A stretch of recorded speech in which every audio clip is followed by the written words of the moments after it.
Alright, I think it's good now. I don't know what the fuck was happening. Something, was really fucked up, I guess, on YouTube's end. I don't know. Weird, but I think we should be good now. They made, like, a duplicate of the stream, which was weird, so I was like, oh, shit. I don't want it streaming twice, so, yeah, I don't know. Shit's sus, but I think we're good now. How's everybody doing tonight?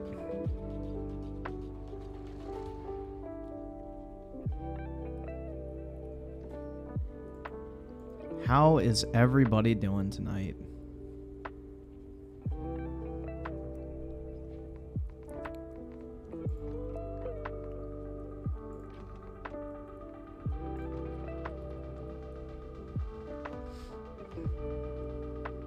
I'm gonna stream on Kick? Probably not.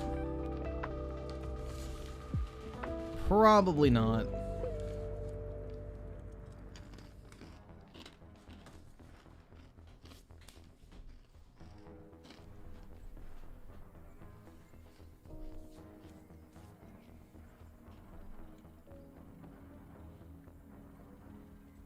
Unless Kick wants to give me a crypto sponsorship for gambling, then I don't know. Like, if I get a crypto gambling sponsorship, then sure, why not?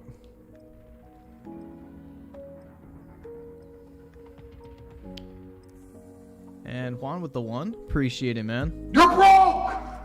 You're fucking poor! You guys like my edgy fucking loading screen? Jealous, huh? It's pretty nice, I'm not gonna lie.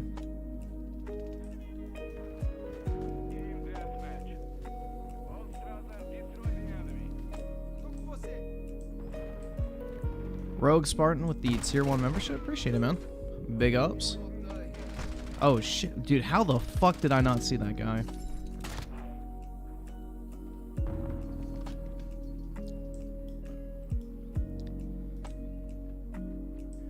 Either subscribe, donate, or get the fuck out.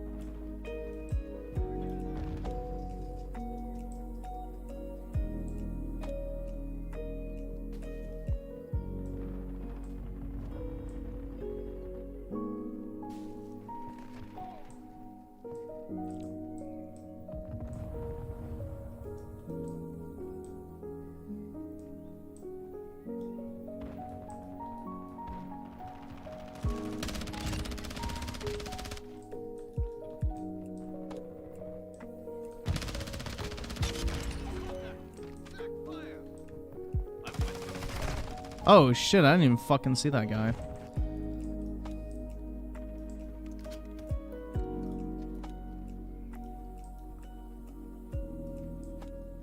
I'm Key is trans, so he could be in a Mr. Beast video. There you go, man. Hell yeah. That's one way to do it, right? New Mr. Beast challenge. Last one to cut their penis off wins $1 million. Uh-oh, that might be a little bit too edgy. Don't cancel me, guys.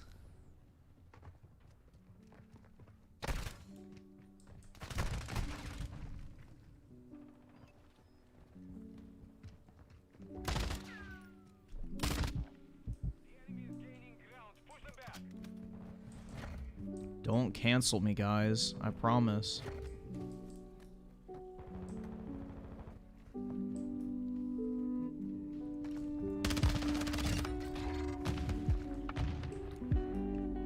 Epic Shooter Man with the 2 just got invited to join Phi Theta Kappa today. Cool, man. I never really joined a frat, but that's awesome. Congrats. Hope you and the brothers have a great time.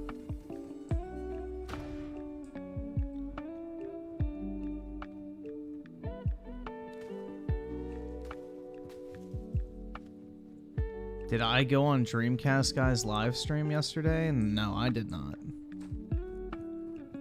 I was working, bro. I was not able to watch the state of play in real time. I had to work.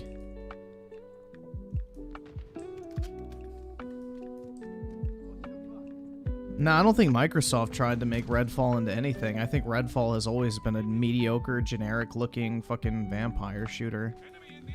I think Arcane did that shit all on their own. I mean, look at fucking Deathloop. Or Dishonored Death of an Outsider. Both of those games were fucking stinkers, in my opinion.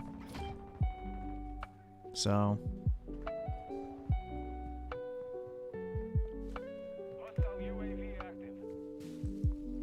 yeah, there's like this weird trophy system, or whatever the fuck it is, in Call of Duty, and you get like special awards for picking up trophies. I don't know, it's kind of odd. I don't really know entirely how it works, but I saw like the event menu. You could redeem the trophies you pick up.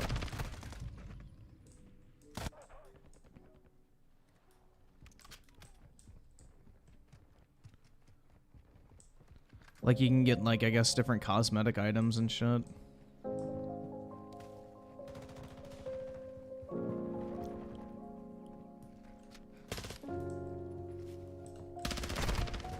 Rape. Redfall probably would have been better off as Dishonored, but with vampires. I agree. If they would have kept the Dishonored art style and setting and made it like, I guess, a vampire game, that shit would have been pretty cool. But no such luck. Instead, Far Cry clone. Because Far Cry is definitely a game that people are not getting tired of.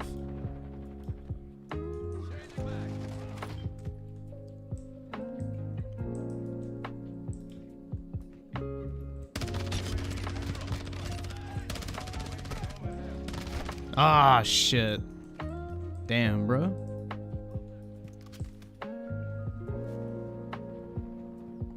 Yeah, I think Dishonored just had a much cooler art style than Redfall. 100%. Like, Dishonored was super stylized and shit, and it looked really cool. Not to mention the overall, like, environment and world of Dishonored was really fucking neat to explore. Like, it was actually interesting. You wanted to, like, spend time looking around and shit. I don't really feel the same way about Redfall. It's just kind of generic.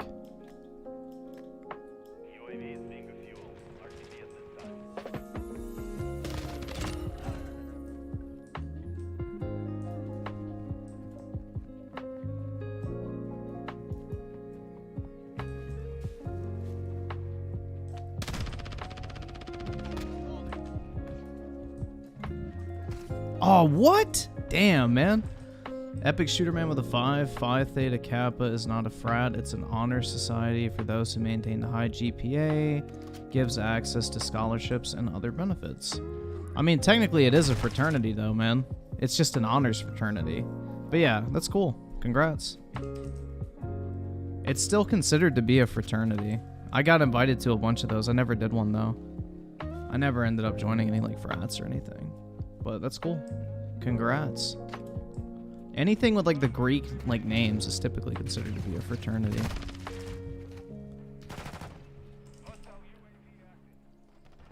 People thought it was a Left 4 Dead clone. Then Arcane came out and said it's more like a Far Cry clone. Yeah. I think the Left 4 Dead clone sounded more interesting in all honesty. Like Far Cry is probably the last type of game I would want to play at this point. In all honesty. Like shit, bro. Far Cry is not really a series I think has done well over time. I think it peaked with 3 and has been on a decline ever since.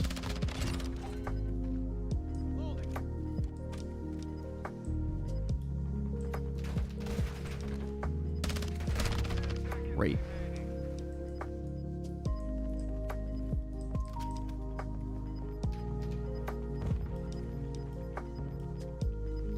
Far Cry is mid. Yeah, I agree. I think it's pretty mid as well.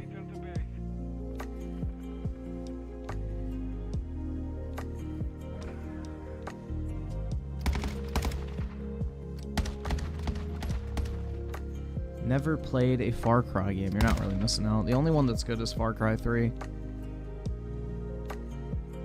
Aside from that, you're not really missing out.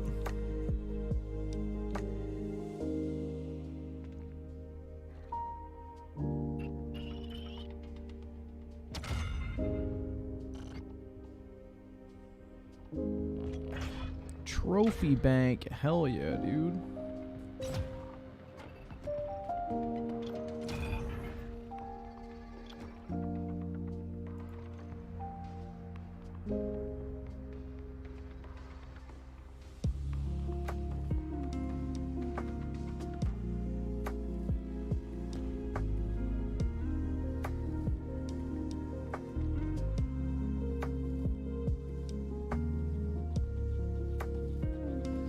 Oh yeah, dude, Colt Eastwood out there capping for Far Cry New Dawn or whatever the fuck.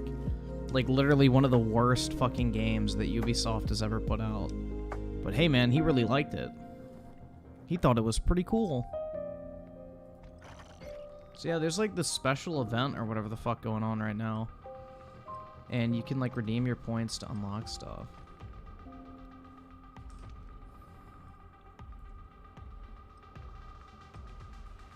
Like, that's pretty cool looking, honestly.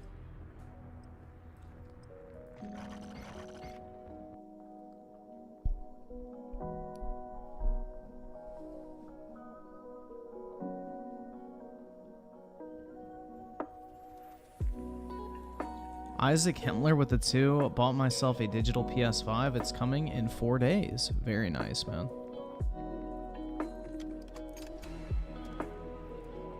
Yeah, I gotta go pick mine up from Best Buy at some point. I should have just had it shipped, but I did store pickup, which is probably a mistake.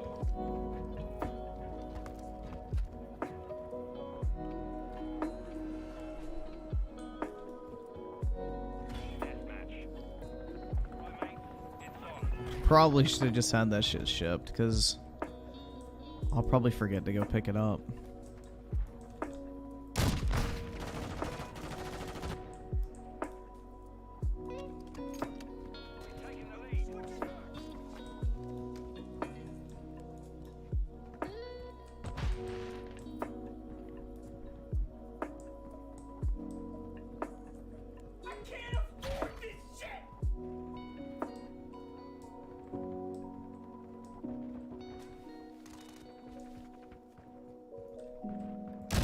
Oh, fuck. Come on, bruh.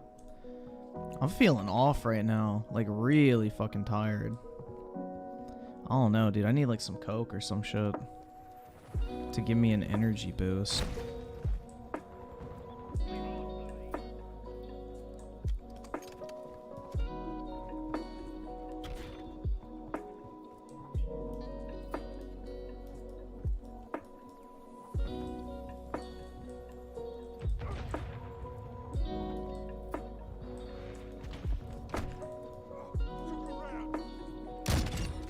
Hey.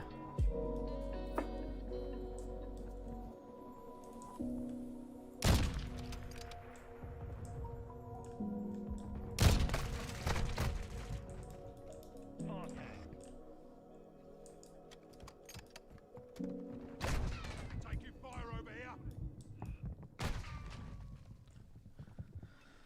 Oh my god, bruh.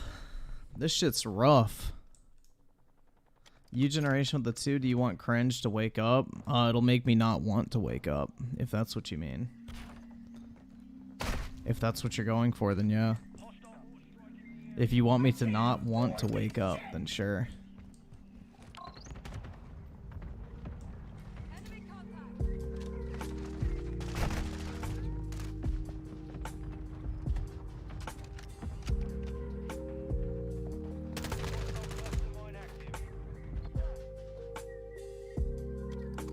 Waterboy with the 5. What's up, gamer? How's it going? Pretty good, man. Pretty good. I'm just tired right now, like shit. I feel drained, bro.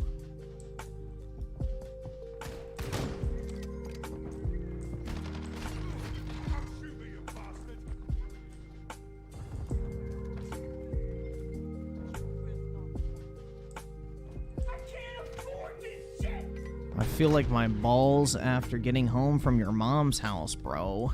Drained. I got your back.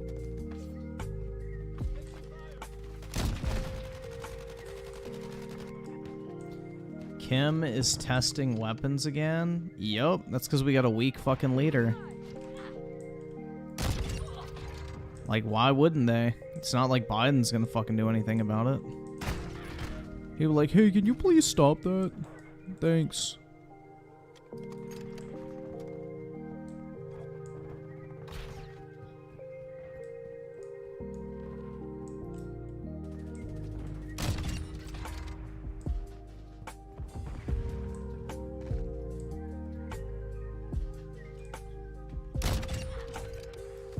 Hey.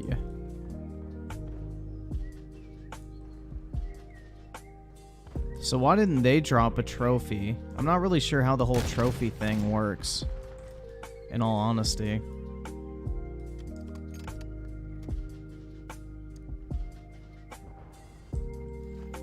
There's retards comparing Starfield to Final Fantasy. The only similar thing they have is that they're RPG games. No, the thing they have is they're the big summertime exclusive for both Microsoft and Sony. Technically both made by third-party developers, because Starfield was in development long before Microsoft bought Bethesda. So, no, it's a pretty fair comparison. It's like comparing fucking Redfall with, or not Redfall, I guess. Redfall would be compared with Final Fantasy in terms of timing. Something like Starfield would be compared with Spider-Man. It's more so the quality of the games. Final Fantasy looks like an extremely high-quality game. Beautiful graphics, great gameplay, great performance. You know, the game looks really good. Meanwhile, you compare it to something like Redfield or Starfield, both times the games have been shown off, they have, like, insane technical issues. Like, look at the gameplay that Bethesda showed for Starfield. And out of all the cherry-picked footage they could have shown, it was loaded with bugs and performance issues. So I don't think it's a stupid comparison. It's more so comparing the quality of game that Sony and Microsoft are releasing on their consoles exclusively.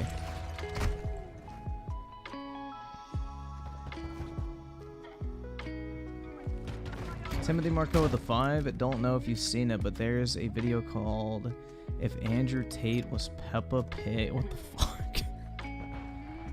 What the fuck? Of all things, bro, why was that something that somebody made? You really have to wonder why somebody sat down one day and like, bro, what if Andrew Tate was Peppa Pig, bro? Like... Bruh.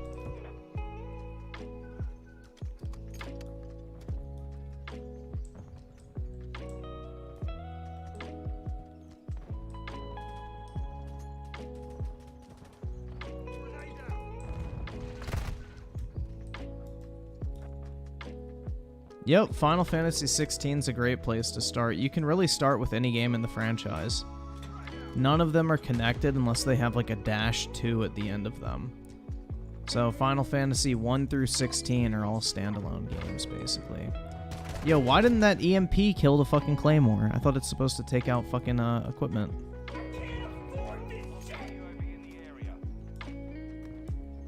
Shit's lame.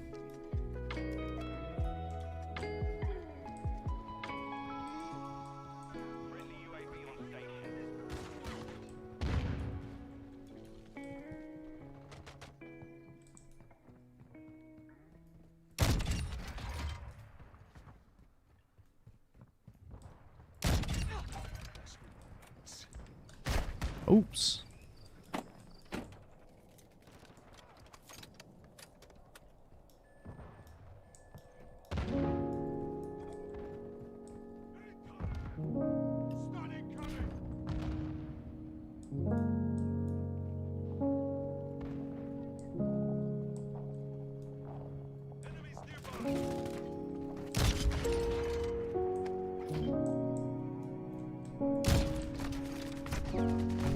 Oh shit. Rape. Timothy Marco with a 2. If he was in Peppa Pig, could we watch it? Probably. I don't see why not. As long as it's not like fucking 20 minutes or some shit.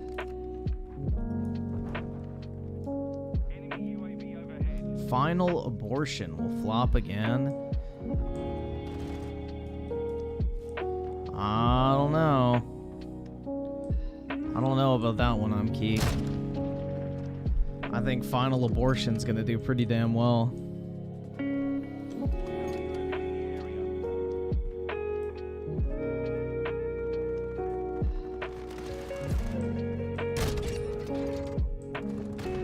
Oh, fuck, man. Claymore.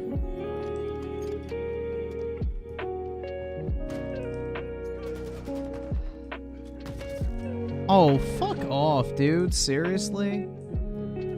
Where's the fucking trophy system?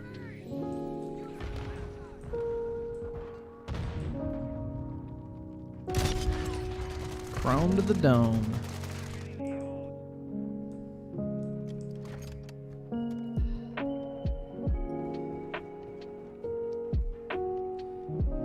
Yeah, but I think this generation's a wrap, guys. Like, I definitely think this console generation's a wrap. Because Starfield's going to have the exact same controversy as Redfall. They are not going to get that game to be able to run at 60 FPS at launch, if ever. And it's going to be buggy as shit, which is going to, like, completely envelop the game in bad PR. And that was Xbox's big game for the generation. So, I don't know, man. It's not looking good for them. I think it's a wrap, guys. I mean, it already kind of was. PlayStation was already pulling ahead like crazy, but yeah, we're looking at another PS4 and Xbox One generation, if even that close. New generation with the 2, did you see DSP said he hate... Oh, yeah, dude, I have that on the list of shit to watch tonight. DSP getting jealous that Lil Wayne is hosting the fucking Street Fighter event. Yup. That shit's fucking sad.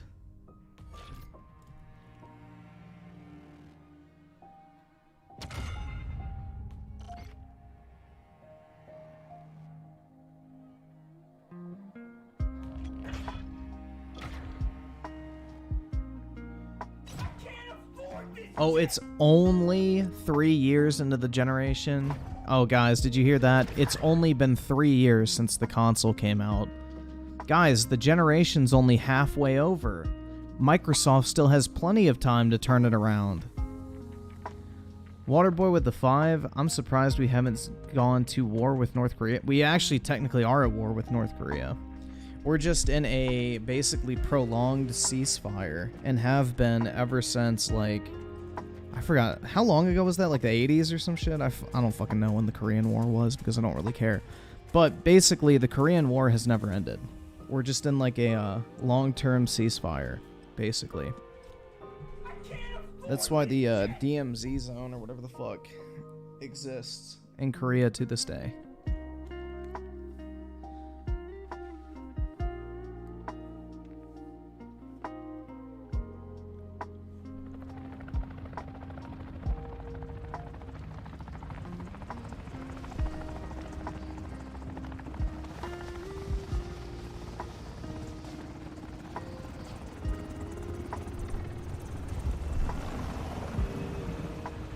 But yeah, we've been basically in a long-term ceasefire with the Koreans for a very long time.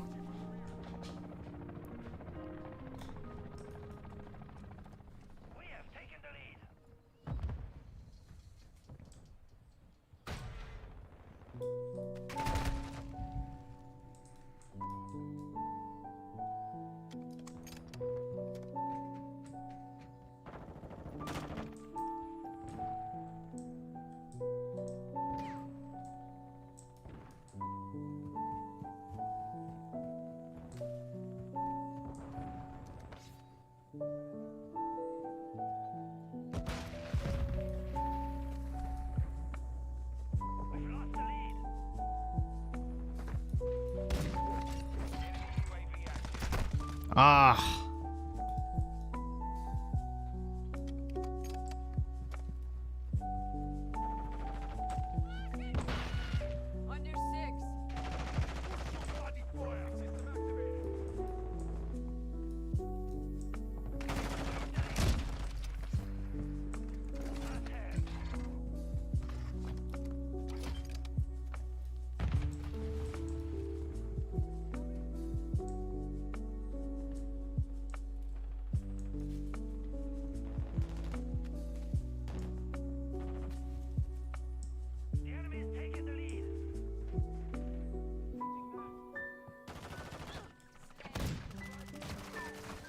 So the Grizz with a 10, average live service hater.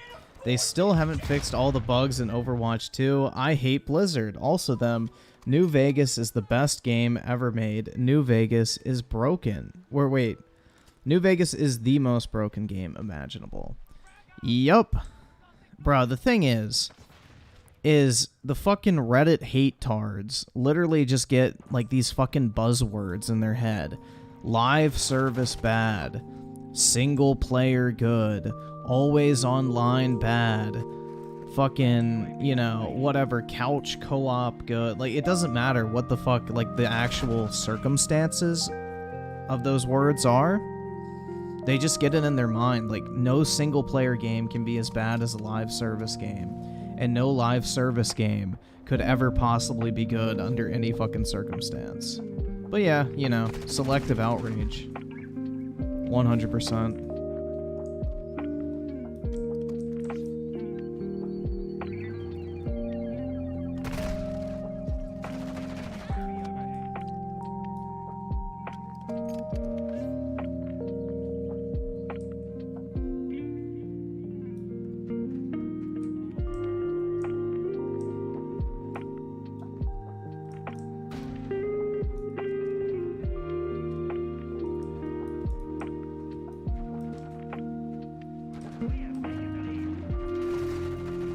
Bruh, if I don't have internet, I'm not playing video games, other than maybe my Switch.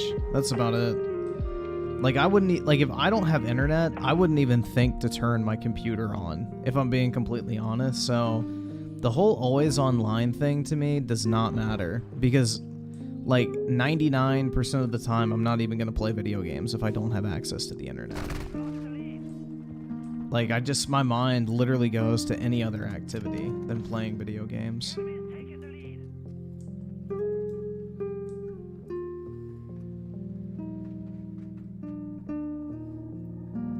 Because the thing is I don't enjoy just sitting down and playing video games. I need to be doing something else at the same time. So if I'm not able to, like, watch YouTube, listen to music, or something else while I'm playing video games, I don't even really want to play video games at all. So if I can't do, like, those, I guess, secondary activities, I'm not going to be playing games anyway. Like, I don't even want to play my Nintendo Switch if I don't have the TV on in the background. Like, that's the point I'm at. Like, I just don't enjoy sitting down and just solely playing a video game. I have to be doing something else at the same time.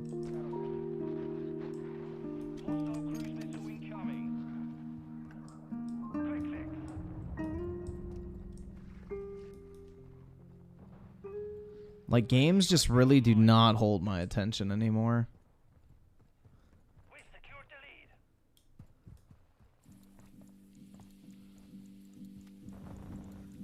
Like, at that point, I'd rather just go sit outside and chill with my dog.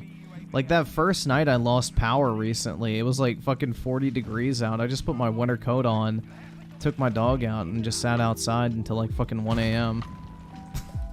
That's what I did that night. Like, fuck, man. I could have played my Switch, but it was like, eh. I'd rather go do something else.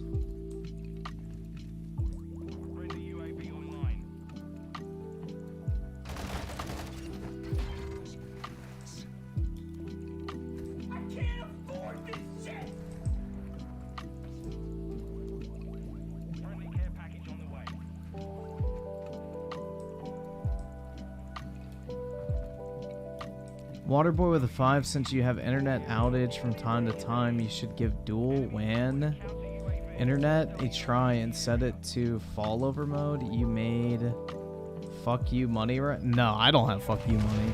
I wish. I wish I had fuck you money.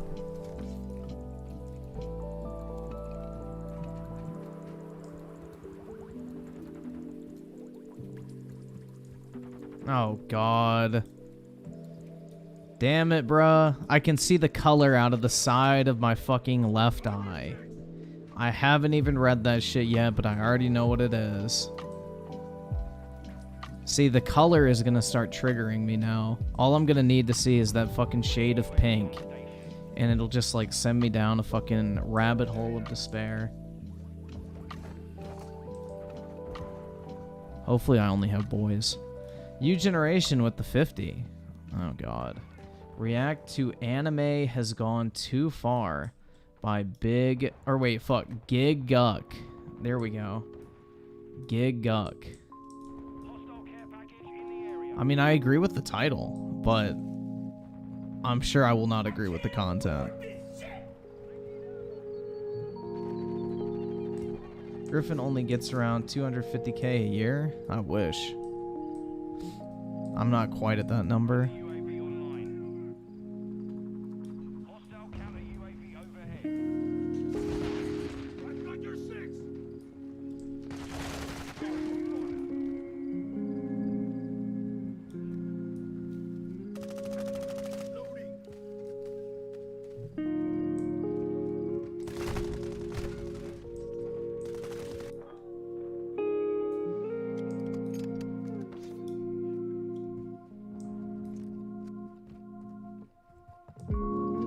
Yeah, no, this one does not sound anywhere near as bad as fucking why this bitch is my favorite fucking anime girl of all time, because she's a guy with boobs. Like, bro, that's what I'm convinced these fucking weebs that, like, tomboys want. They want a chick with boobs. Or, no, fuck. A dude with boobs. There we go. A dude with boobs. They don't want a girl. They want a dude with boobs. Basically.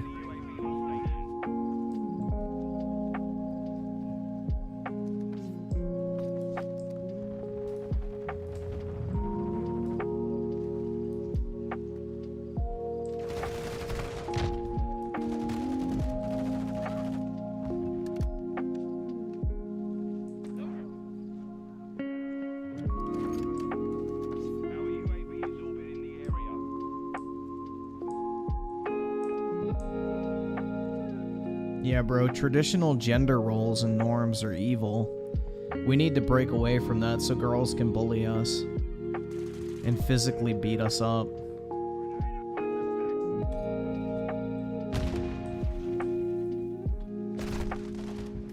I want to get my salad tossed by a muscle mommy.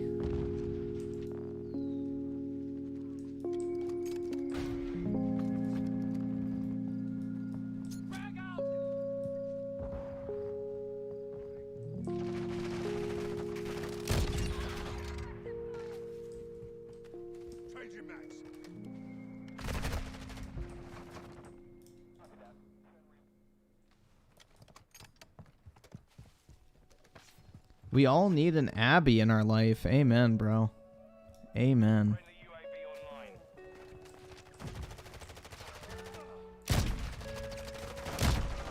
Oh, what? Alright, I need to quit sniping, man. I'm too tired for this shit.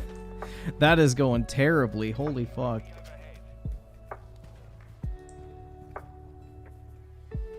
Why don't you just deny Eugen's request? Because the man paid good money? It'd be kind of shitty to be like, huh, you gave me money, dumbass. Haha, I'm not even gonna watch your video. That'd be pretty shitty.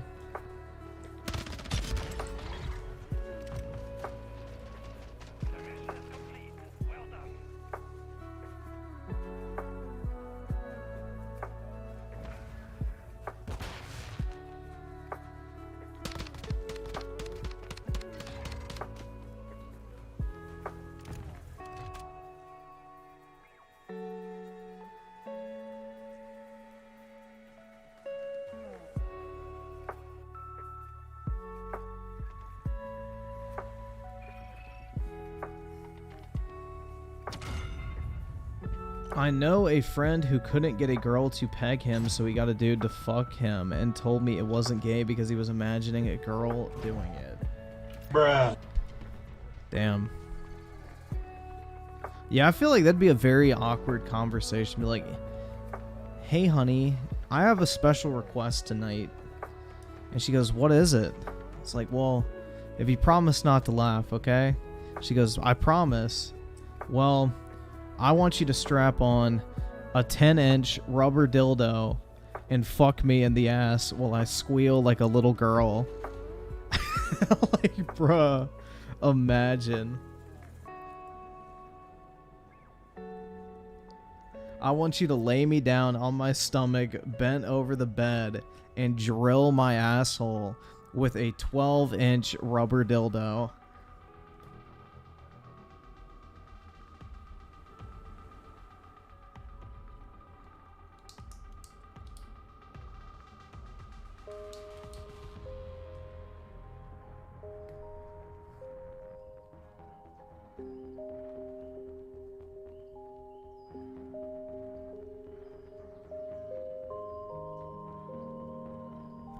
Like, I don't fucking know, man. At that point, if I was a girl, I would leave that dude in a fucking heartbeat. I'd be like, hell nah. Get that shit out of here. Personally. That would be so fucking sus. Like, just come out of the closet at that point. Like, holy fuck, right?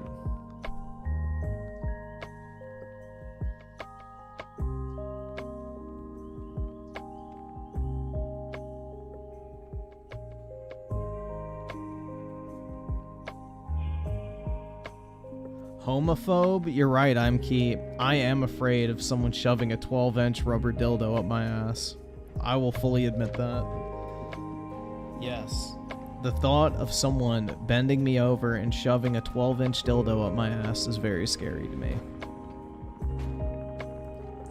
I think any sane human being would be scared of such a scenario.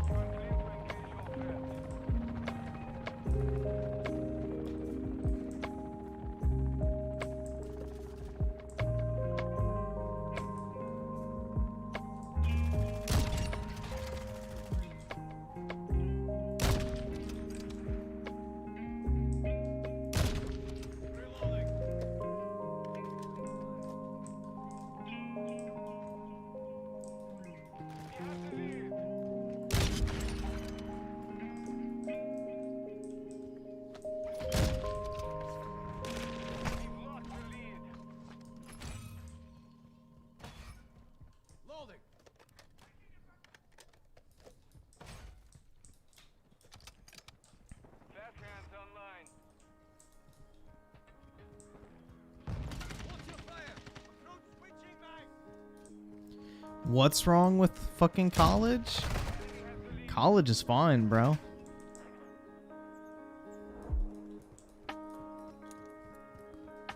College is great overall. Helps you get a good job and make that cash money so you don't have to work at Walmart.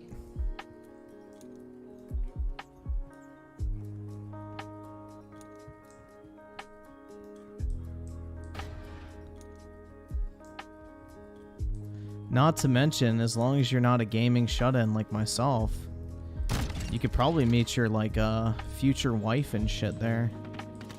Because I feel like that's where most people do meet their, like, I guess, future spouse is at college. At least from what I've heard.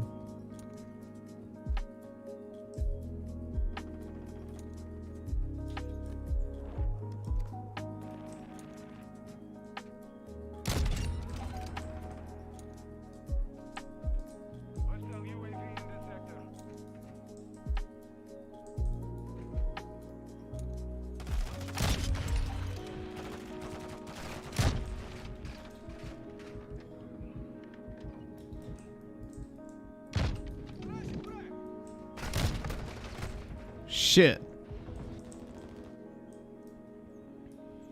You already met yours, I'm Key. I don't think Violet Myers shares the same sentiment.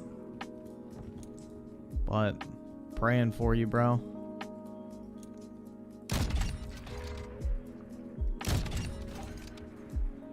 Praying for you, bro.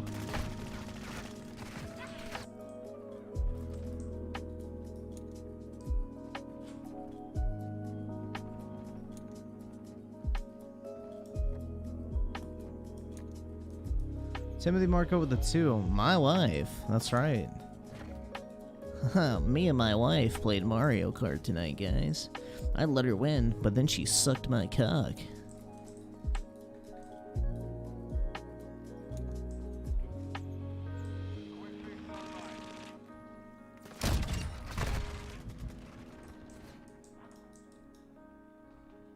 Yeah, me and my wife went out to dinner tonight, and, you know, the waitress was kind of flirting with me, and I said, oh, stop right there, sweetie.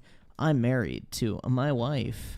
And then my wife looked over at me and said, oh my god, how did I get lucky enough to find someone as great as you?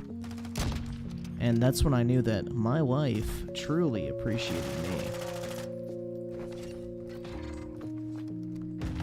Griffin was a frat boy degen? No.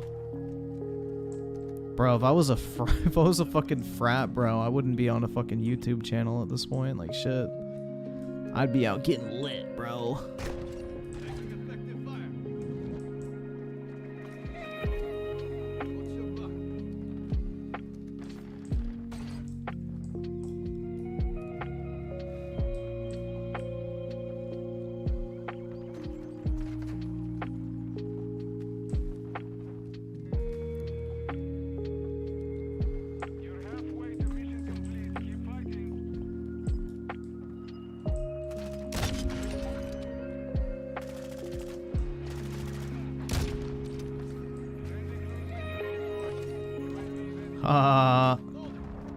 He thought he could escape his fate.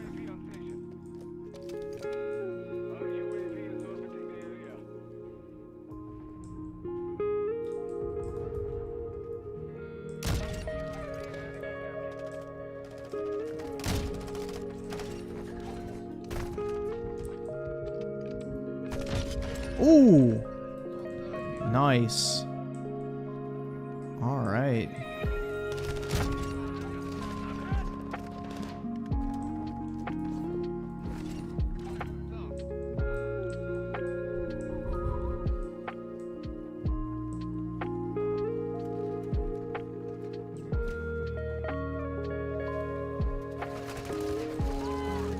No.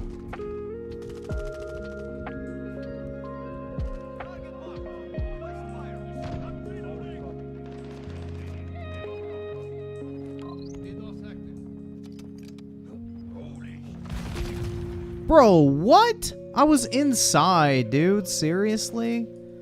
Oh my god. That shit's some homophobia right there.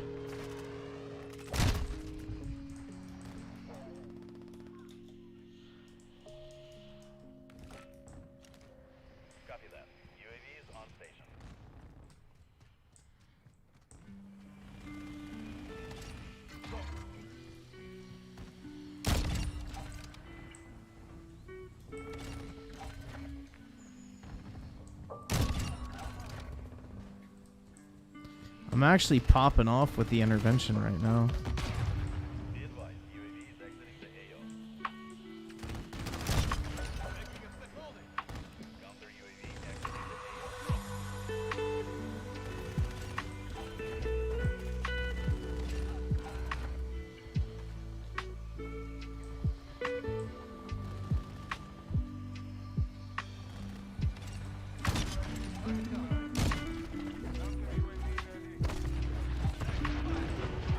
Oh shit, the crash killed somebody too.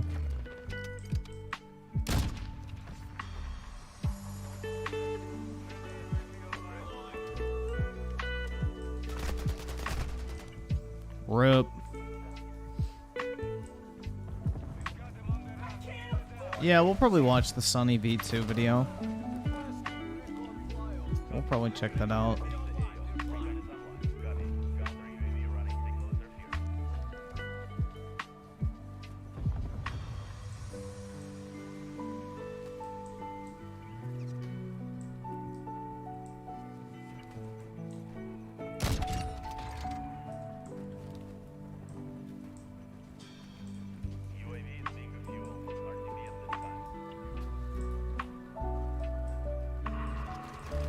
Yeah, anybody who's acting like this whole situation with Mr. Beast is like, oh, it's not a big deal. Like, bro. Y'all motherfuckers are living on Fantasy Island if you don't think transgenderism is not a major fucking hot button political topic. Look at fucking Bud Light, bro. Prime example of what, like, transgender representation can do to a brand. Prime fucking example. People are very divided on this shit. Waterboy with the 2, did you fix your soundboard yet? Partially. Not fully.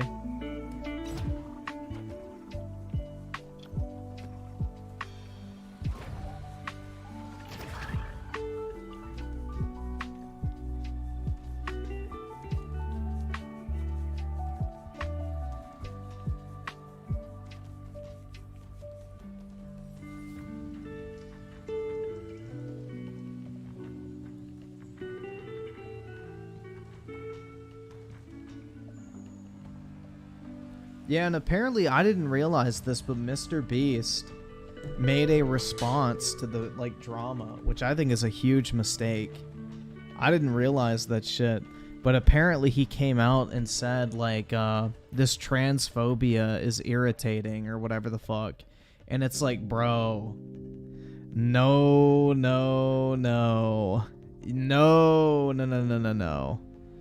You don't say anything in a situation like this, because now you've just emboldened another side to fucking get mad. Like, this is the thing, bro. Like, now Mr. Beast is pissed off like the anti-trans people, but then on the other hand, the fucking trans, like, you know, activists and allies are gonna be like, he's not doing enough, he needs to make another statement. Like, that's the thing. They're going to come at him even harder now. The best thing to do would have been to keep his head down and shut the fuck up. But nope. He took a side. He took a side, bro.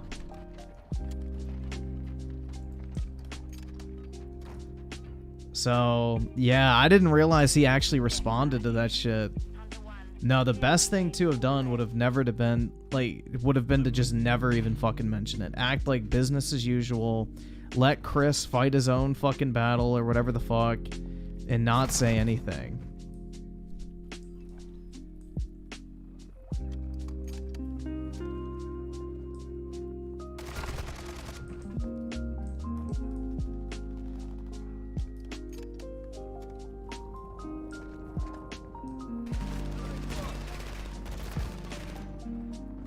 Yeah, this whole situation is never going away now.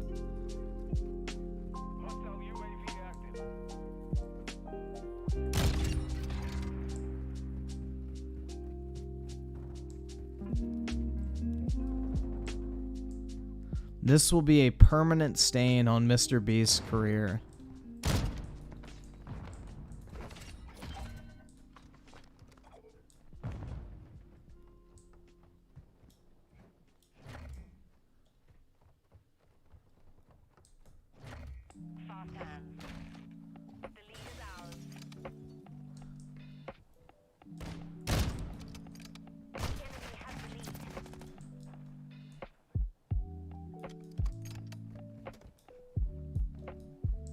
Delta Gold with the 2, more fuel to the fire. Yup. And then I also saw people are saying that Mr. Beast is now transphobic because he referred to Chris as he. Bruh.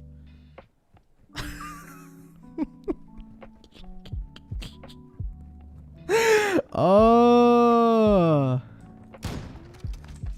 I'm telling you, man, this is a fucking no-win situation. When it comes to shit like this, you just shut the fuck up and don't say anything.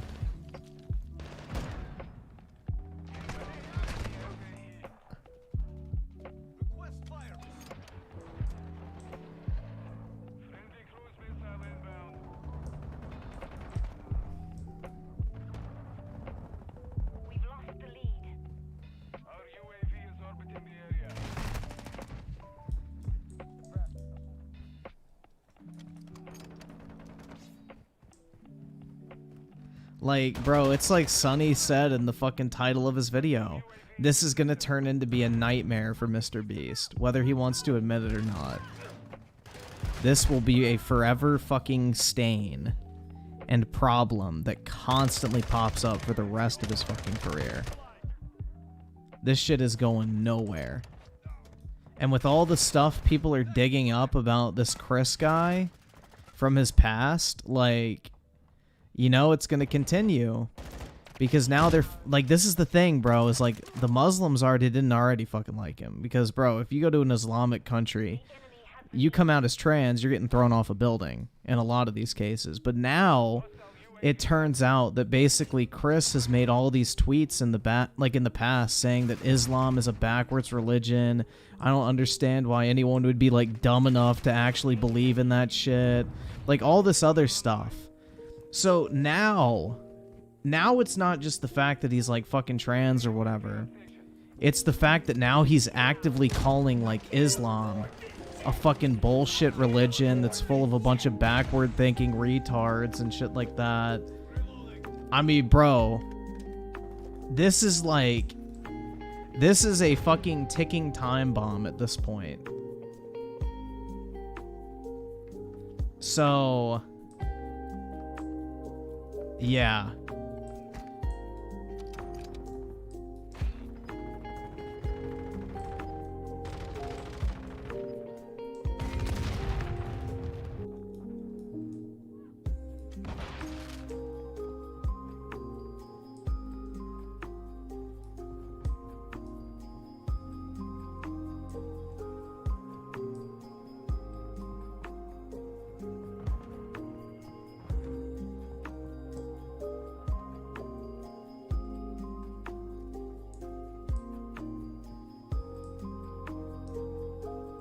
Don't the same woke people call that Islamophobia?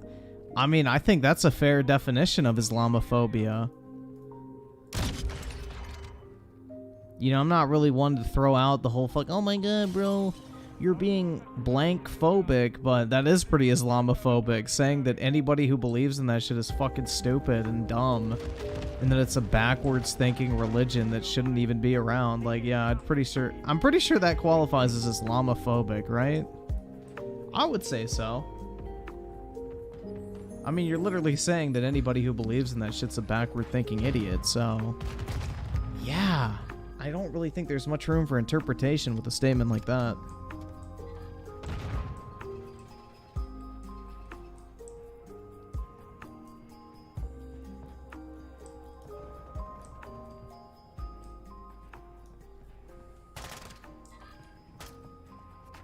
Like I said, this is going to be a permanent fucking stain, and they're going to keep digging shit up. So... because now they have a reason to fucking hate him. Like, there's a very politically motivated reason to hate this guy. Now people have a fucking religious reason to fucking actively oppose this guy and everything he stands for. So it's like, bruh... yeah, this is a fucking ticking time bomb at this point.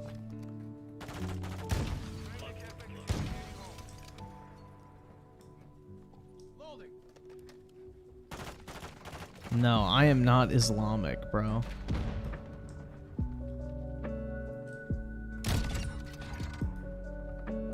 But I got nothing but love for my Allah bros out there.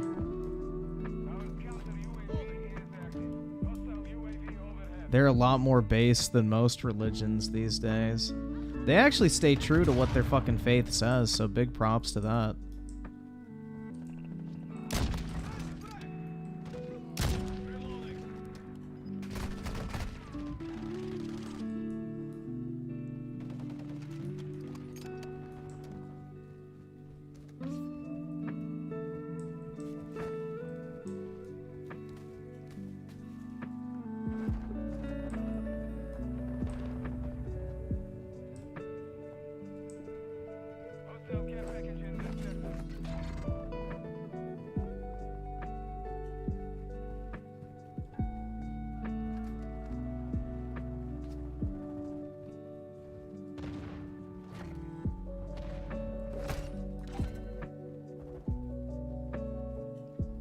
Arab women are hot, Arab women are thick.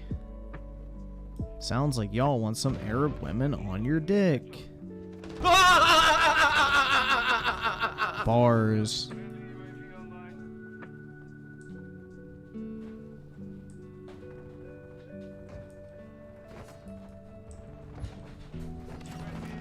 Got him.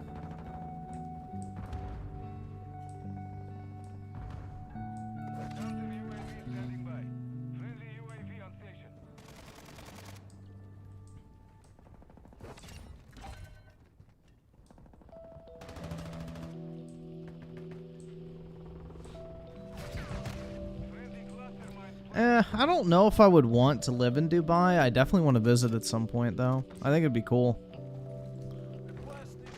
Personally, I don't really want to move outside of the U.S. Like, I'm pretty happy here. I'm not really left wanting for anything in the U.S.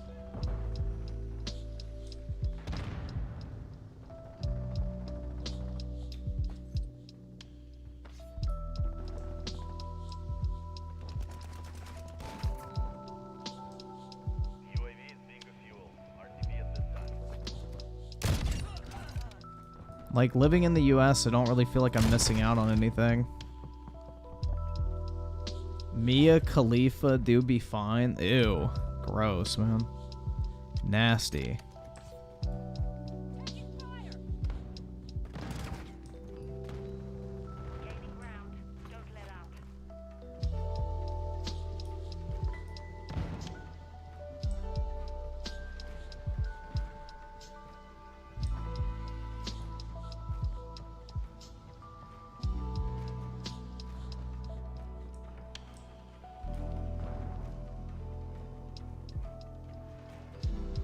Yeah, if Mia Khalifa's a fucking Catholic, then, you know, I'm the fucking Pope.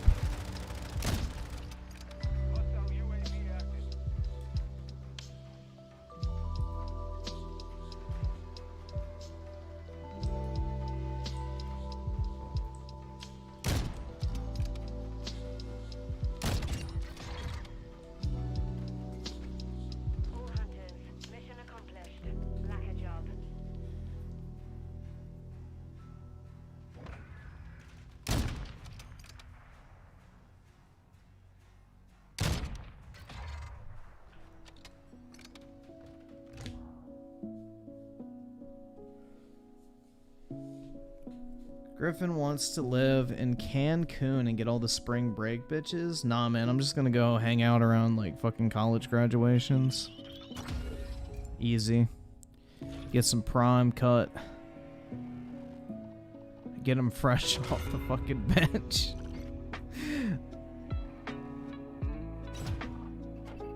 Pope Griffin the 17th? Hell yeah.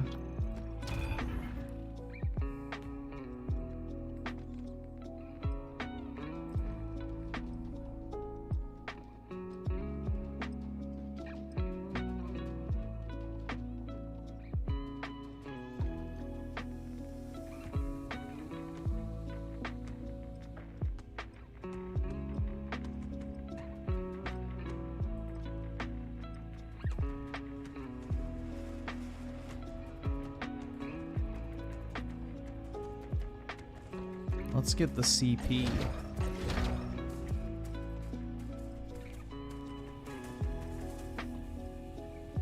Either subscribe, donate, or get the fuck out.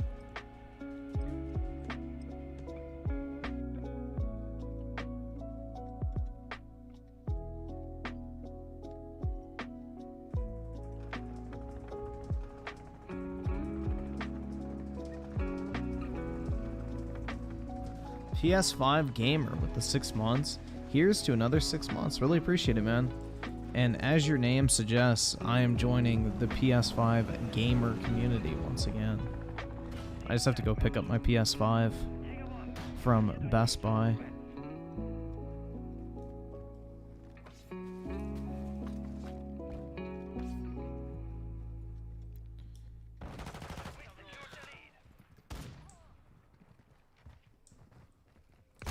Oh, what?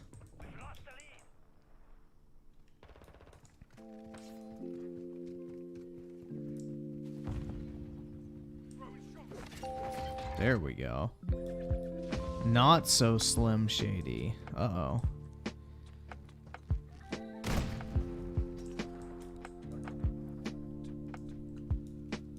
Bro, like, the thing is Microsoft is, well, I guess it's not really Microsoft forcing my hand, but I guess more so PlayStation forcing my hand, because, bro, Final Fantasy 16 looks way too fucking good to not play that shit. Like, god damn, bro. That shit looks absolutely incredible.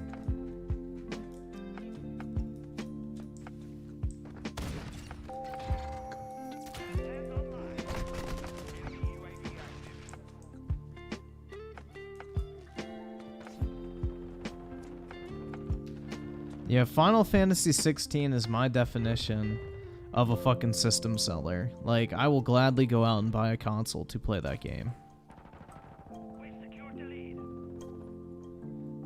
Gladly.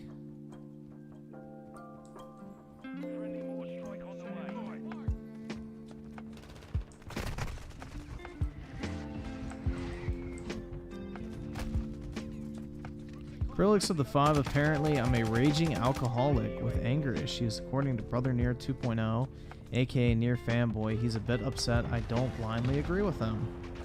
Sounds about right for the internet standards, man.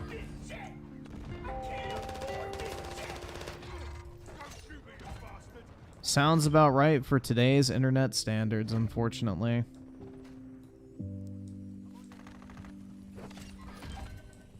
If you don't agree with every single thing somebody says, people get butthurt. That's just the way it goes. It's pretty sad. I don't know. But it's the new norm. Fun times.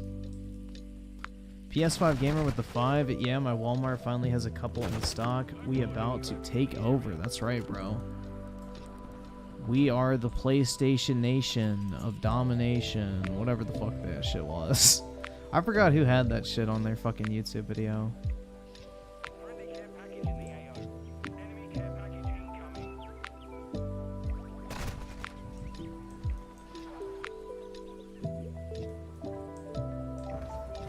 But yeah, I guess I could play Ragnarok on stream at some point. I'm not really in a rush to do that.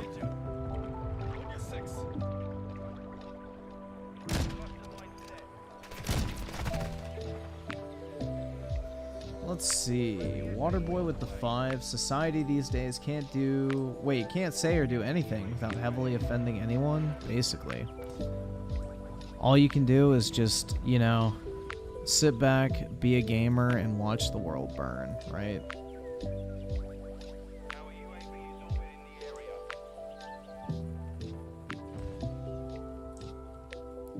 I don't know, dude. The thing is, it's like, I almost take joy in pissing people off. Like, when I see people are angry with me, I know I've said something right. It makes me more happy to have people angry at me than actually agree with me. Like, I'm not even gonna lie. Because, like, just my whole mentality is at this point, it's like, bro, the amount of people on the internet that are just fucking stupid is insanely high. Like, the stupidity level on the internet is much higher than I feel like in your day-to-day life. Especially, like, in a professional setting or whatever. Or academic setting, even. It's like, you just run into some absolute fucking dipshits. So it just really makes me happy knowing that people that fucking dumb are upset by what I have to say. And I make their day just a little bit more irritable. Just the fact that I can get someone actually fucking ass blasted over some fucking dumb shit. It really makes me smile.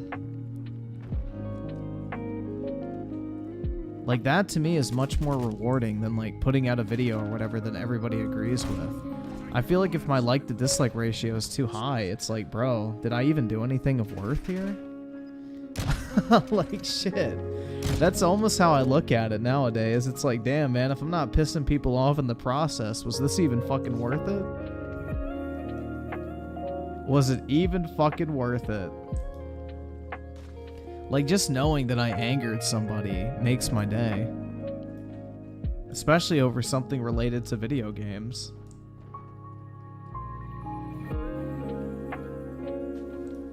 Let's see, Doom Boom with a 5. Feel bad for the guy's wife and kids. Father basically abandons families for his own selfish happiness. Also, wife supports him, but is divorcing still. Well, yeah, she didn't marry a fucking dude wanting to be a girl. Like, the fuck? But the thing is, it's like, basically, this is a whole thing that's happened for a long time in history. It's like these gay guys or whatever will get married, have kids, and everything like that for, like, their cover. So they can pretend to be straight, and then secretly they're having sex with, like, gay guys after work or whatever. Then they still go home to their family and act like the normal fucking, you know, husband and father and everything. So they have like the second life almost. And it used to be very common because, you know, if you were like openly gay in the past, you were like socially shunned and everything. So it made a lot of sense back then, but I guess it still happens in some circumstances where people have almost like this cover so they can actually be them, like their true selves behind the scene, but have like this public facing persona that's not accurate whatsoever, which him having a wife and kids is like the perfect cover for him wanting to actually be a girl. So it's like, bruh. And I think his wife deciding to like divorce him after he came out as bisexual is the reason for why he's just like, all right, fuck it, man. I don't care at this point.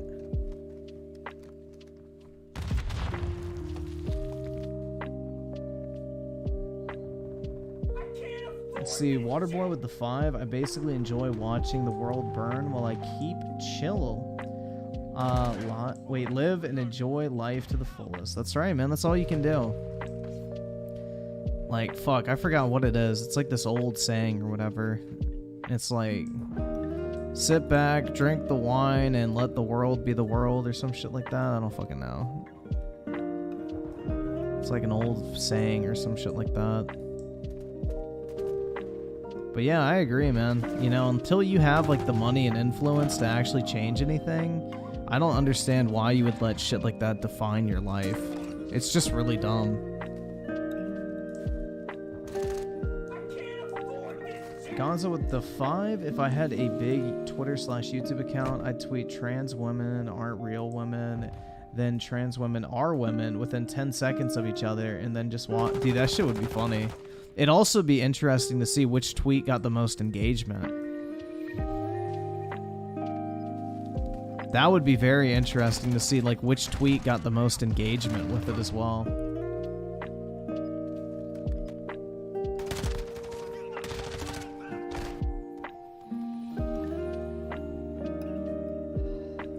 Oski Woski with a 5. Okay, listen, you need to target the Marvel and DC fanboys. That's where... Wait.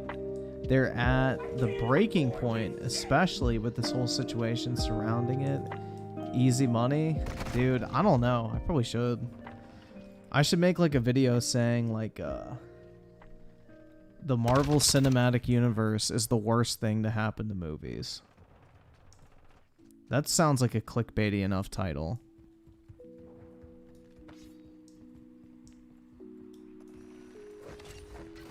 I don't know who Critical Drinker is. Does he do like Marvel shit?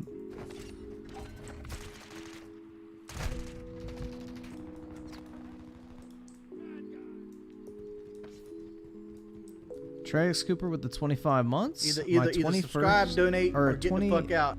5th, not 21st. 25th birthday is in 20 minutes. Well, happy birthday to you, man. Hope you got some fun shit lined up for tomorrow.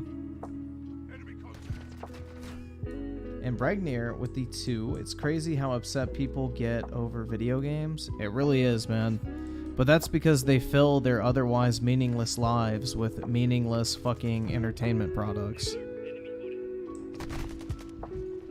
Like, a motherfucker who's obsessed with gaming does not have a lot going on in their life. Real talk.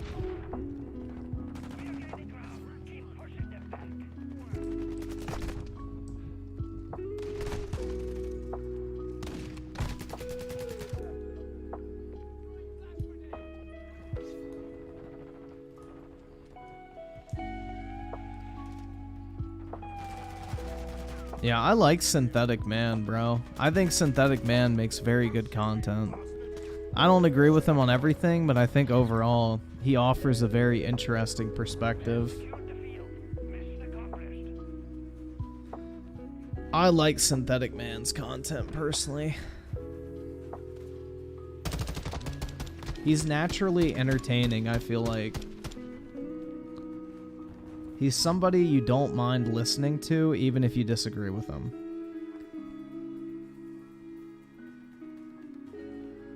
I can't afford this shit. Because, like, the thing is with Synthetic Man, and I feel like is very uncommon, is you can tell he actually means what he's saying.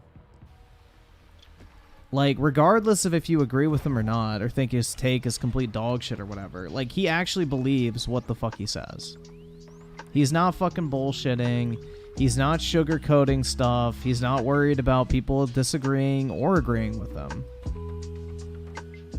It's just like, basically, he's gonna tell you exactly what he thinks about some shit, and that's it. And I like that. I think that's a very rare on YouTube at this point. Because everybody always fucking pussyfoots around their actual fucking opinions.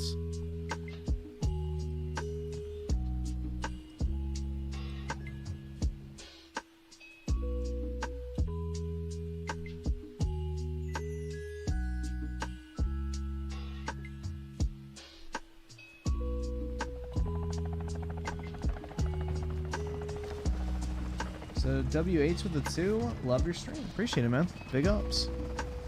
And Gonzo with the 10, I noticed that I didn't even enjoy the games I play or movies and TV I watch. I use them as an excuse to stay off the grind. A little is fine, but don't let it become your life. Get on the grind mindset, boys. Dude, the thing is that's so easy is like, this is very true because Netflix has come out and said this, that Netflix's biggest competitor is sleep. Bro, it's so fucking true.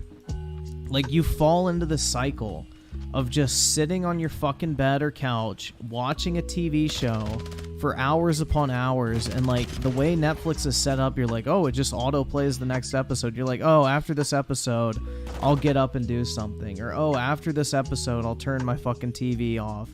Or, oh, after this episode, you know, I'm done watching. But then, you know, you're like, oh shit, the next episode started. I guess I'll just finish this one and then go do something after that. And it's so true, bro. Like, it's so easy to just get sucked into the cycle of consuming an entertainment product, like a TV show, a movie, a video game, whatever the fuck it is. And you just lose track of time. Like, I've done that a ton of times in the past where it's like, damn, man, I need to go to the store. I need to go, like, buy some fucking clothes or go grocery shopping or whatever. But it's like, oh, I'm playing a video game or some shit. So I'll be like, oh, after this match, I'll go. Then I'm like, oh, well, I almost leveled up. Let me just play one more match so I can level up. Then I'm like, oh, well, I'm almost done with this. Like, it's like a vicious fucking cycle. And then you already know, like, before you know it, 3 hours have passed. And you're like, fuck, I should have gone and done this. But yeah, I mean, it's all distraction. Like, that is the point of entertainment products, is like distraction and just time wasters, which people get really fucking defensive when you call video games a time waster. And I don't understand why. Like, that's literally what the fuck they were designed to be. They're not something to make you more efficient. They're not something that actually give you benefit. They're just cheap entertainment products meant to fill your fucking time. That's it. I don't understand why that's a controversial thing to say, but people get really offended by it because, you know, the saying, if it don't apply, let it fly. Obviously, it applies a little too much, and they're self-conscious about it.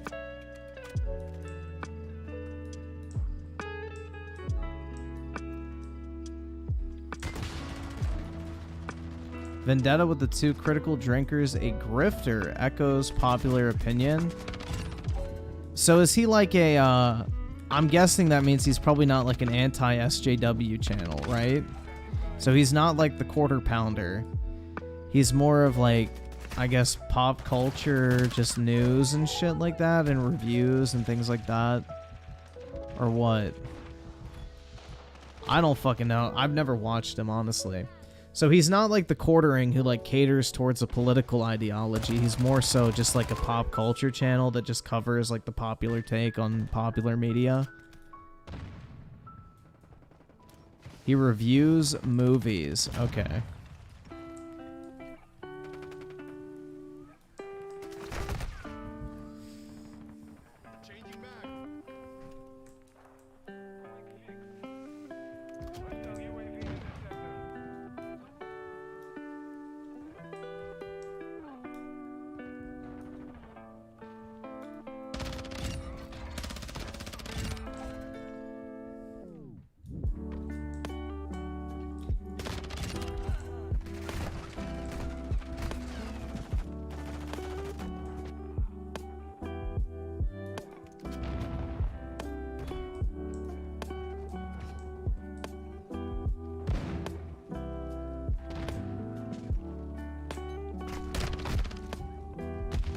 Vendetta with the 2 anti-woke media reviews and praised God of War Ragnarok.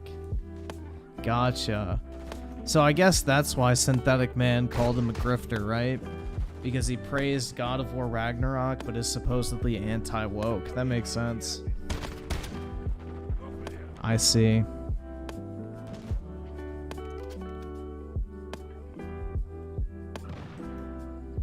Oski Woski with the 5. I love playing games, but would I get offended by that comment? Not really, because I barely play games nowadays.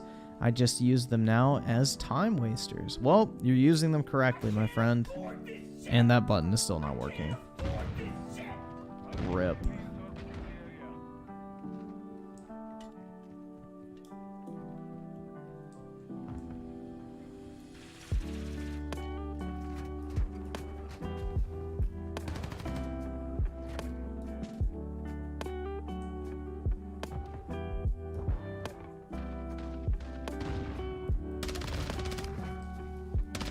What is critical drinker's definition of woke?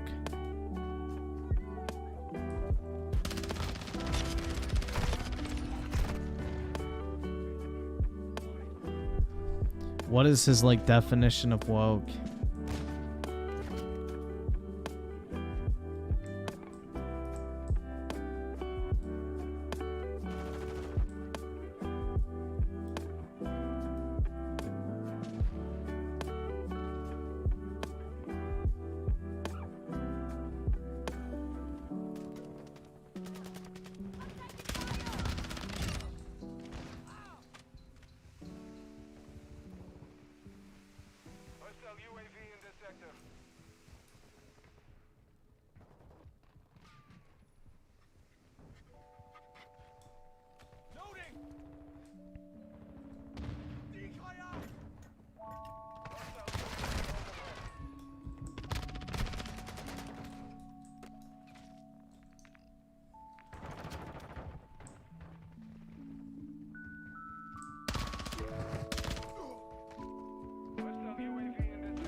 RIP.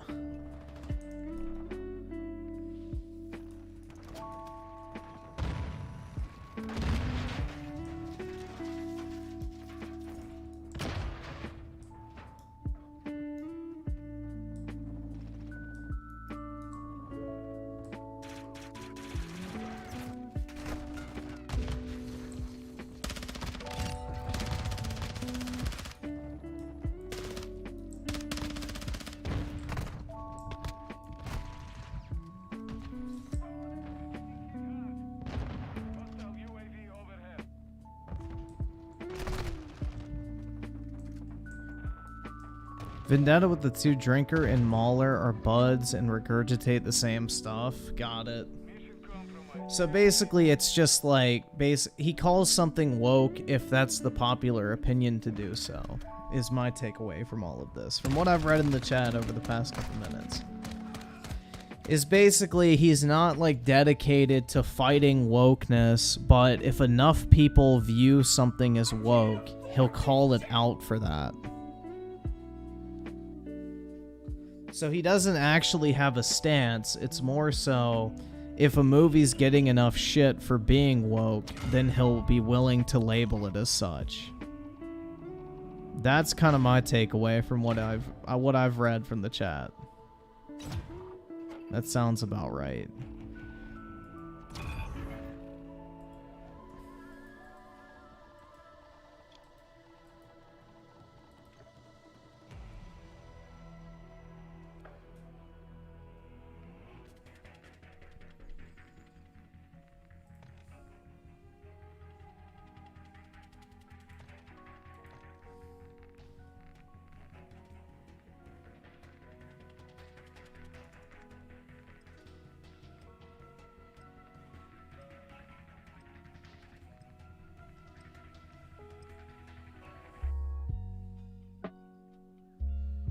He did not support Gina Carano until it was popular.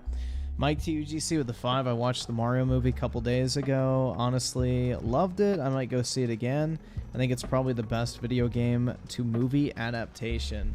I would imagine so, bro, because especially with how protective Nintendo is with their IPs, I don't think they would allow the company to like put out a shitty movie. So I'm glad you enjoyed it, though. Seems like everybody seems to really like it, which is cool. It's nice to not just get shitty movies. Who was it that said that the Mario movie was woke, though? I forgot who that was. Somebody said the Mario movie was woke. I remember fucking Geeks and Gamers thought the movie was woke because Peach had a fucking weapon or some shit. In the trailer. I wonder what he thought of the actual movie, if he's seen it. What's up, Geeks and Gamers?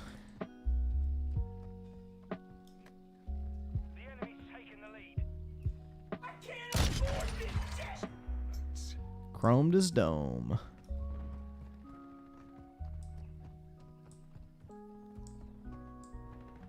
Give me the shekel. Aw, shit.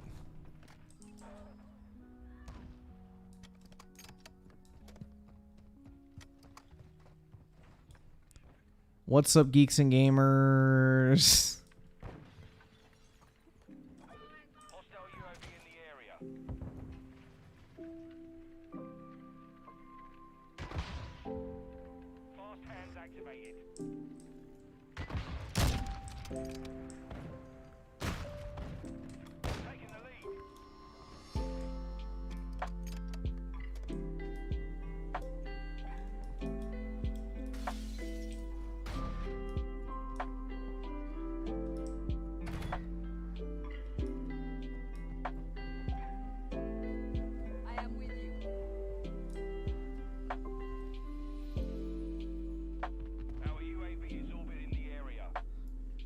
Why would Luigi be voiced by a fucking Hispanic if Mario is Italian and Luigi is his brother? That's so fucking stupid.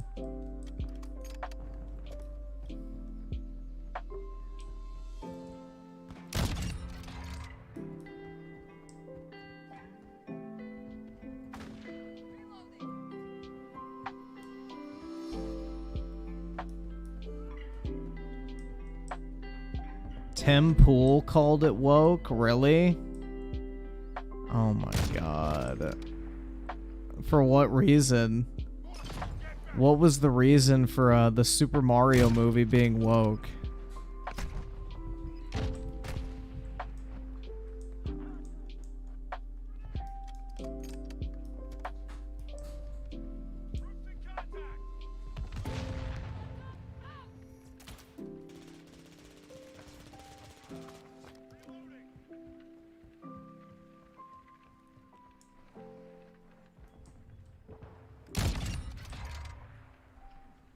What made the Mario movie woke? Chromed his dome. Dude, there's no way Tim Pool is still a fucking liberal. Tim Pool probably just says that so he doesn't get banned.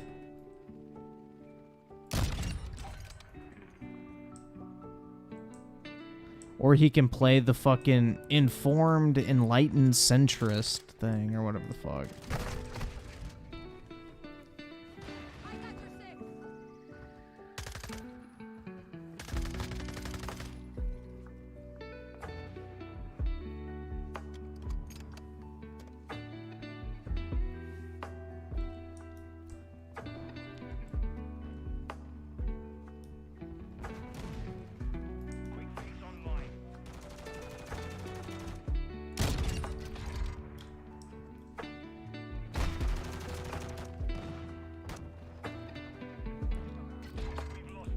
Dude, Elon Musk just needs to shut the fuck up about politics and political issues. He went from being the cool science guy that everybody likes to now like the super fucking divisive guy. It's the prime example of why you shouldn't fucking interject yourself into the fucking political sphere.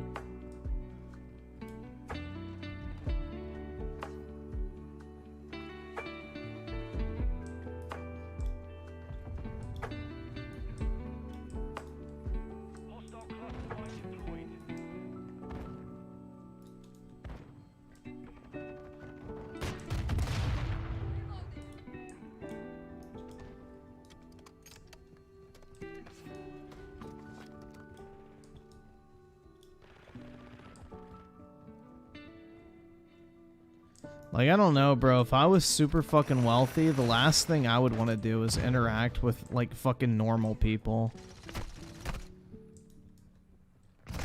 I would want nothing to do with the fucking mob, in all honesty.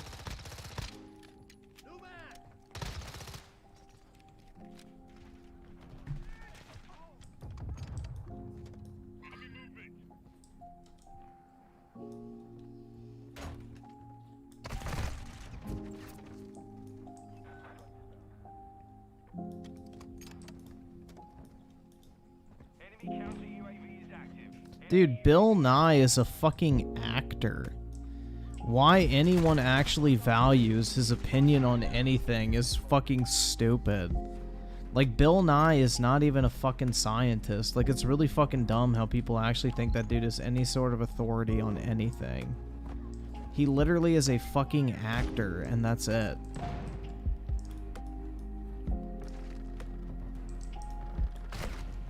Like, I remember people were using him as, like, a viable, or, like, a actual, like, I guess, resource when it came to, like, COVID and shit. It's like, bro, this dude is literally a fucking Hollywood actor.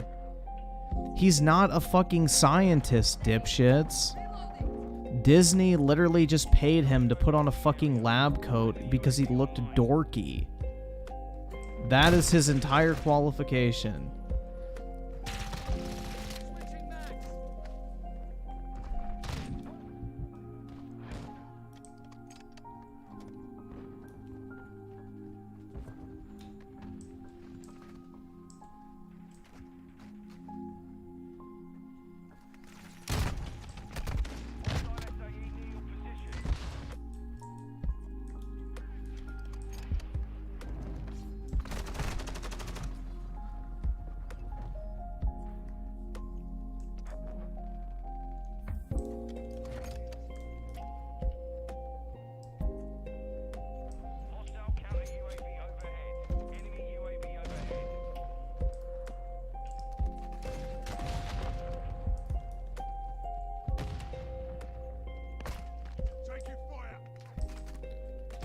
Yeah, I never actually watched Bill Nye. Like, I got through my entire life never fucking watching that stuff. Makes me happy. Just one less cringy individual that I wasn't exposed to. Bro, what? A hit marker?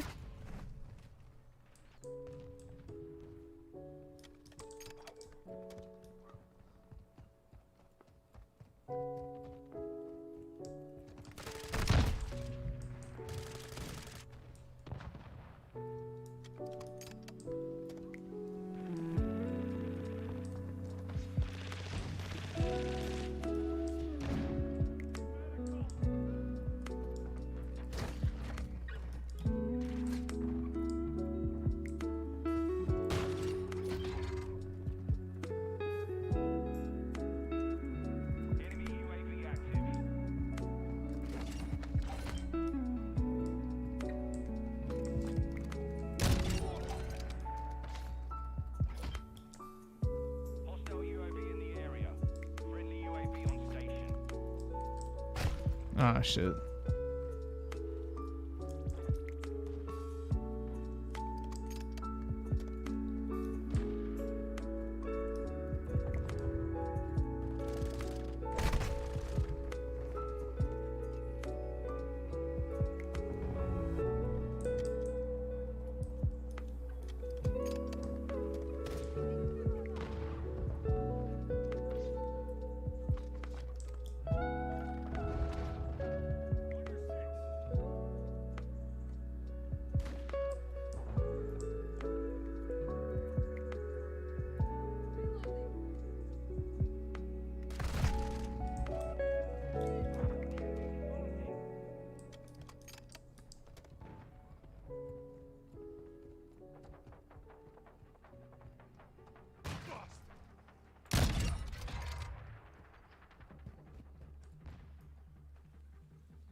PETA has an article on why they kill animals. That's right. Because they're based. I don't know.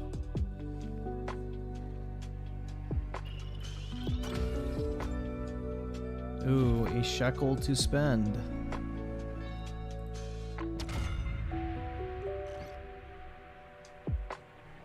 So Vendetta with the 2, Drinker uses rage bait to promote his mid books. He's an author, huh? Does he make like comic books or like actual books?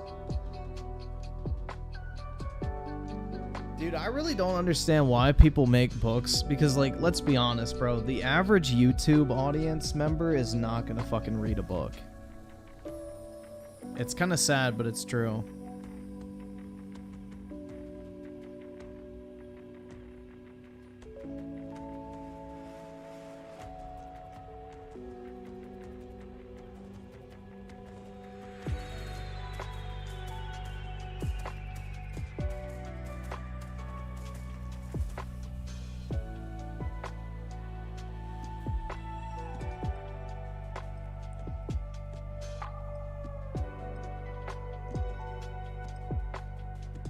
It's a graphic novel. Oh shit, my bad.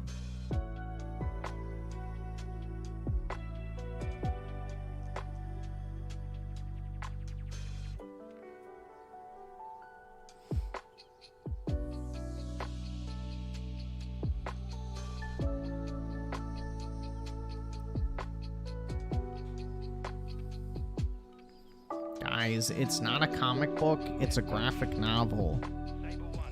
I mean, the thing is writing a book technically doesn't actually fucking, doesn't actually cost money. Like, it just costs your time. I mean, writing a book is pretty free. So, it just takes up your time.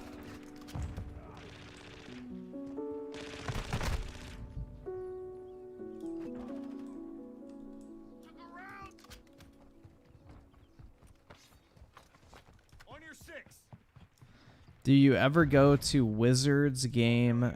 No, I don't. I'm not really a sports fan. Plus, I would never go to like a sporting event by myself. That shit would be boring as fuck. I have like zero investment in sports teams, so me sitting there watching sports would be really fucking boring.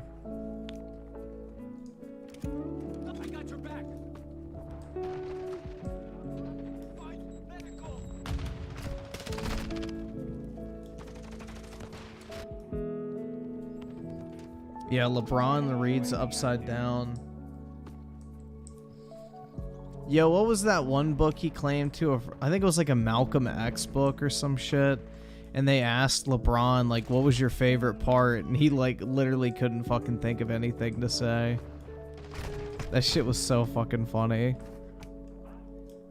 LaFraud. But yeah, he would always walk around with like a fucking book to look intelligent, and that shit would always be on the first page.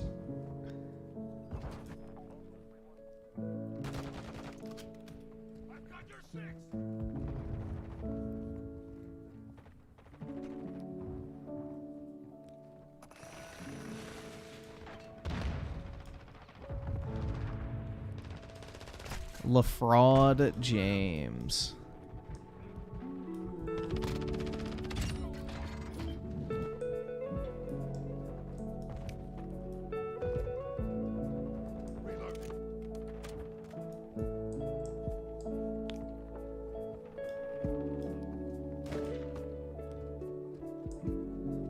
I never liked Diary of a Wimpy Kid. I thought it was kind of gay. Ain't gonna lie.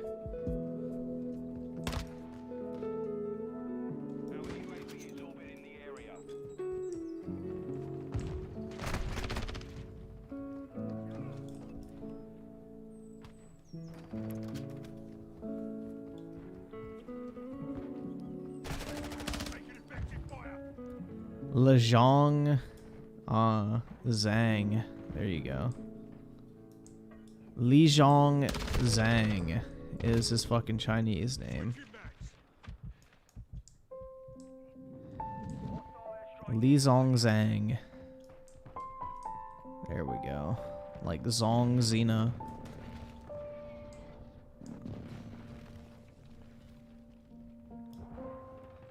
Yeah, I don't know, bro. The title of Diary of a Wimpy Kid always irritated me. I'm like, why do I want to read about some loser? That was always my mentality.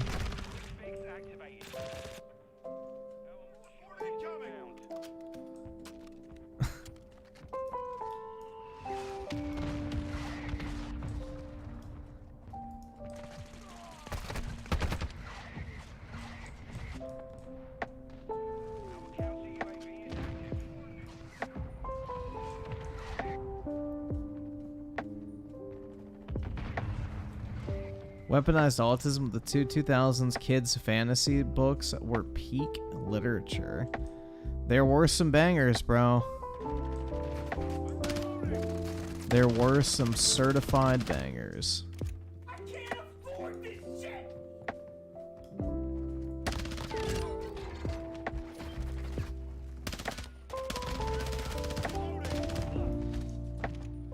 Back when life was simple.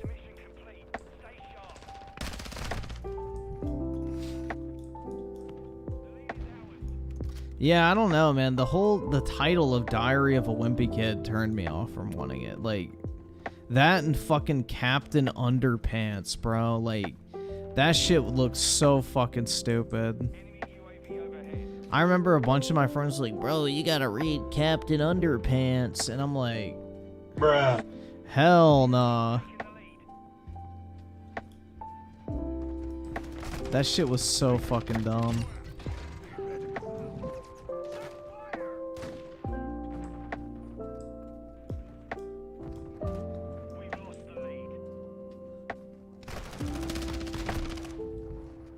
Yeah, I read Aragon.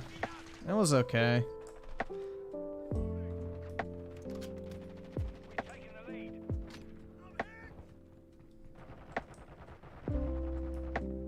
Dude, I remember when the Hunger Games book came out, and I'm like, bro, what like, that shit was almost like porn, bro.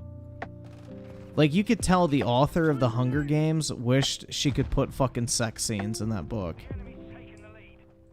Like, you could tell, man. She wanted to just write, like, whatever the dude's name was, I can't remember. Fucked Katniss and her cat. Like, bro, she, like, the way she wrote that book, like, literally described them, like, making out in, like, vivid fucking detail and shit. It's like, bro, when is he gonna grab the titty or some shit? Like, dude, there's no fucking way. And then you see, like, the actual, like, movie version of it, and you're like, bro, you definitely know this bitch was having, like, some crazy fucking fantasies about them fucking in the woods.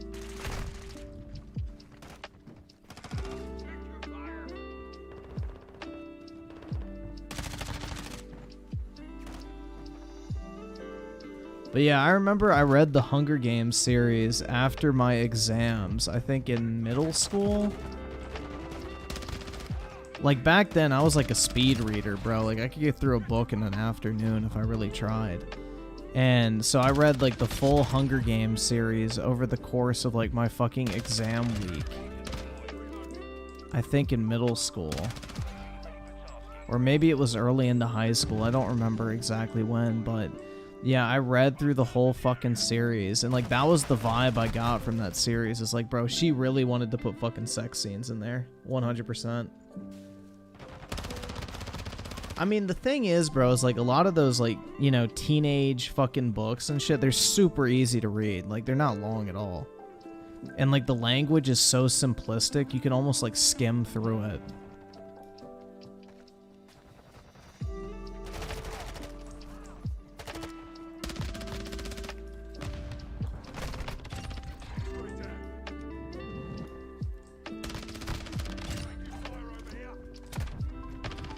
Oh yeah, Katniss was a terrible character. But Peeta was even worse, bro. That dude was such a fucking dweeb. Like, he was such a fucking simp, bro. An absolute fucking simp. Like, oh, I'll kill myself for you because Your hole is the tightest I've ever known.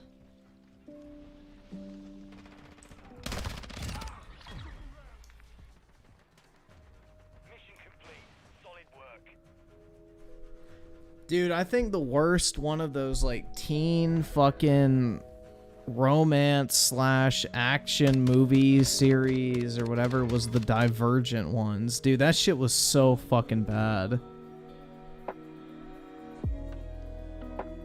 The Divergent series was literally fucking garbage.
Dude, I feel like Jennifer Lawrence would have the most annoying fucking moan during sex, bro.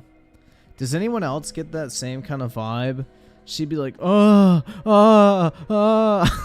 I could just hear it, bro. Her voice is so fucking nasty to me. Like, if you were pounding Jennifer Lawrence from behind, I guarantee you she would moan like a fucking, like, just, like, like, shit. I don't know, dude. Her voice is so fucking nasty.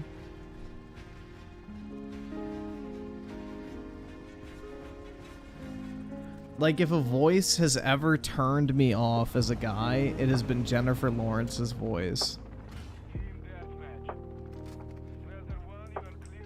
Her voice is so unattractive to me. Weaponized autism with the 2. Imagine being named after pita, bruh. Well, I think it's because he was a baker, and so they named him after pita bread, which is even more fucking cringe. Bruh.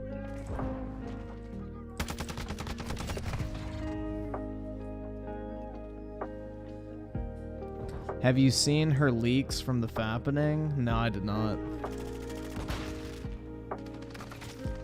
How would you know how she moans?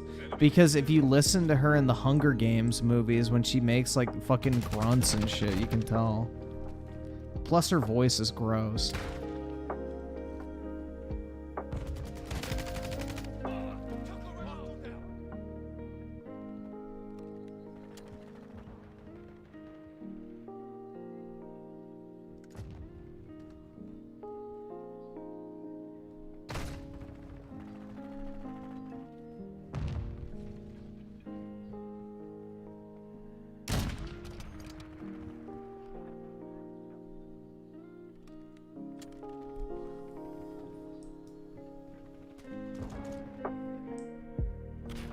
Like, it's like bitches with that super fucking high-pitched squeaker voice. Like, oh my god. That's also annoying, too. Dude, Jennifer Lawrence is just insanely... Like, I don't even know. It's not like she's ugly. But it's like, there's just something about her that it's like, bro, I have zero interest in this bitch whatsoever. Like, there's just something about the way she looks, and I can't really put my finger on it, because it's not like she's ugly. It's just when you look at her, you're like, damn, man, I would never actually, like, pursue this woman. Like, there's just, I don't know what the fuck it is, but it's like, yeah, you know, she might be attractive, but no part of me actually wants her. It's like, I would never, like, actively try to hook up with this chick.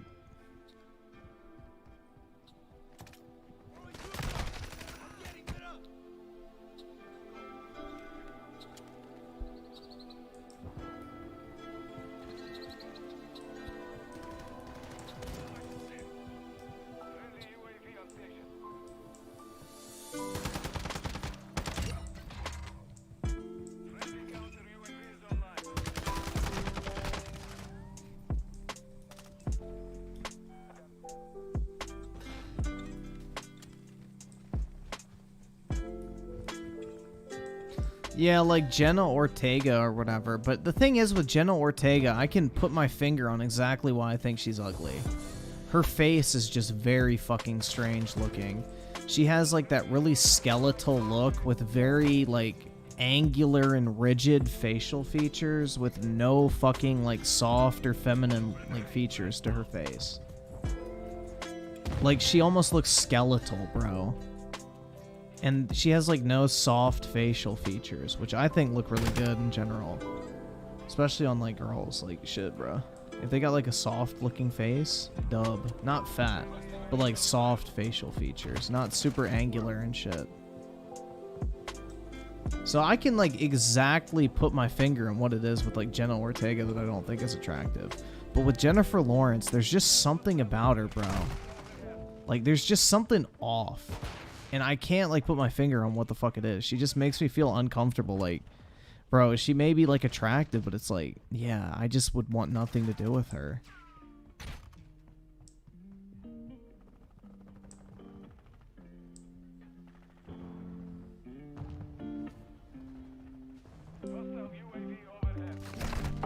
She almost gives off Zuckerberg vibes, you know? Where it's like they just don't even feel like fucking souled human beings. Like they're missing a fucking soul almost. Like they're just going through the fucking motions. They don't actually have like a fucking soul.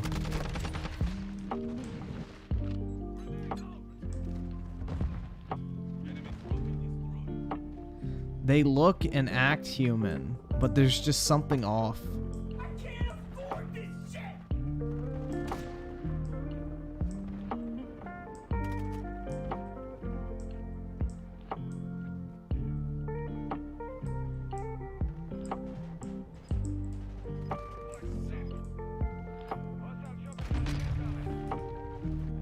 Damn, my crank ran out.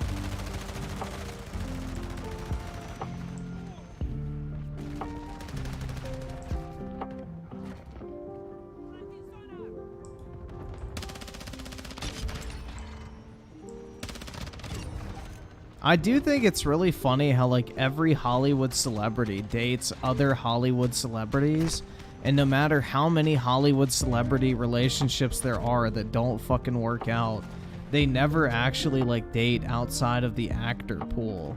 It's very fucking interesting, you know?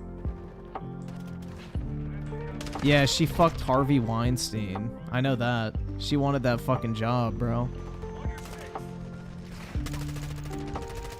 Which, hey, she's a multi-millionaire now, so I guess Harvey pulled up.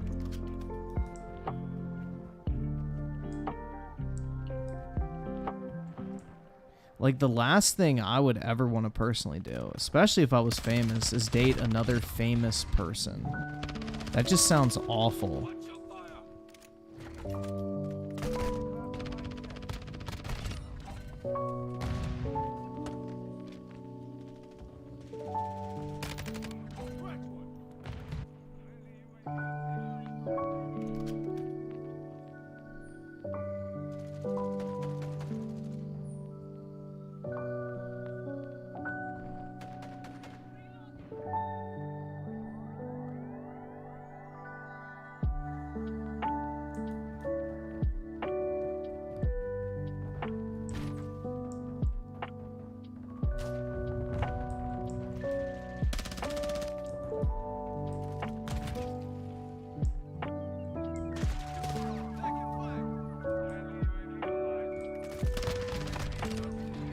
Yeah, I saw the bitch from Stranger Things or whatever is getting married, and like the top fucking comment on the Instagram post was, bruh, Drake's new album finna be crazy. Cause you guys remember that shit where like Drake was rumored to have, you know, hit her up back in the day when she was like 16 or whatever.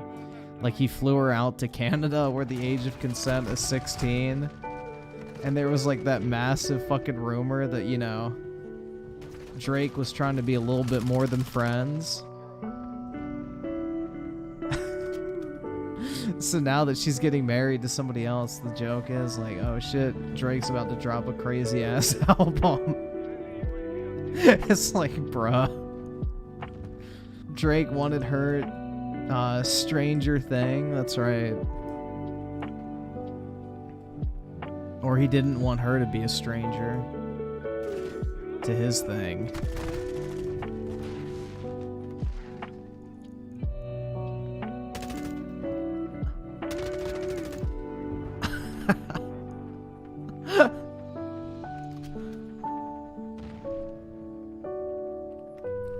But yeah. Shit's fucking weak, bro.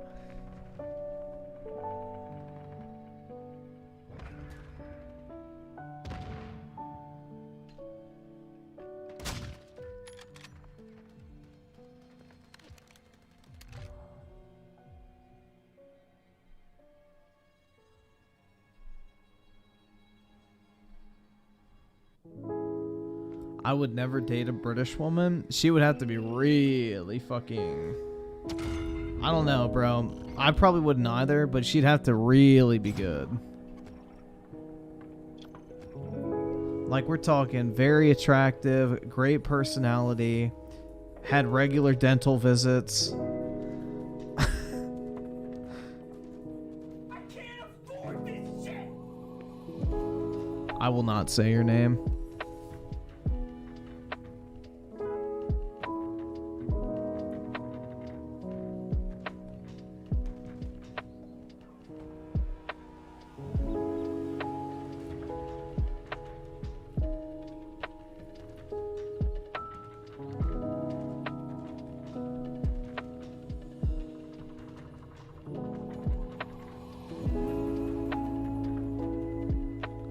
What about a black British woman? I mean, the same thing would apply, bro. She'd have to be really hot, great personality, and regular dental visits.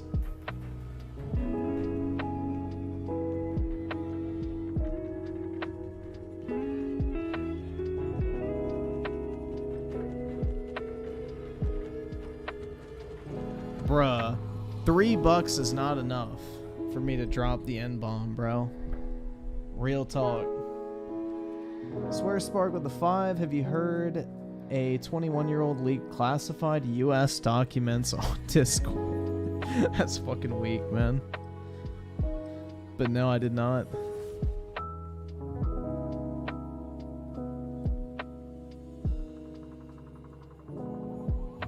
Scammer, say my name, scammer. Well, if I'm a scammer, then I'm not gonna say your name, so I guess I gotta act like what I am.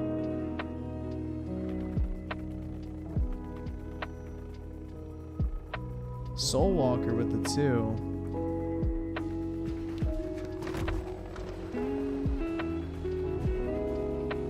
Wait. Oh. Okay, Jennifer Lawrence fucked Harvey Weinstein, the warrior in jail. Don't even want him. Oh my god.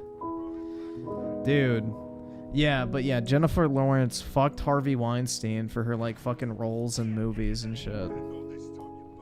Basically. I mean, that's what, you know, Harvey Weinstein's egregious fucking, I guess, crimes were. That he banged bitches, he made millionaires. Poor things. My heart truly goes out to the victims.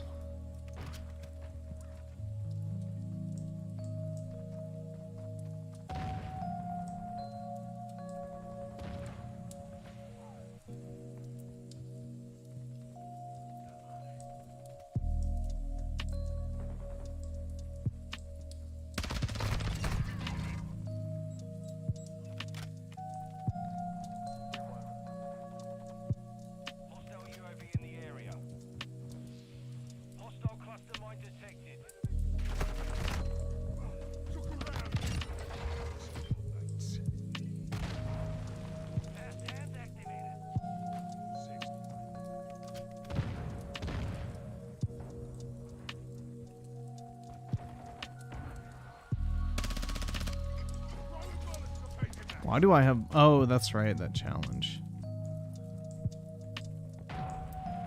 It's like, why the fuck do I have Molotovs equipped?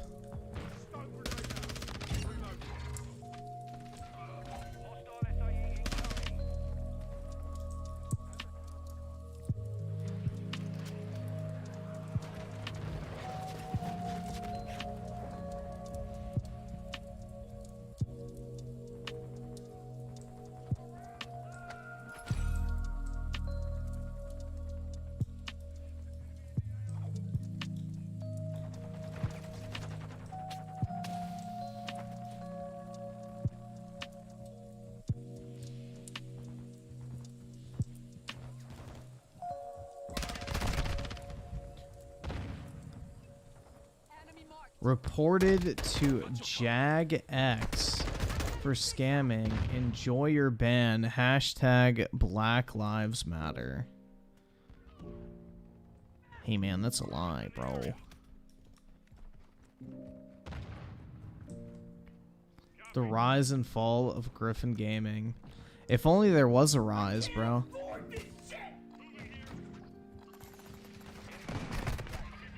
If only I did have my rise.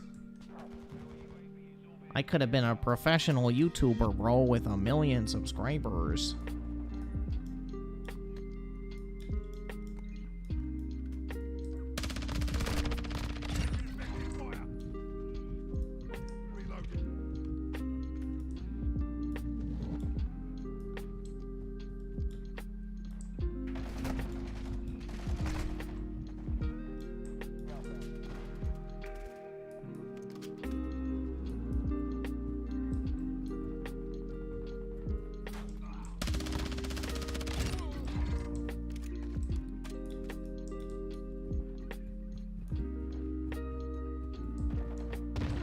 Alta Res with a 5. Would you date the perfect British girl if she was rich but she had the heavy Cockney accent? Yeah, because you can change somebody's accent over time. Accents can come and go, fun fact. And if she's rich, I would just send her to a, you know, speech school. So yeah, I could make it work. I mean, if you're talking about a girl that's perfect other than her accent, yeah, you can work with that. You can work with that.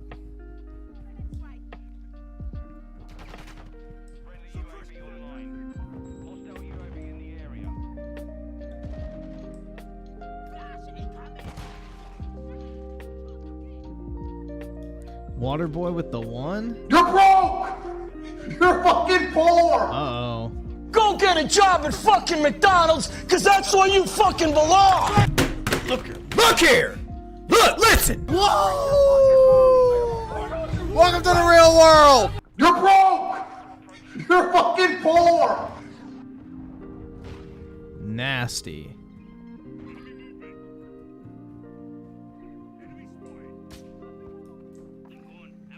Get that poverty out of my sight. Gross.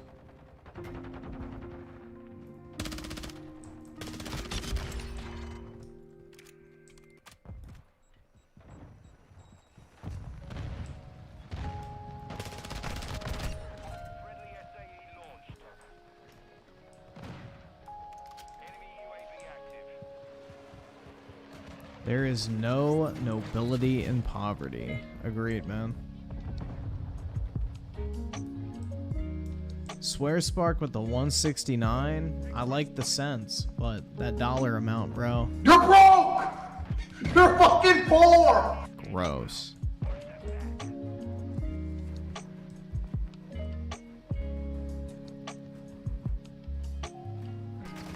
$1 is a lot of money, Griffin. I know, bro. I could have taken the subway.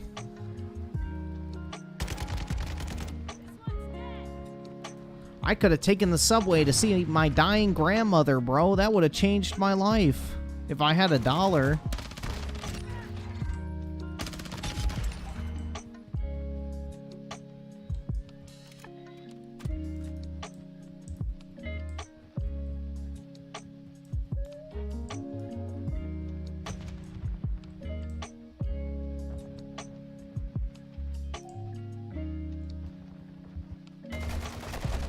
Weaponized autism with the 149 and the small white cock.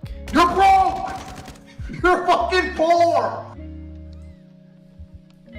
Yeah, this footlong costs a little bit more than $5, motherfucker. You ain't picking this shit up from fucking Subway. So what's Griffin's excuse? No Lambo in 20s? I don't want a Lambo. I mean, I could buy an old Lambo, but I couldn't go buy one off the lot. I mean, I guess, well, I take that back. If I cashed in all of my fucking investments, rounded up all my money, and went to the fucking Lambo dealership, I could buy like a Huracan. But that would be very fucking stupid. Or a Urus. I could get a Urus as well.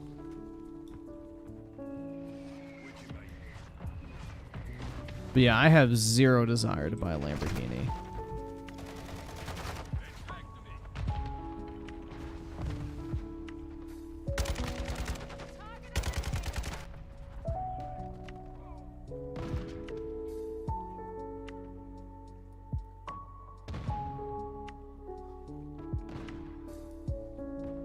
Water boy with the oh my You're god. broke!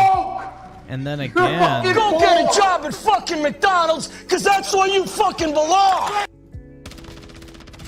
and then we got Swear Spark with the juicy peach. Bruh. You're broke! You're fucking poor! Water boy with the dollar again, dude. You're broke! Go get a job at fucking You're fucking McDonald's, poor! cause that's where you fucking belong! And Soul Walker with the 2. Bitch, I'm rich. I'm just cheap as fuck. Hell yeah, man. I'm cheap as fuck, too. I gotta count my dollars up. I don't want to go homeless. Yeah, it really sucks, man. Let me check how much I have in my bank account right now. Let's see.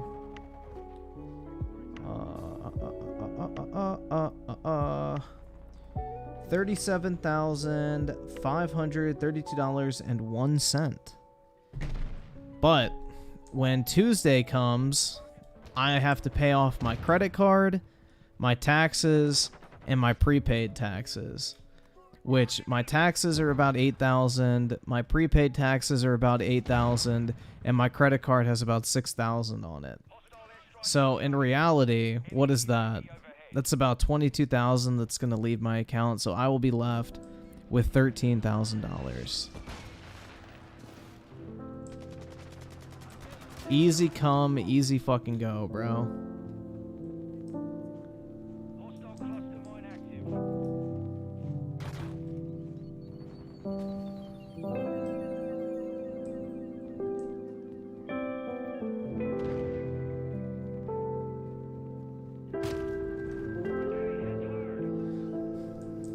Sucks to suck indeed, man.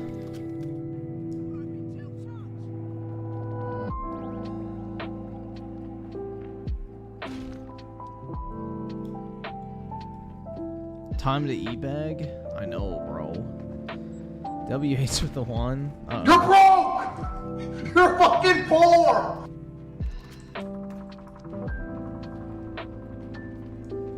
Yeah, I gotta get my money up, guys. I don't want to have to sell off my Pokemon card collection.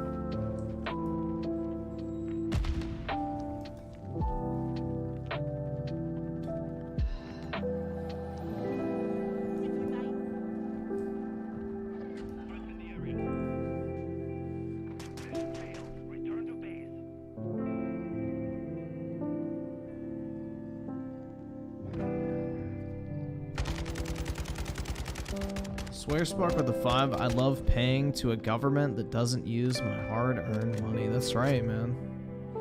Or a government that prints so much money that the value I have left just deteriorates day by day. That shit's great.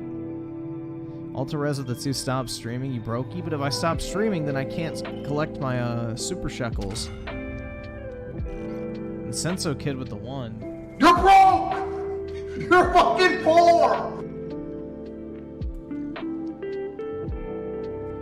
Without my super shekels, guys, I'm gonna be homeless.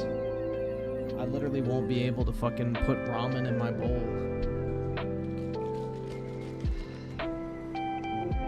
Or G Fuel in my cup.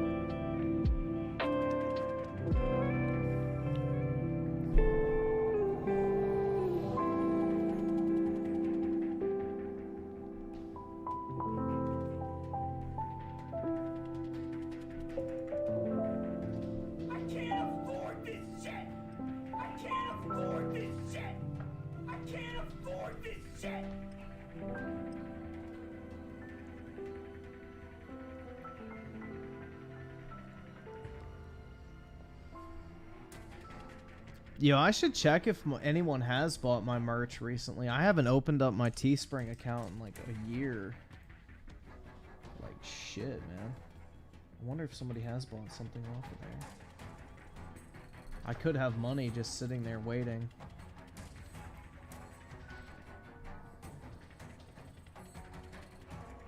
Let's see. Payouts. Oh shit, dude. I got $105.42 ready to be paid out. Let's fucking Griffin Gaming just did a super chat, said, gaming! Gaming! Let's go. Hell yeah, dude. That's pretty good. I don't even advertise that shit.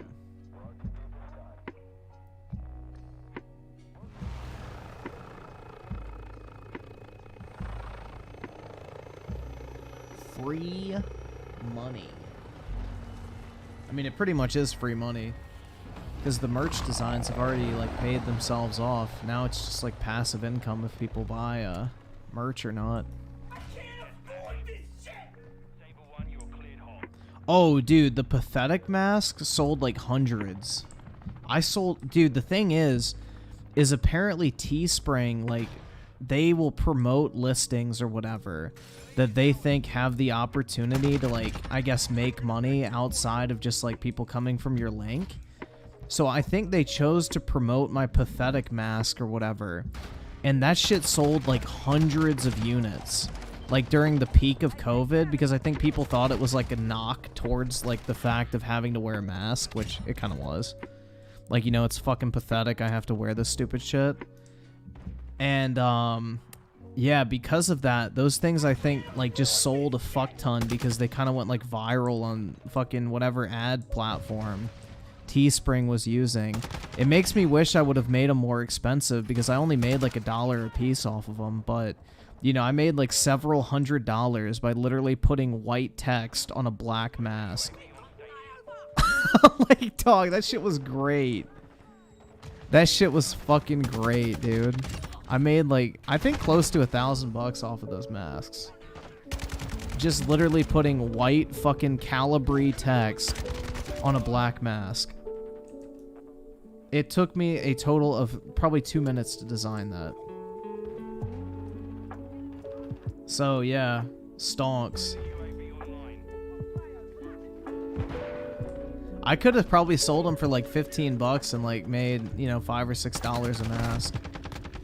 But I didn't really do... I mainly just did the mask as a fucking joke.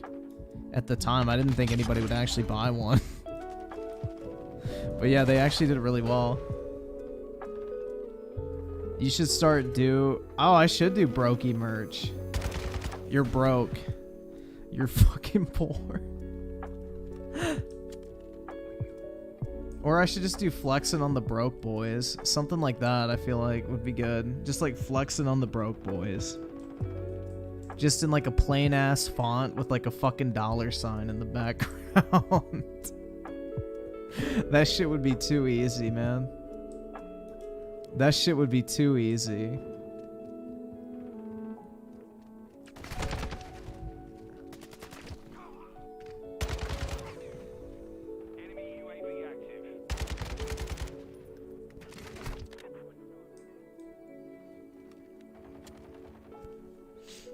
Swear Spark with the 2. How do you like the new update, the MW2, Griffin? I actually like it. So far, so good, man. I'm glad they added the intervention. It's been pretty fun. And Waterboy with the 5. I love the disappointment you expressed when I dono spam. That's right, man. Believe it or not, guys, poverty does disgust me. I hate how low effort most YouTube merch is. Mine's pretty low effort. Although I like the GGG stuff. That stuff's nice. I have a couple of hoodies from that.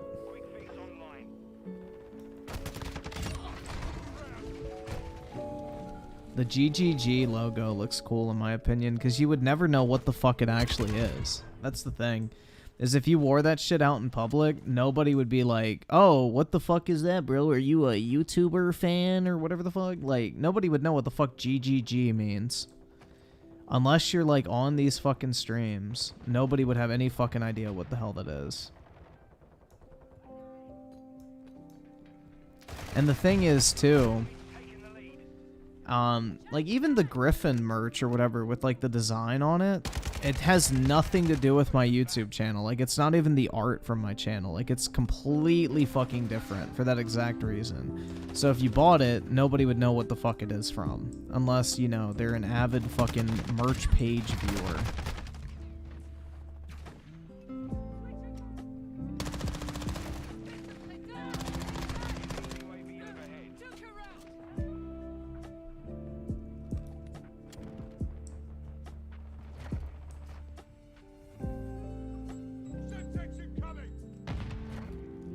Yeah, bro, put Japanese text on a t-shirt. Immediate profit.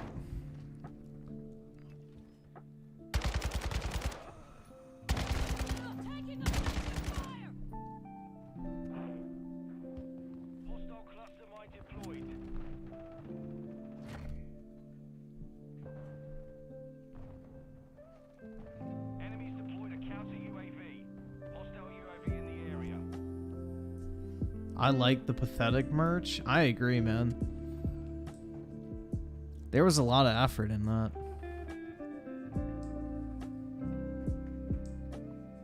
YouTuber merch is cringe, in my opinion. I agree. I don't really buy merch.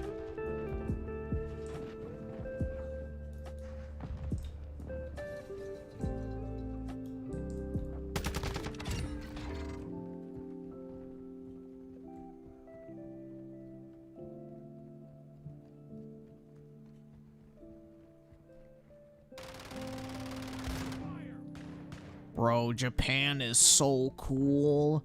I just love its aesthetic and culture. Like shit, hold up. Where's my channel at? Show me my fucking channel. Store.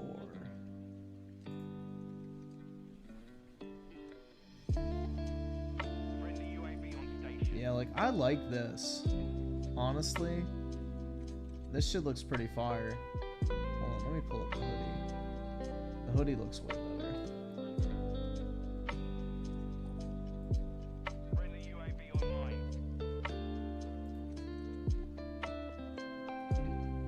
Like, I'm not even gonna lie, that shit looks pretty clean. I have a couple of these.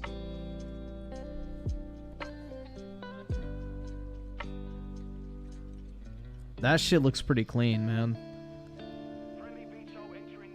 Like, you would have no fucking idea what the hell that's from, right? Like, you would see that and be like, oh, what the fuck is that?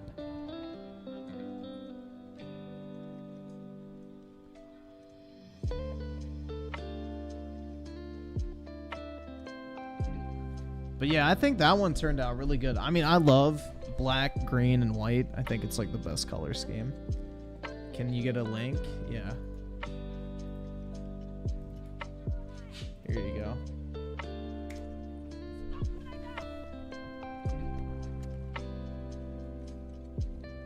But yeah, that shit looks fire in my opinion. I had one in red before.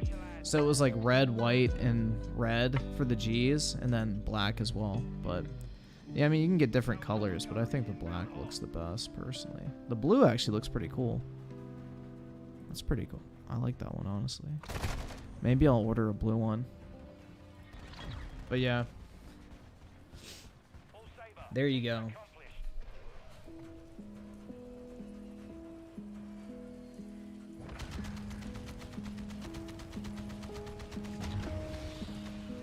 Yeah, I don't even get it for free, man. I still have to pay for it, which is kind of lame, but, you know, I don't actually have to produce it myself, so fair enough, I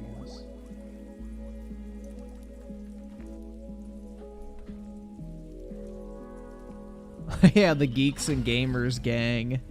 Hell yeah, bro.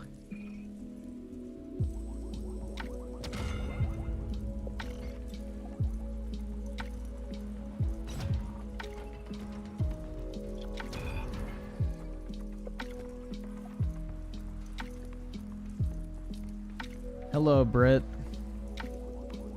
How are you on this fine Friday afternoon or evening or Saturday morning, I guess? Shit. Let me fumble that one more time. Sorry, guys. I just get nervous whenever I see Britt in the chat.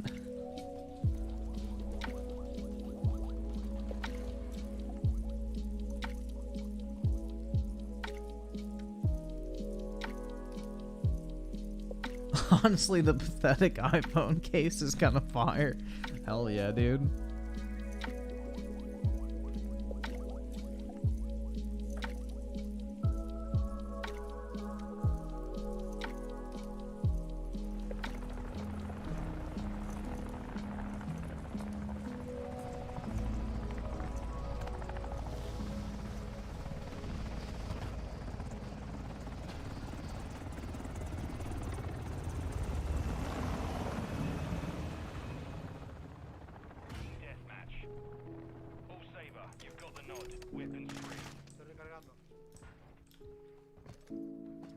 Pathetic condoms? Let's face it, guys. Nobody in this chat has any use for those. Sad but true.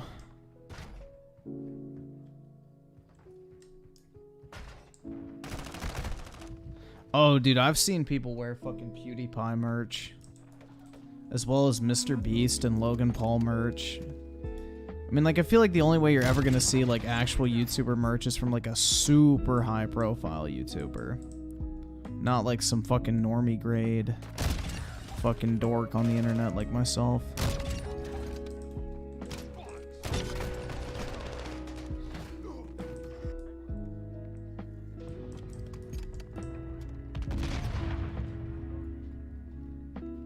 Weaponized autism with the 2 GGG thongs. When I tried to find a small towel / cum rag, but they didn't have that option available.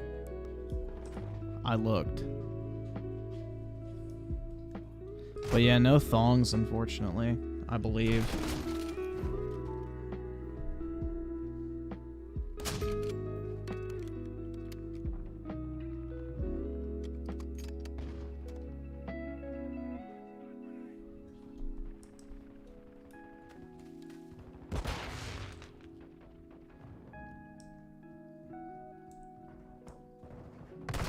I feel like most girls are on the pill nowadays anyway, so unless you're worried about catching a STD, condom's kind of worthless.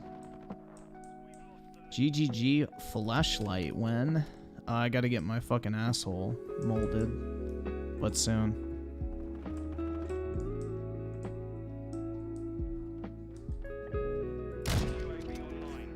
Did I commission the GGG art?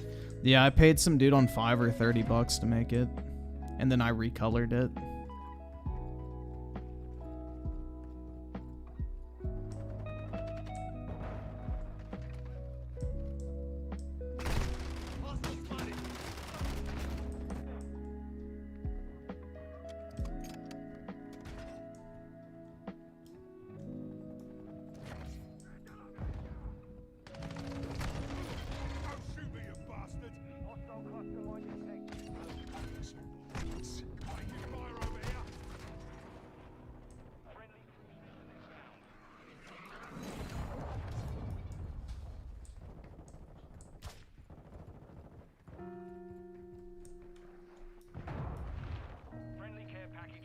I should have paid them an exposure.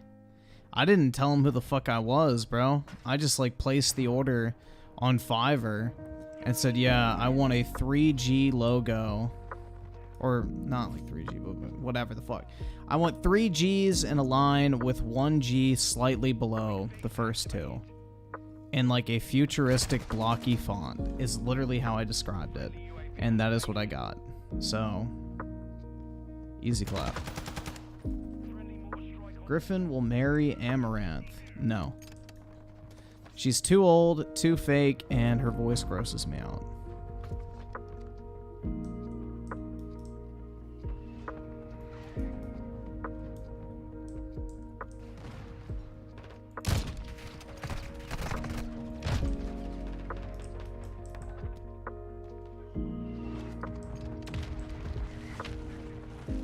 Get the premium hoodie. The premium hoodie is way softer. Yeah, don't get the normal hoodie, get the premium hoodie. The premium hoodie is way fucking softer, bro. The normal hoodie is not great. It's like a fucking Hanes hoodie. The premium hoodie is like really fucking soft.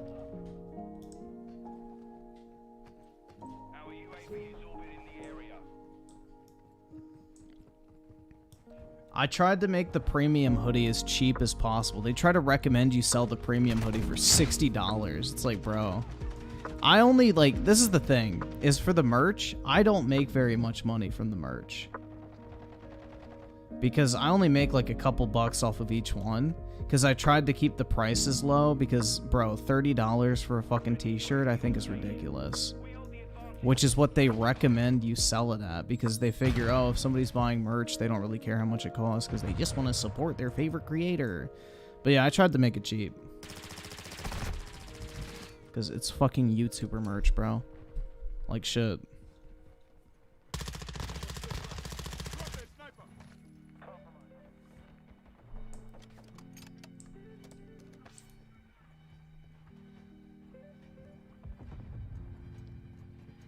Griffin, would you marry a modest girl? What do you mean by modest? Like, just normal looking? Yeah.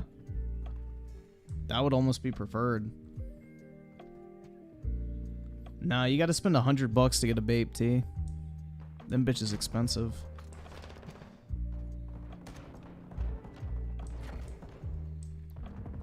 Dude, I am perfectly fine with just a normal girl. That is, like, perfect in my book.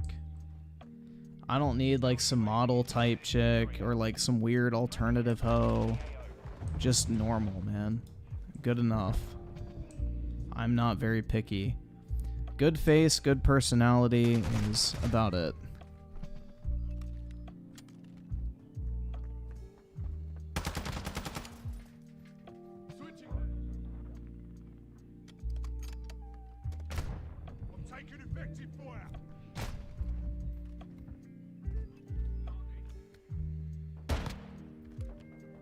I'll donate for a kiss. Mwah. There you go. Now. Give me money! Give me money! Give me money! Give me money! Give me money! Either subscribe, donate, or get the fuck out. Good bank account? I don't really, I mean, that's an added bonus, but I really don't care. I already know I can make money. Now, would it be nice if she also made decent money? Sure, because then I could accomplish my goals much faster. But it's not a deal breaker. JBT with the 1. Oh my god, you spit in my face. You're broke! You're fucking poor!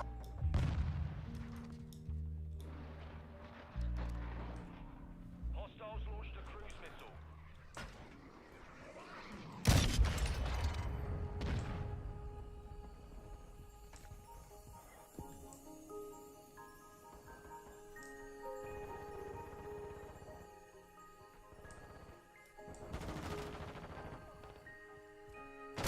Ah.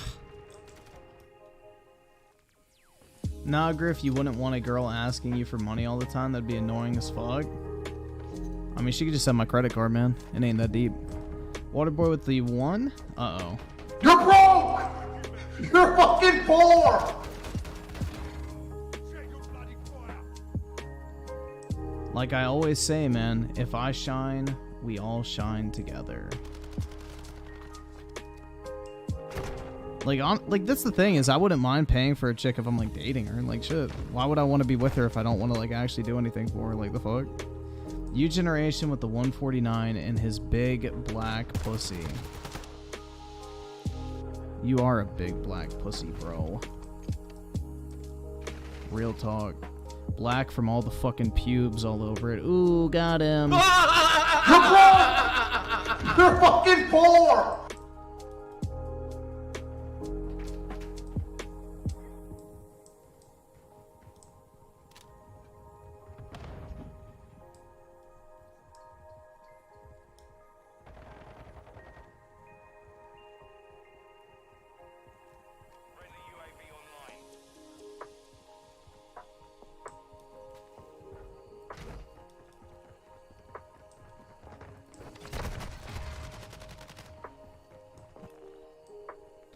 Griffin is making sure the whole team eats. That's right. I won't be the only one dripped out in designer.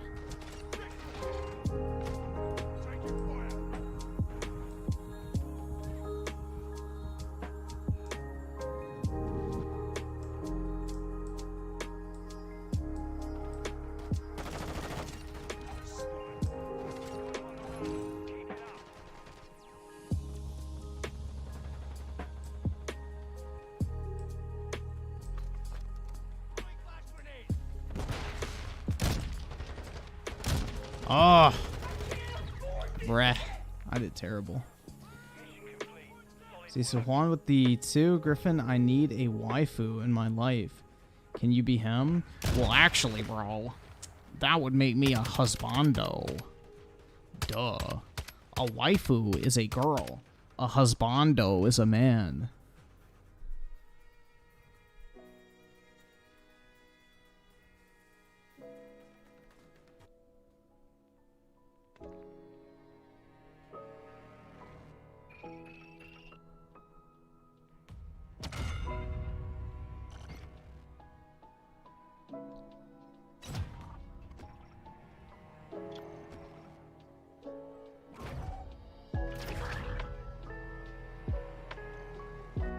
Griffin is a Discord mod? Nah, I lost my fedora. I lost my fedora privileges.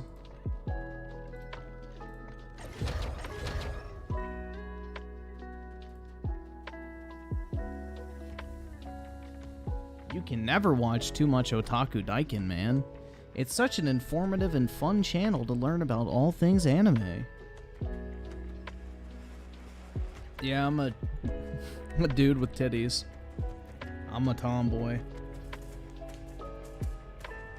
I guess every fat guy is technically a tomboy, right? A dude with titties.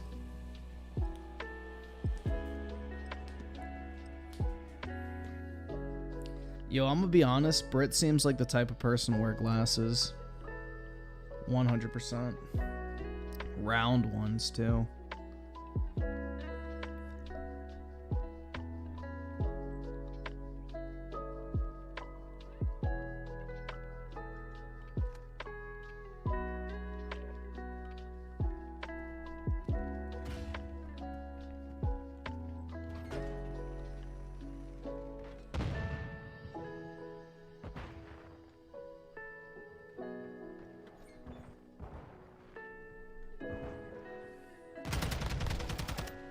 Round glasses and UGG slippers in the house.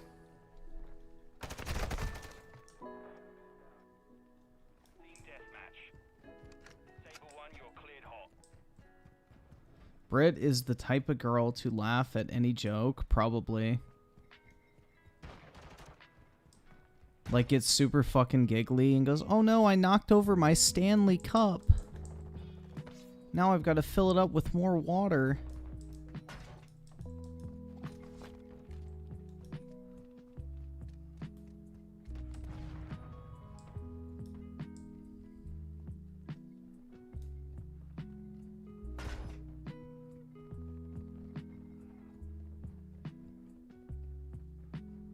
I'm gonna be honest, like, the more I've thought about it, a review tech and quartering fight does not make sense, because unless it's like some multi-million-dollar fight, the quartering would lose out on so much fucking money from having to train and like actually dedicate time to that. Because I mean, if you think about it, the quartering puts out what, like 7 videos a day? They average, let's say, 100,000 views each. I think that's probably, I would even say more than that. Probably like 200,000. Let's say he averages like 2 million views a day. Which I think that's probably about right. With all of his like legacy content and shit. Like, he probably gets like $5 per 1,000 views. So that's close to 10 grand a day he makes making content.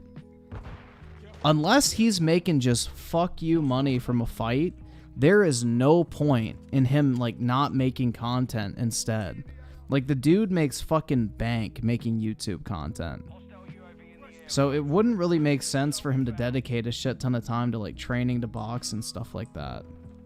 Like, the man is rolling in the cash, not to mention how much money he makes from his coffee company, his marketing agency. Like, the dude is out here balling. Oh yeah, dude, quartering makes millions of dollars a year from YouTube. Easily. Easily makes millions. Like, quartering's work ethic is very admirable. Like, say what you will about his content, but the dude cranks that shit out better than anybody else.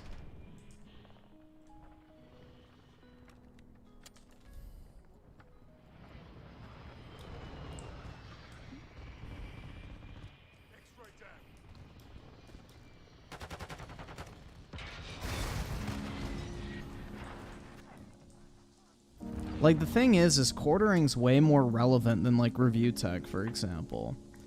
Like, Rich only gets a shit ton of views when he, like, shits on DK oldies, for example. The quartering can literally upload a video about some random fucking tweet and get, like, 100,000 views. So, I don't really think they're on the same level of, like, fame, either.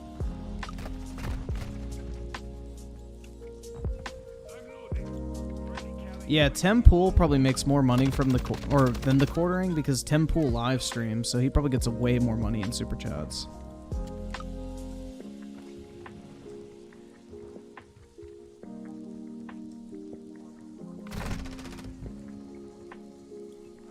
$100K views isn't that much. Yeah, but when you upload 7 times a day, I'm key. That's a fuck ton per video. Like today, I saw the quartering uploaded a video on Bud Light. That shit has like 300,000 views in the first like 10 hours. Bro, do you know how much money that is? Like, let's say $5 per 1,000 views times what? That's $1,500 for like some random 12-minute video he recorded on Bud Light. $1,500 for that one fucking video. That shit's crazy, man. $1,500 one video, not to mention if it's a sponsored video or how many conversions he gets for people to go buy his coffee and shit like that. Like, he's making a shit ton of money. The quartering is bankrolling. And then not to mention, like, hold on, let me see how many views he gets a day. Let me check. Quartering, social. Let's see. So the quartering gets how many views per day? Around 1 million views per day. 1 million to 2 million views a day. So let's just say 1 million views a day. Okay? That's fair enough. So 1 million views a day, conservatively, is about $4,000 to $5,000 per day. So let's say it's 4,000 times 30 days in a month. He's making $120,000 a month in ad revenue. Then you have to look at all the like sponsored content he does, like Meta PCs, for example. I forgot what his other sponsors are, but he has that. Then he has his coffee company that does very well. He has his digital marketing agency. Like, then he live streams on top of that now, so he probably pulls in a couple $1,000s a week minimum in super chats. Like, the dude is making bank, bro. Absolute fucking bank. Like, $120,000 a month in ad revenue alone is fucking crazy. That's fucking crazy, dude. That's like insanely good. That one's on ice.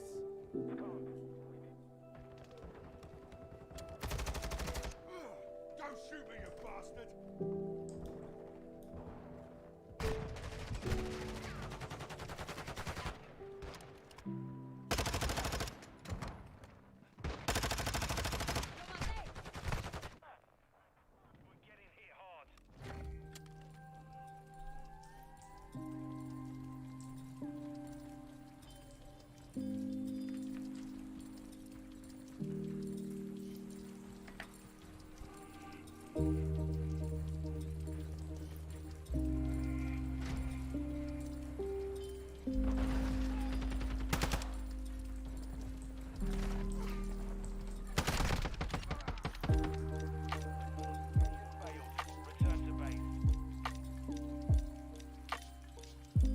Griffin would be making bank if he actually uploaded. Real talk, man. I should fucking upload more. I know. Maybe tomorrow I'll make a fucking Redfall video and milk that shit for what it's worth.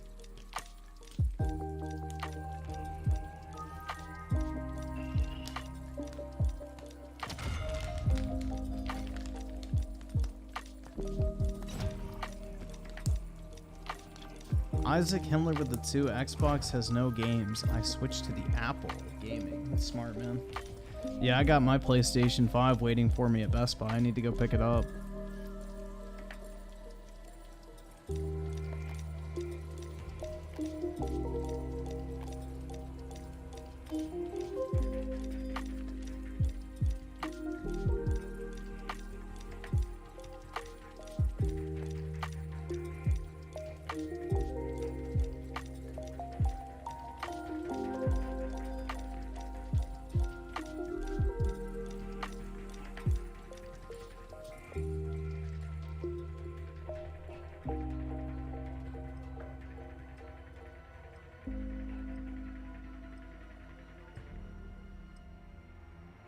Someone should crack the whip on Griffin. He's the Xbox / Microsoft of YouTube. Hey, shut the fuck up, Britt.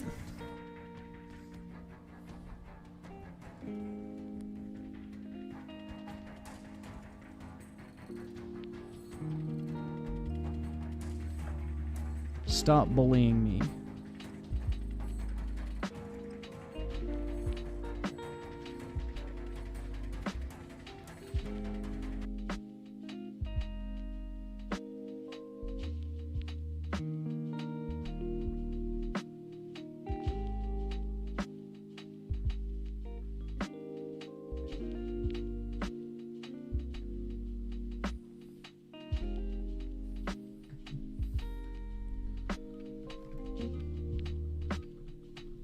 No, I've never talked to the quartering. Yo, alright. Let's do brainstorm for videos here. So I'm gonna make a Redfall video tomorrow. Redfall shows the greater issue with Xbox Series X. And what else? I should make a video about buying another PS5. I mean,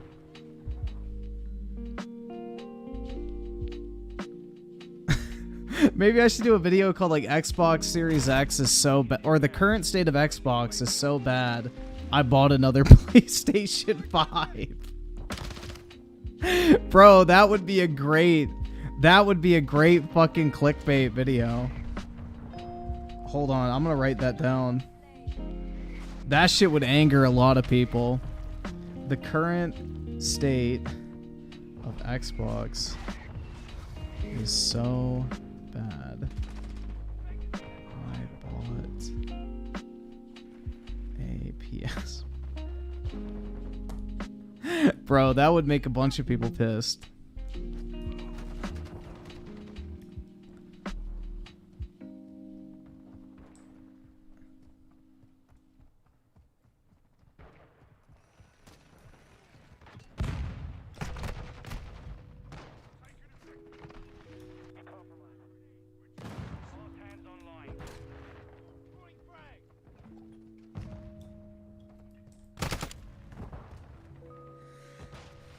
Gotta think of more things. Shit.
Ah, shit.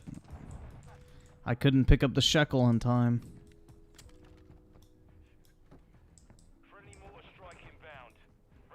Yeah, the whole, like, self-improvement, men's advice, financial shit, like, yeah. That is a very easy category.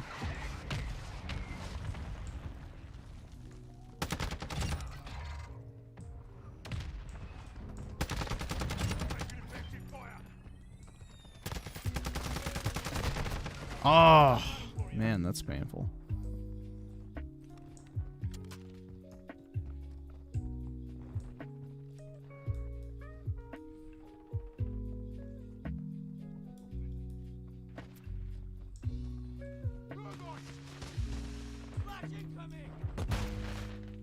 Men's advice? Oh yeah, Britt. That's a huge category on YouTube. Huge fucking category. Like how to make any girl fall in love with you. How to dress like a real man. 10 things men do that boys don't. Like gay shit like that. Those are like really popular fucking topics. Or do these things in your 20s to become a real man. Or like shit like that. It's really fucking cringe.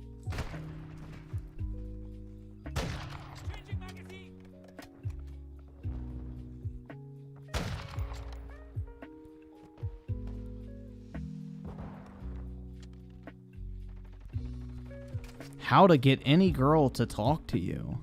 Like I would know anything about that, right?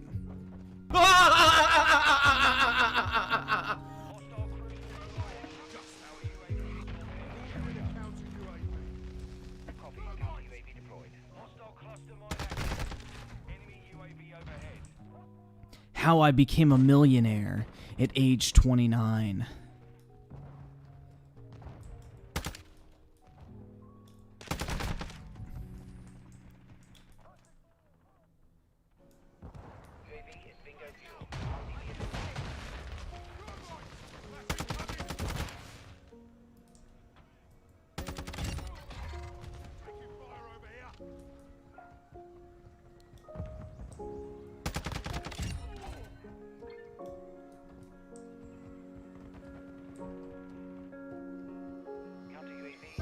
Yo, maybe I should start a series on my second channel called How Not to Be Poor, and then tackle like small financial topics in like 5 to 10 minute long videos, and like make each video just like a random fucking topic.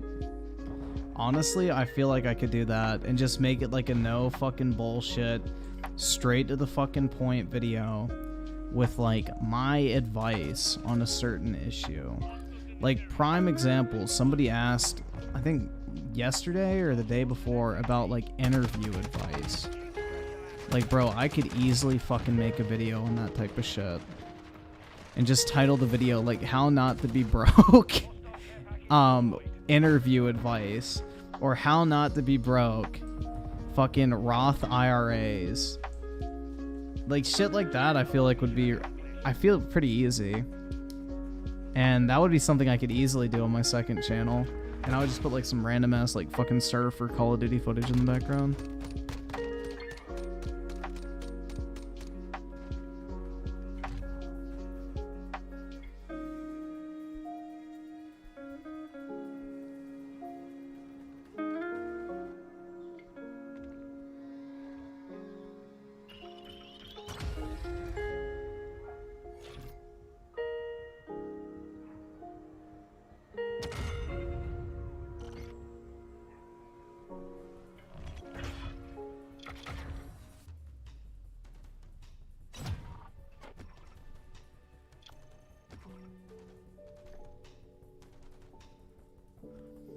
But yeah, the big thing would be like, it wouldn't be like the shitty fucking financial advice of, oh, open a business. It's like, the fuck?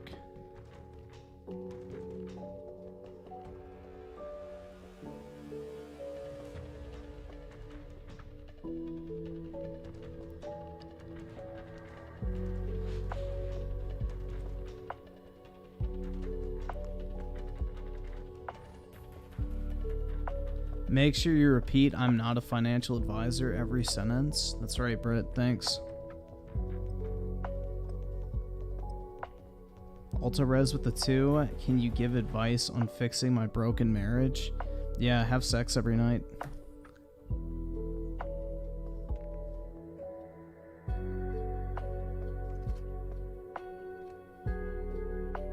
Nine times out of 10, a broken marriage is a sexless marriage.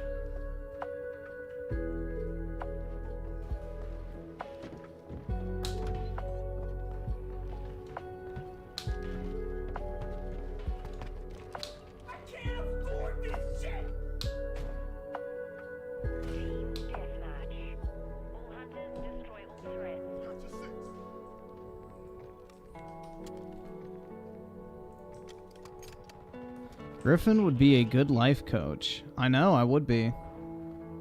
I'm a very much no bullshit kind of person. And if someone comes at me with some bullshit, I'll call them on it very quickly.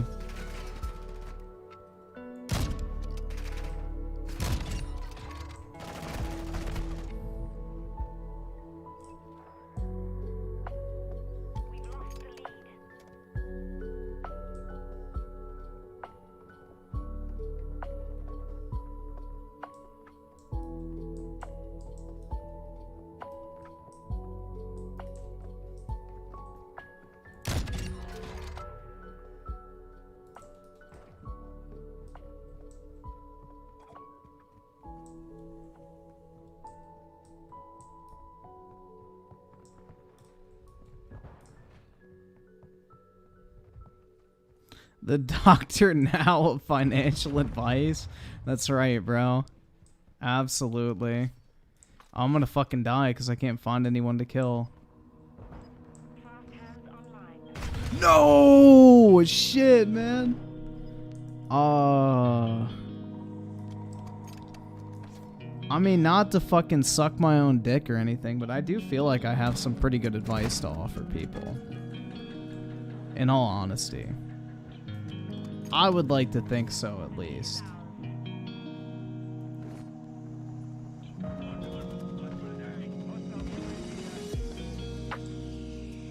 I don't feel like, you know, I'm completely full of shit for the most part, but, you know, I'm sure that's kind of a biased perspective, right? Better than Dave Ramsey. Dude, I fucking hate Dave Ramsey. Oh shit, man. Oski Blosky with the 50. How Not to Be Broke, the series. Is this enough to have you make those videos? I would definitely watch them and save them. Or, you know, this could be a good way to get the... Wait, what is that? Oh, the 3rd tier membership. Some good exclusive stuff. I'm just saying, wink, wink. I definitely think... Give me money! I think it'd be pretty easy. And it would be easy to do on my 2nd channel as well. I probably will do it, in all honesty. Because that's like something that would be very easy for me to crank out in like 5 minutes. And I wouldn't have to do like a fancy thumbnail or, you know, editing or any of that type of shit. It would literally just be like me recording for 5 minutes. And then maybe like pulling up a fucking calculator screen cap. Of me like doing math in real time. But yeah, I definitely think I should do something like that. At the very least, just so I could point people in that direction if they have a question.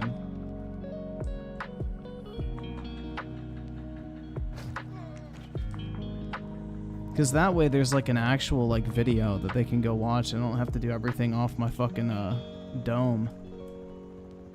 Stream my job? Hell yeah, man. That'd be exciting.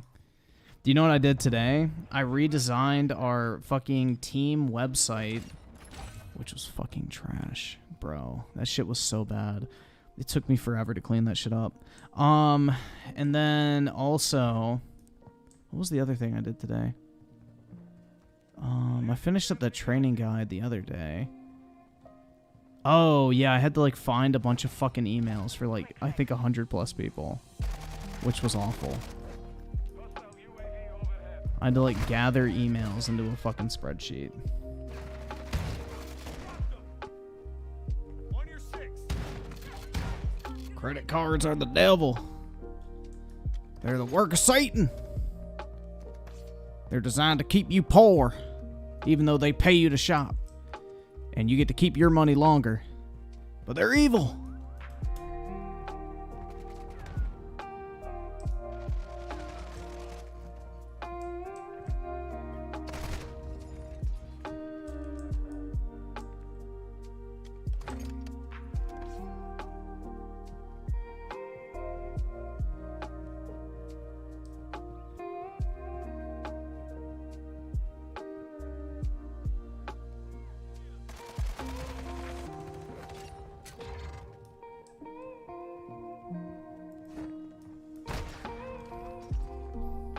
What you're telling me is you didn't spend all your time complaining on r/anti-work and how oppressive your job is.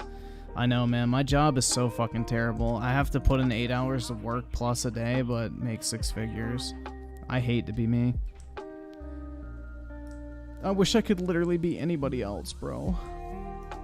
The oppressive conditions I'm subjected to is just unbearable. I couldn't imagine being worse off than I am right now. Having to work for money instead of just having it given to me for no fucking reason. What cruel world is this we live in?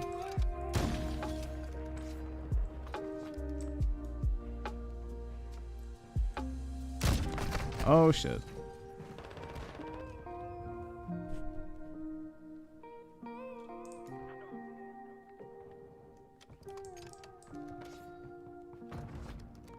Well, I mean, I play Minecraft some days. Like, if I'm sitting in a long meeting or something, I'll play Minecraft. Or if I have, like, time in between tasks. Because there's definitely times where I don't have anything to do. Because I'll, like, finish something up and then I'll be like, oh, yeah, I finished this up. And they'll be like, oh, well, you know, we got our fucking 2 o'clock meeting, so I'll talk to you then afterwards. And, you know. So, yeah, I get a lot of downtime every once in a while, which is nice. Dude, Brit is racist. Brit comes from a privileged white family in New York. Brit is 100% racist.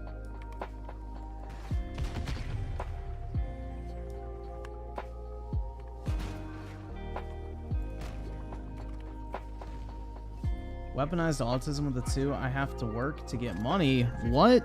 That's right. They should just pay me to show up, bro. Real talk. I should just get paid to show up.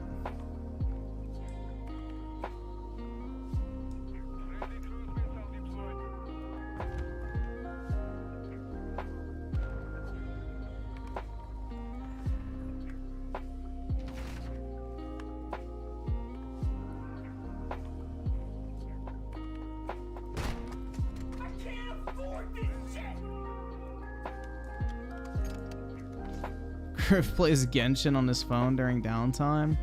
No, I mainly just, not to sound sus or anything, but, lay on my bed with my dog.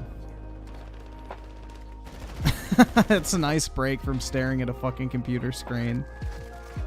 I'll just chill with my dog. And then most, like, 9 times out of 10, I'll end up playing with him. But, yeah. I'll attempt to lay down and relax for a couple minutes with my dog. And then he'll start spazzing the fuck out, and then I'll end up, like, chasing him around and shit. But yeah.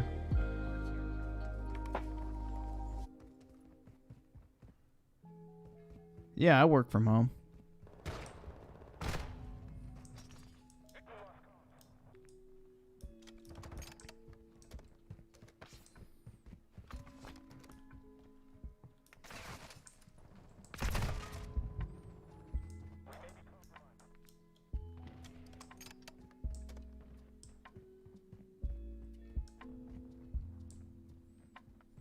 I actually did talk to a black person back in January this year. I don't know how I'm racist. Good job, Britt. Stepping out of your comfort zone. Proud of you. New generation with the 2. People are using AI for OnlyFans. Now, easy money. Oh, I'm sure, bro. The simps are fucking suckers, so good on them.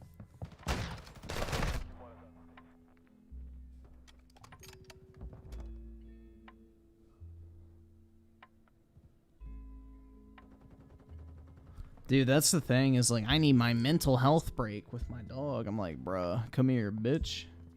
I need to cuddle up with my dog to, you know, decompress my anxiety. I think that's an actual thing people do. That or their cats. Probably their cats. But no, I just like to, you know, pet my dog. It's fun.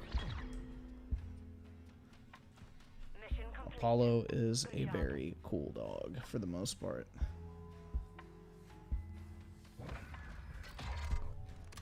But recently I've been sitting outside a lot, which has been nice. I've just taken my laptop outside and worked on like this little patio area because it's been so warm out. That's been really nice.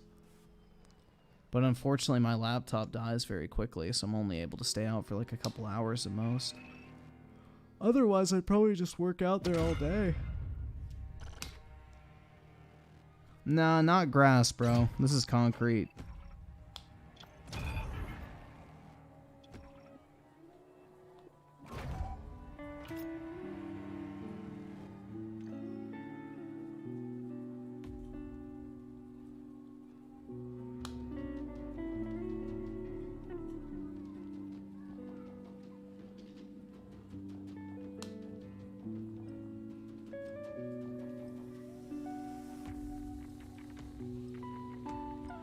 Well, this isn't my laptop. My laptop actually has decent battery life.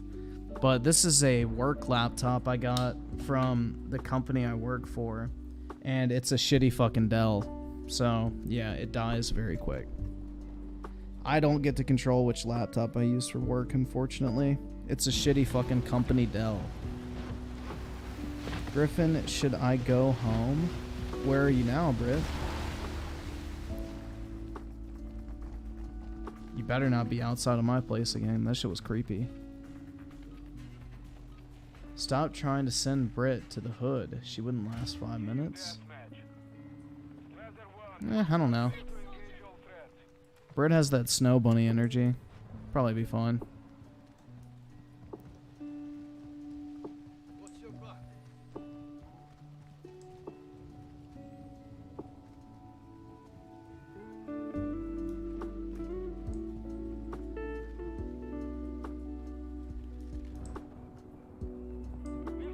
They'd be like, shut up, snow hoe, and then pimp slap her.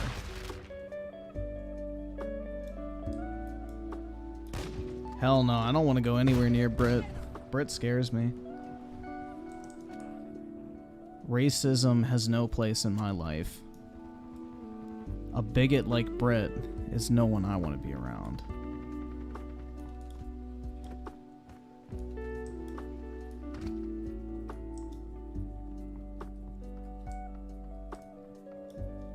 You're walking the dog right now? It's pretty nice. Yeah. I've done that recently, actually, where I've gotten off stream and then gone for a quick, like, walk. That is nice. I love being out late at night, personally. It's very sketchy where I live, unfortunately. Where I used to live, it wasn't. Like, it was more, I guess, rural than city. And I could just walk down, like, the fucking street and shit for, like, an hour or two. And there wouldn't even be a car on the road. It was fucking great. And I would like walk at night all the fucking time. Or I would even like drive down to campus some nights and just walk the fuck around randomly, which was kind of cool. But yeah, I love walking around at night.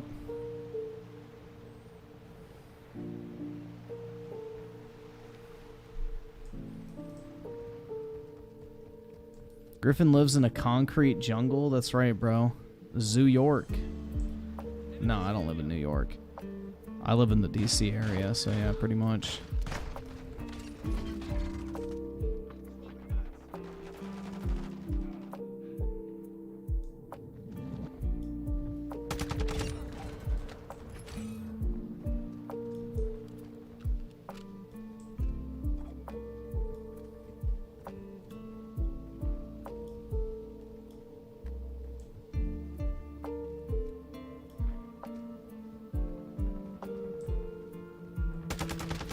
What type of firearms do I own? It's Nerf or nothing, bro.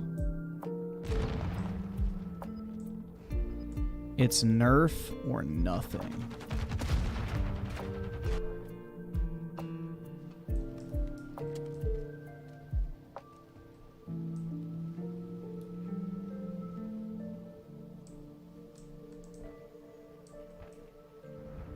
Yeah, Britt probably does enjoy walking around the streets at night. Seems like a common activity.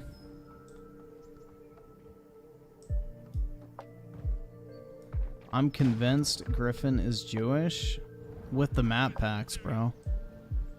With the season pass and battle pass content and the map packs. I've got that extra content. I'm like the Game of the Year edition version of Jewish.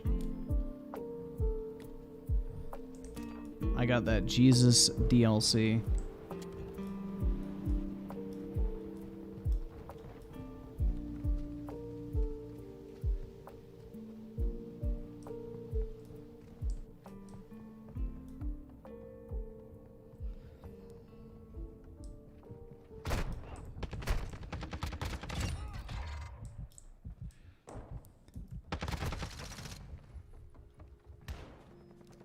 Yeah, I don't think Brit walks around at night, guys.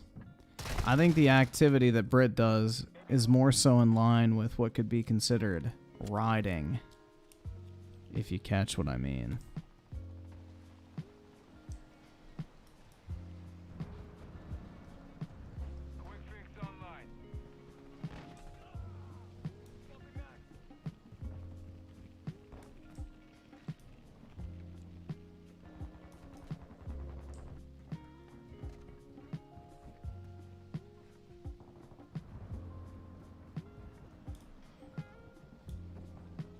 Can H3H3 delete his channel? I wish. Dude, if H3H3 would vanish from the internet, that shit would be fire. That dude is so fucking miserable to listen to. I've never thought he's funny. Like, all my friends thought Vape Nation was like the funniest shit to ever fucking exist. I'm like, how? How is that shit fucking funny? Griffin hides the Torah in his closet? Nuh-uh. I hide it in my dresser drawer. Griffin be picking Brett up? No, no, no, no, no.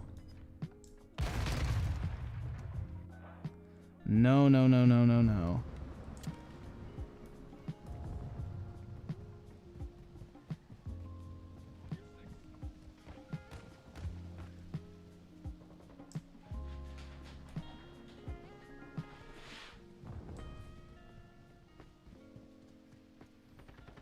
Yeah, he stole the Vape Nation thing from Filthy Frank, which is why they stopped fucking talking to each other. The mission is half complete. Finish it. I didn't have a bar mitzvah, unfortunately. I wasn't able to be like, Give me money! Give me money! Give me money! Give me monies! I was out there slumming it.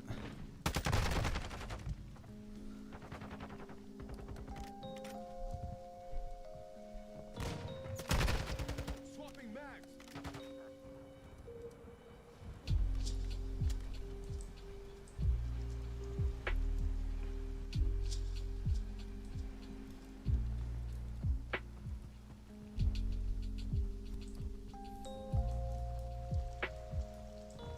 I have the Mormon's Golden Book, that's right. Only I melted it down for a Cuban link. Diamonds dripping in the newest mink.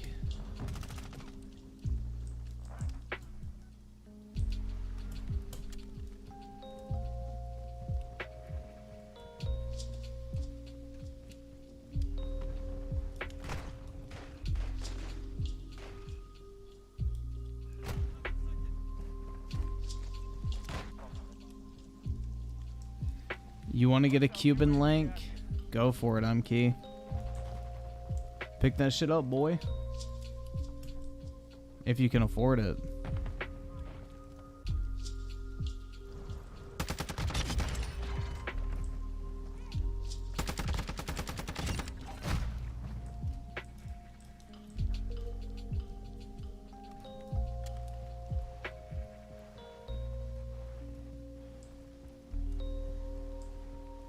Enemy fighter here.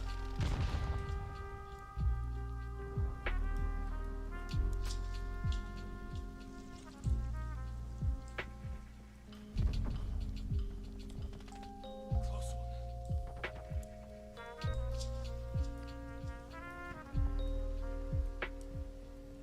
I should buy a Cuban with the remaining 37,000 in my bank account? No, thank you. Our UAV is orbiting the area.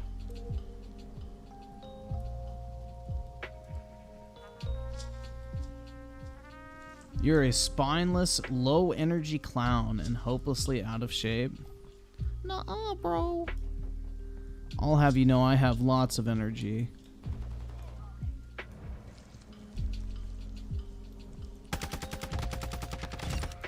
It takes a special type of motherfucker to sleep 3 hours a night. I'll have you know.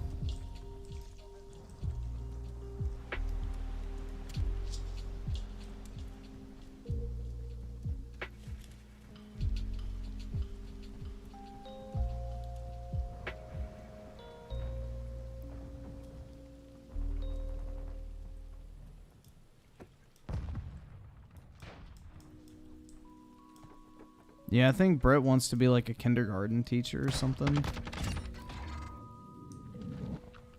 Yeah, a sleep-deprived motherfucker. That's right, bro. But here I am, functioning. Bro, what the fuck? My mouse wasn't clicking for a second.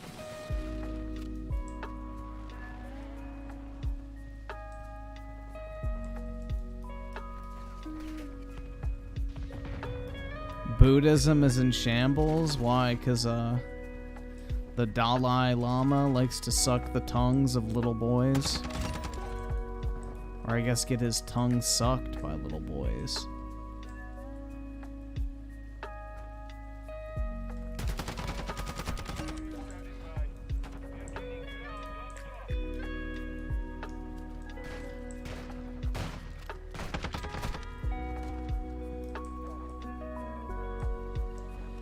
Yeah, I will emerge as the new Buddha and get all the Buddhist baddies.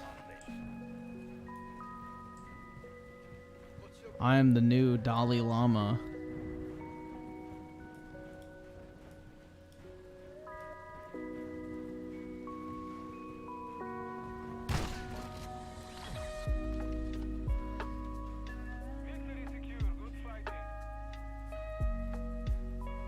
On the first day of class, Britt's gonna be like, don't worry everyone, poor kids are just as smart as white kids. You guys will all do great.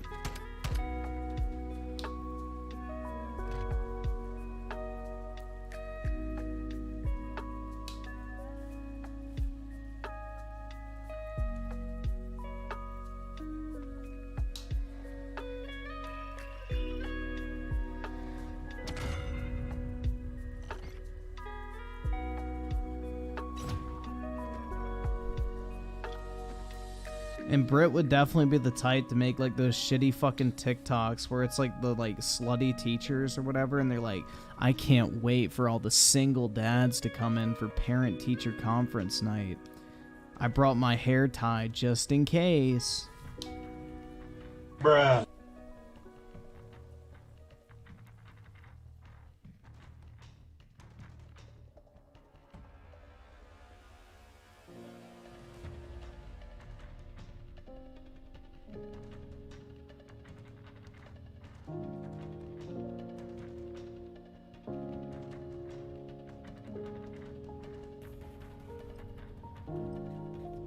Born to shit, forced to wipe. Amen. Oh, dude, it is a real thing. I've seen videos of that shit. I've seen like 5 or 6 videos of that exact fucking scenario. With like these teachers in their classrooms going, my favorite night is parent-teacher conference night. Shout out to those really sexy single dads who always show up. I don't think there's a thing as single dads. Oh yeah, there is, Britt. 100%. Divorce is running rampant in our times. You better believe there's a lot of single dads out there.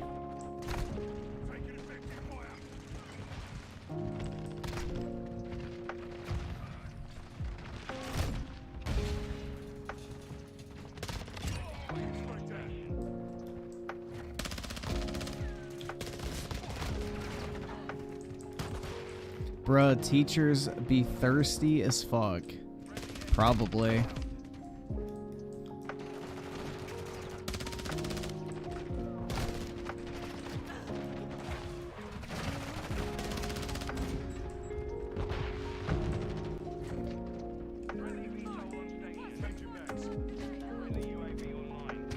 I'm a single dad?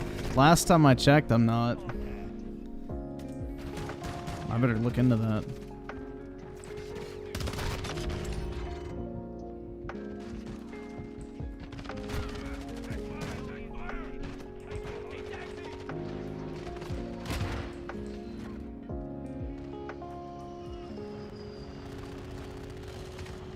Have I had any hot teachers? No, I did not. The only like hot teacher, quote unquote, I had was a teacher or a TA, teaching assistant in college, which is just basically an upperclassman in college in that particular major. It was for my sophomore year accounting class. Like the chick that taught it, she was the TA and she was pretty hot. But aside from that, no, I haven't had hot teachers, unfortunately.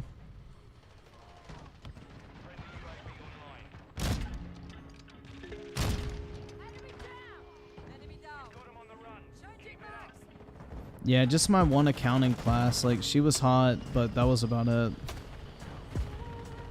No, she was a junior, not a senior. A junior.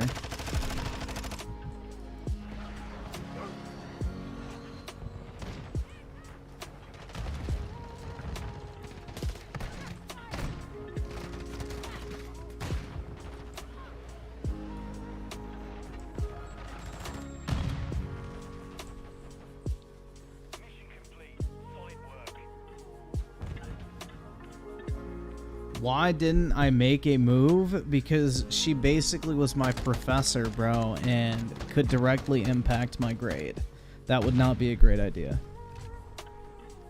Plus, I was really good at accounting, and I didn't want to fuck that up because I finished with like 100 in that class, so shit was easy.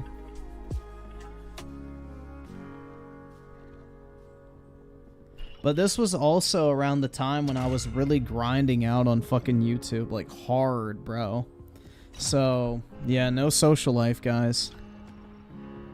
I was still hermit gaming at the time.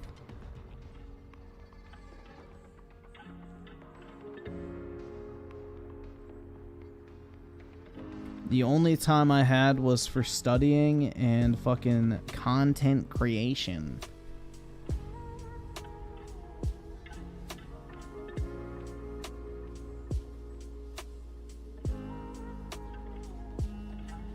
You still don't have a social life? Well, I work full time. I have an excuse.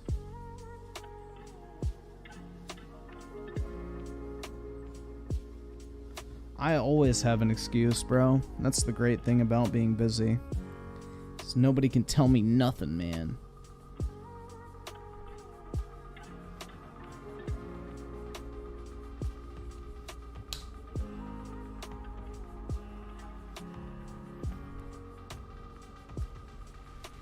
But yeah, she was pretty hot. And then I'm trying to think of anybody else. Nah, I don't think any... Yeah, none of my other classes had TAs. Just that one. And then... Yeah, none of the teachers I can remember were actually attractive.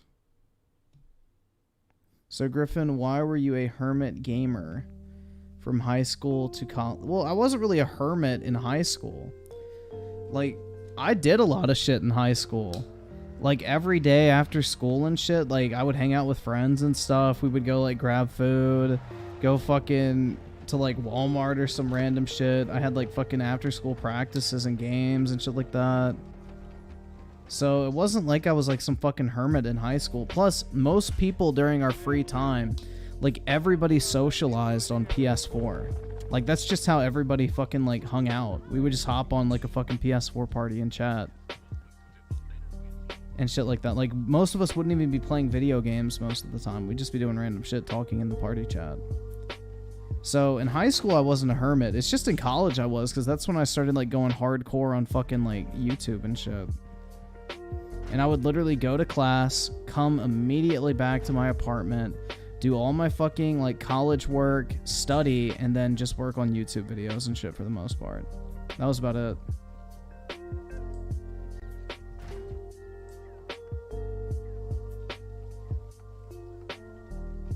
Oh, so high school was your peak? Hell no. I was still, I wouldn't say broke, but I wasn't balling out back then. I didn't have an amazing Pokemon card collection like I do now, Britt, duh. But no, the fucking 90s are dog shit. The 90s were a dark time for humanity. Thank you very much, Britt.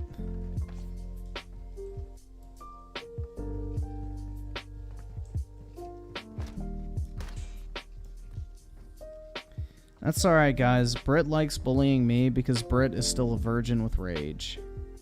And the cope is at an all-time high, I think.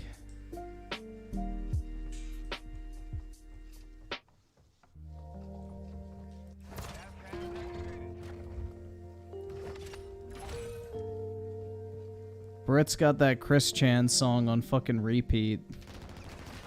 Tell me why I'm stuck as a virgin with rage. Tell me why I so need a cute girl my age. Tell me why.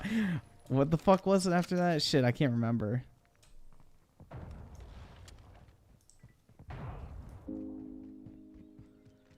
Britt, stop projecting your insecurities and character flaws onto me.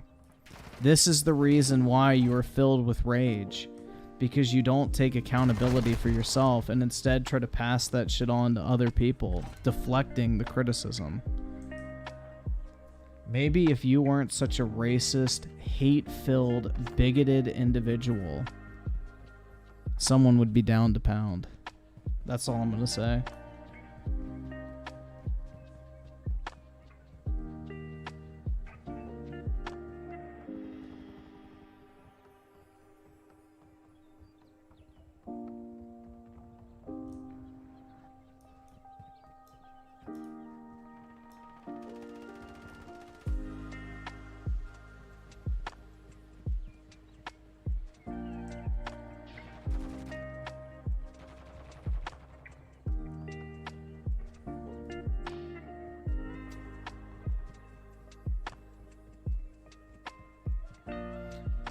Britt killed Bo. Uh-oh. Damn. Britt's one of those psycho bitches, I guess.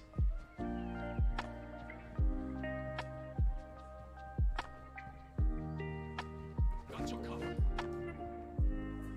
Quick fix. Enemy in the area.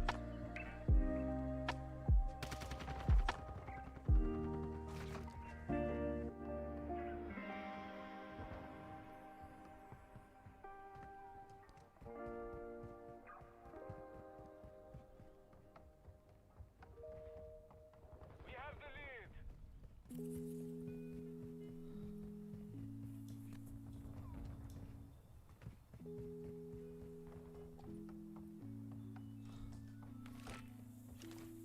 Copy that. UAV is on station.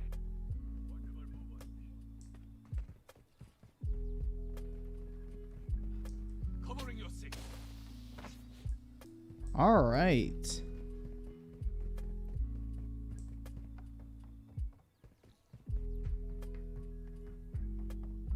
I wanted to play in the NFL a few years back as a punter, but I was humbled. RIP. Yeah, it's tough to be on fucking special teams in the NFL because, like, literally that is the one thing you do. And basically it's ultra fucking competitive because there's only so many slots on each team. Like, you have the main kicker and then a backup kicker, and then that's it. It's not like if you're a lineman, for example, you could like fill any position on the line. Or you could be an O lineman, D lineman, whatever. You know, if you're a kicker, like that's the one fucking thing you can do. And you're in competition with like everybody else.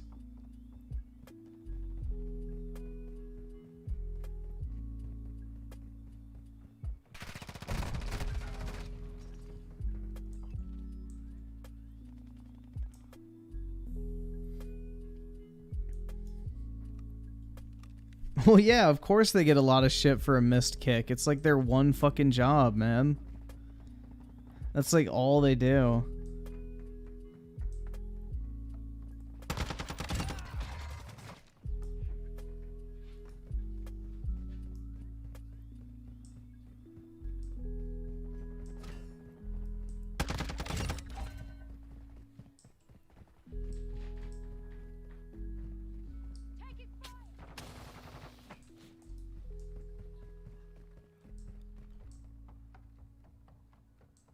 When am I joining the NBA? When I grow 7 inches?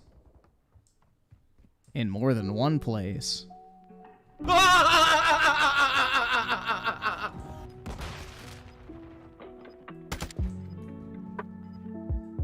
Oh, yeah, I'm dead. You're halfway to mission complete. Keep fighting.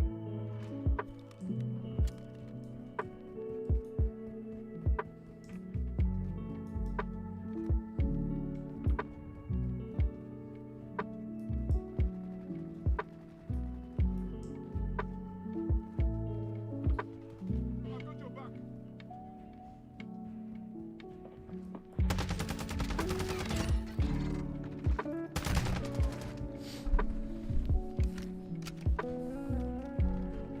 Yeah, I was born with a racial disadvantage in order to be a basketball player, unfortunately.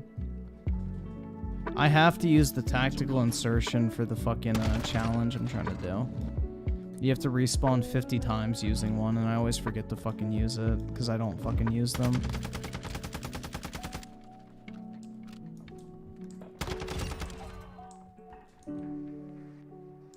What's up, Soy Paulo? Did you wake up from your sleep? Hey, buddy. You're a good boy. Yes, you are. Good boy, Soy Paulo.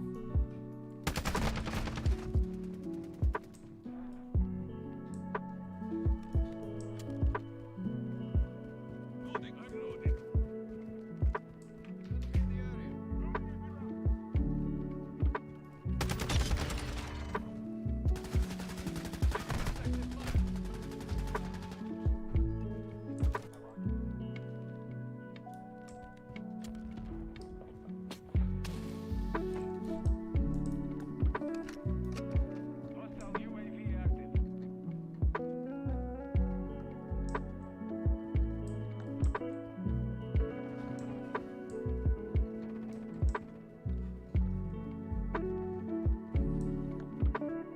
Did I just call Apollo a soy boy? I called him Soy Paulo. Because he's a soy-filled bitch.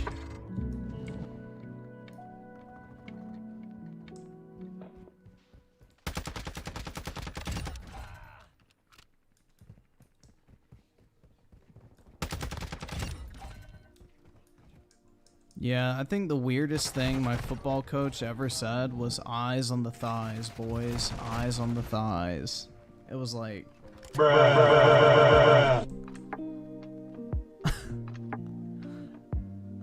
What state would I never move to? Hawaii.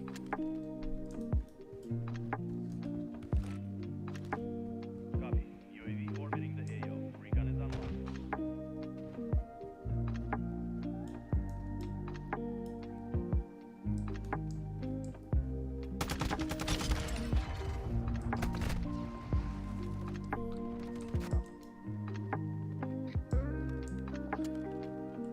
Nah, basically the reasoning for it is because when you tackle somebody in football, you put your eyes on their thighs and like go for the thigh versus like their torso is like the idea. So you tackle them at the legs versus the fucking body. So that's why you say eyes on the thighs, but it's really fucking gay sounding at the time when a bunch of dudes are out there lined up and we're all just fucking dying of laughter. Like, bro, what the fuck? I don't know. When everybody's bent over and he says, eyes on the thighs, boys, eyes on the thighs. It's like... Bruh.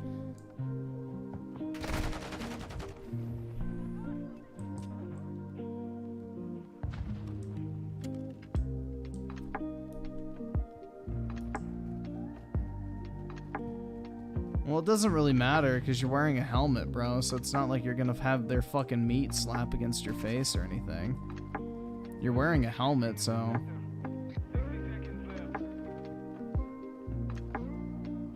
But yeah, I mean, if you're afraid of contacting another dude, football's not really the sport for you. Because, like, the entire time you're just slamming up against sweaty men. Like, grabbing onto each other and trying to throw the other person to the ground, basically. Or push them over.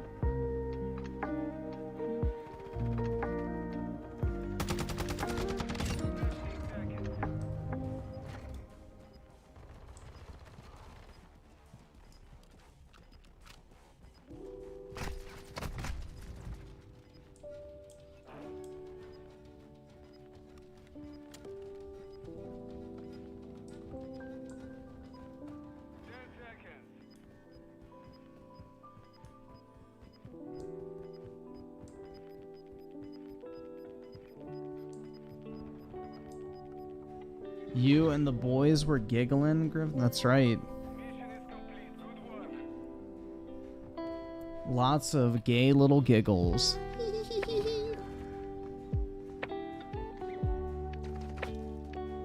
Yeah, football practice is rough, bro. Especially the two-a-days. Like, our two-a-days lasted a fucking month, and we were there for like 8 hours. That shit was ass, bro. We had to get there at like 7 a.m. We would like do fucking sprints until 8. We would have like a quick 10-minute breakfast. And then we would do like fucking cardio drills and shit where we would run like up and down the field. We'd do like the suicides. We would do like fucking like, I guess footwork shit. But we would do that until like 11. Like 3 fucking hours of like straight like fucking I guess aerobic shit or whatever the fuck you call that. Then we would have like our break from 11 until 12:30, where we would eat lunch and then we were supposed to take a nap, which, bruh, a bunch of high school kids are not gonna take a fucking nap. So I guess some people did, but most people did not. And then from like fucking 12:30 until like I think like 4 usually, we would do like plays. We would practice doing a bunch of plays and shit like that, and it was absolutely fucking cancer, bro. By the end of that, you just wanted to fucking eat a bullet. Like, it sucked. And we'd have to do that for a fucking month.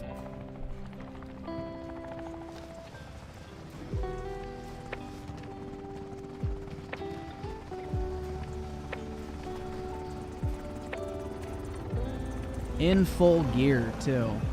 So, like, we had to put on our pads, the, fucking helmet, jersey, like, all that shit, bro. We couldn't even, like, wear regular fucking shorts. We had to put on, like, the fucking football pants and, like, long socks and cleats and everything. Like, bro, that shit sucked. That was awful.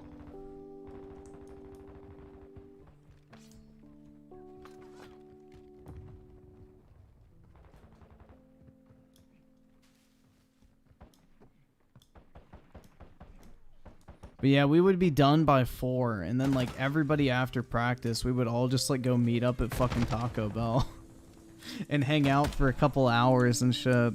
And then we'd all eventually go home, and most of us like went to bed by like 10 o'clock because we had to wake up at like 5 to go back there the next day at 7.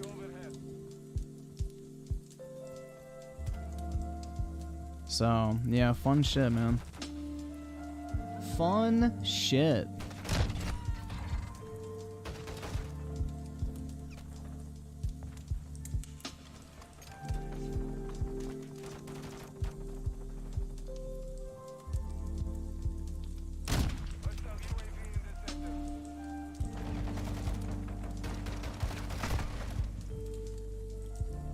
Did my school have a swim team?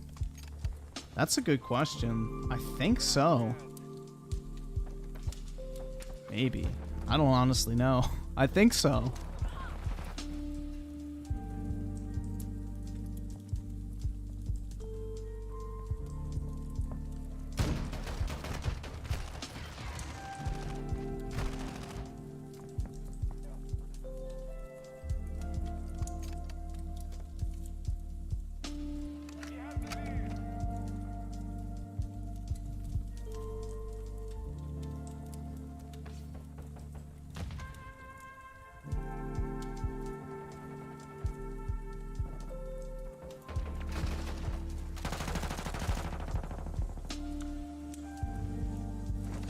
Hey.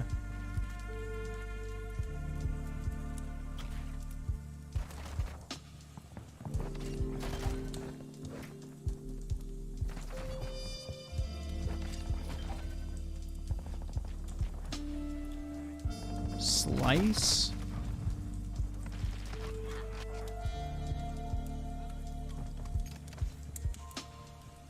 See, I don't like having to wear a fucking Speedo and a fucking swim cap. Like, swimming is fun, but if I gotta wear like a swim cap and shit, I don't want to fucking do it. Or goggles, bro. I hate goggles. Absolutely fucking hate goggles.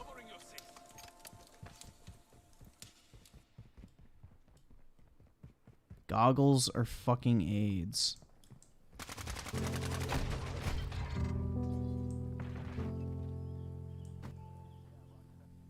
Griffin is a Brit right now with those knives. Don't put me and you on the same level, Brit. Get some help.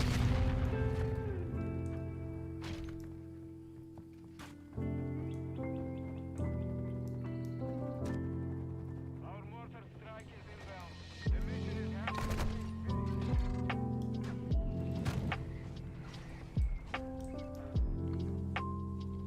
friendly mastermind set.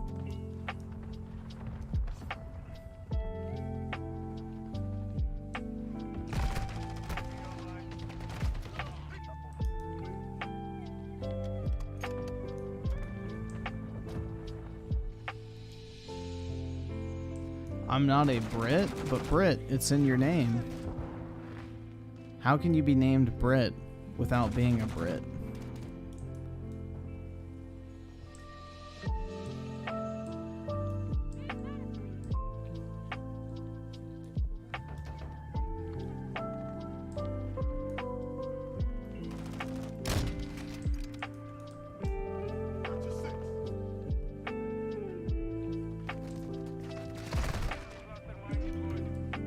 Yeah, I'd rather get chlorine in my eyes than have to wear goggles, personally. Like, I fucking hate goggles. Friendly UAV on station.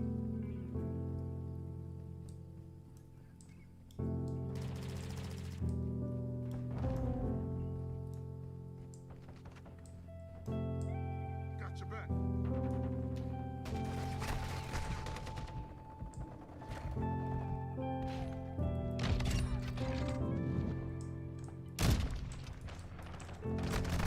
Oh, I should have shot again. Friendly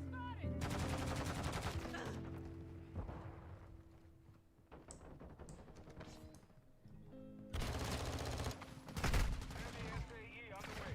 Hostile UAV overhead.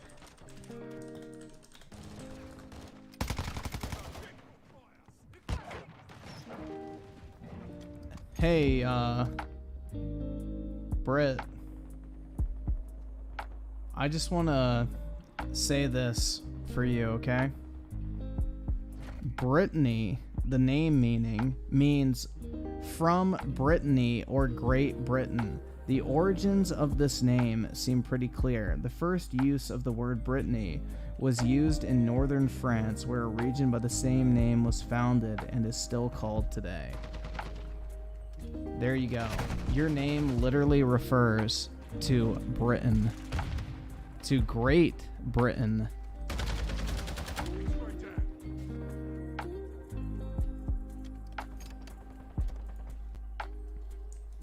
Brittany literally is Britain.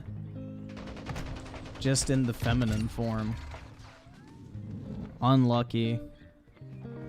So you quite literally are Britain itself. Got them on the run. Keep them down.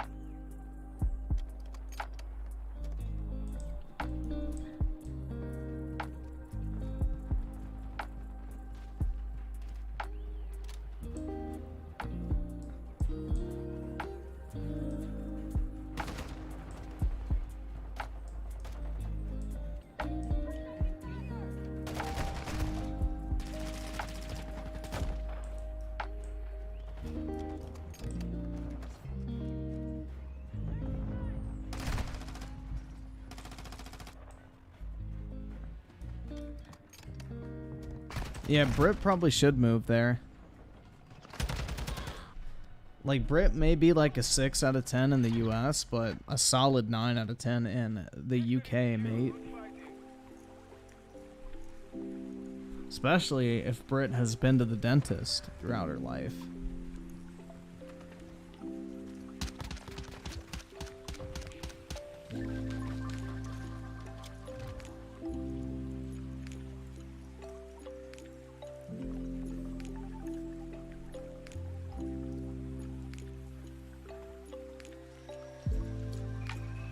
Imagine being named after a country where you need a license for a butter knife. Oi, at least we don't get shot in maths. Quite sad, isn't it?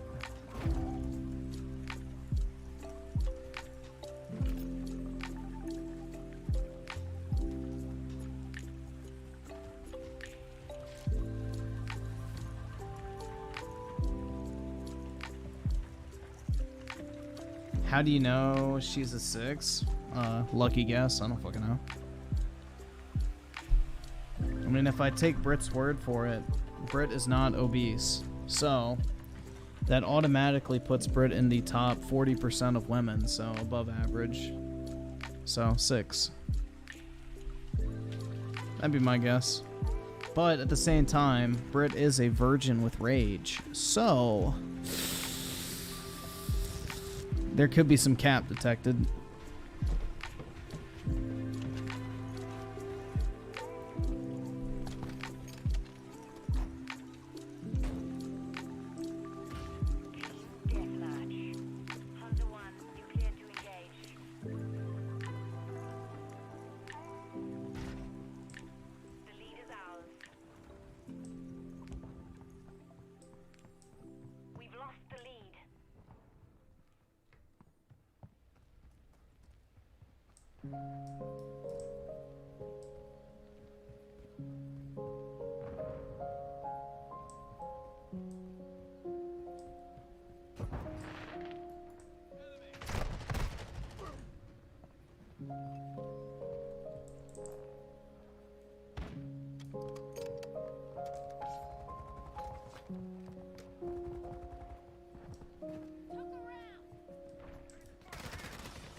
Oh, I missed? Damn.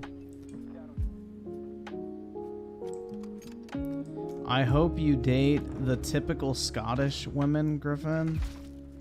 Britt, is that your attempt to shoot your shot? Because it ain't gonna work. In case you didn't know, Scotland is part of Britain nowadays.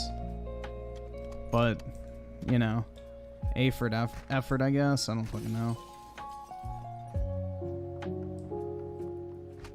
Like shit.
Rip. Weaponized autism with the 2. It's pronounced Scootland, Griffin. Oh, because they're so fat they have to ride around on fucking Walmart scooters. I can't afford this shit! On your sick. Enemy is close. You lose.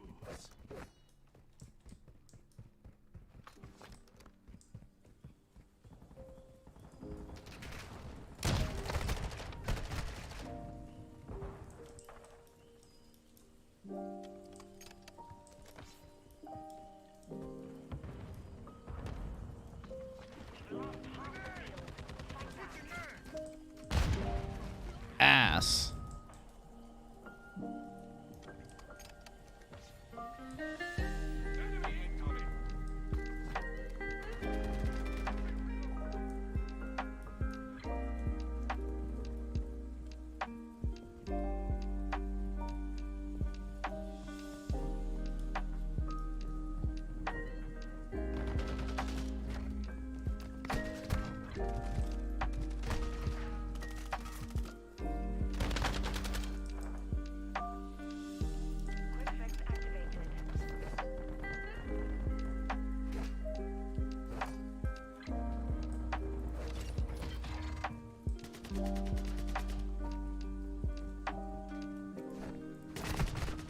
Oh shit.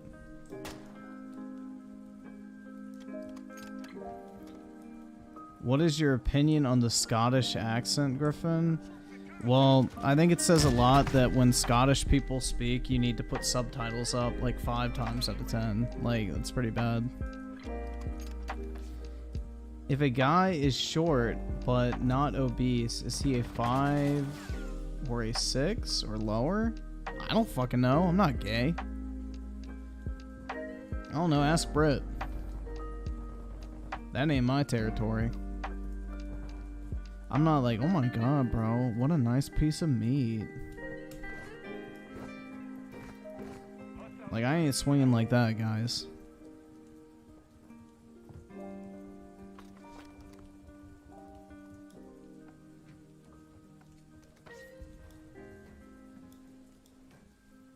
Yeah, the Peaky Blinders. Tommy! Tommy! Tommy! God fucking damn, I hate that show.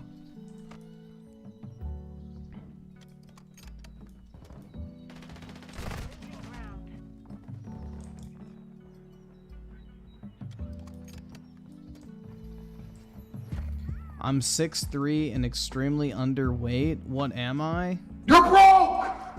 You're fucking poor! There you go. Hope that helps.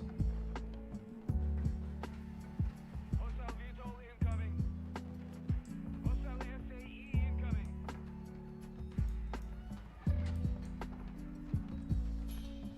Mission compromised. We're done.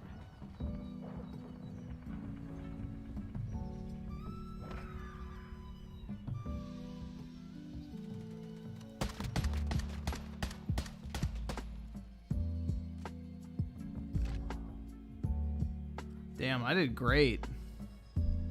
I'm a pro.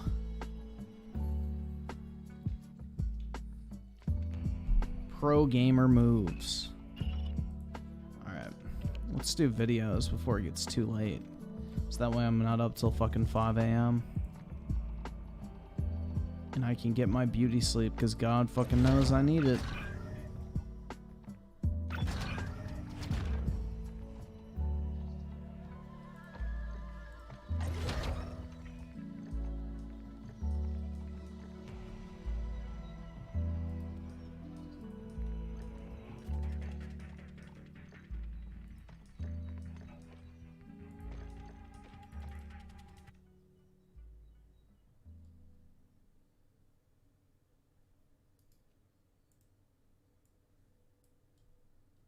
I need all the help I can get in that regard.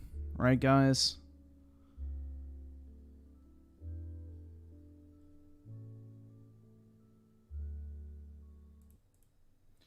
I guess we'll do U Generation's video first to get that shit out of the way.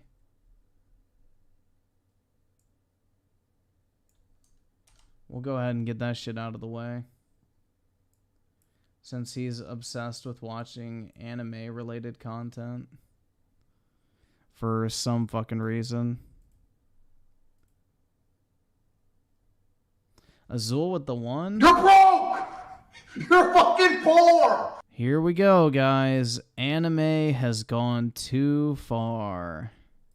Why? How exciting. Why? Why was this made? What is the limit for anime? A medium that continually pushes the boundary of wonder, A place that welcomes all types of stories from all types of people. There's no limit to what you can see here aside from your own imagination. If you can envision it, it can get made. But, like the inventor of a fart machine in a wind tunnel, have we ever stopped and asked, should it get made? Interspecies reviewers, World's End Harem, redo of Healer. Anime's been pushing degeneracy to a Wait, did one of those literally have the name Harem? Viewers, World's End Harem, World's End Harem. At least they're honest about what the fucking show is, right? redo of Healer. Anime's been pushing degeneracy to a whole new level in the past few years. Amen, brother. And we must destroy it. Weaponized autism with the 2. I sacrifice my sleep schedule every night for you. I appreciate it, man. Big ups. In a post-redo of Healer world, there is little now that separates anime from hentai. Every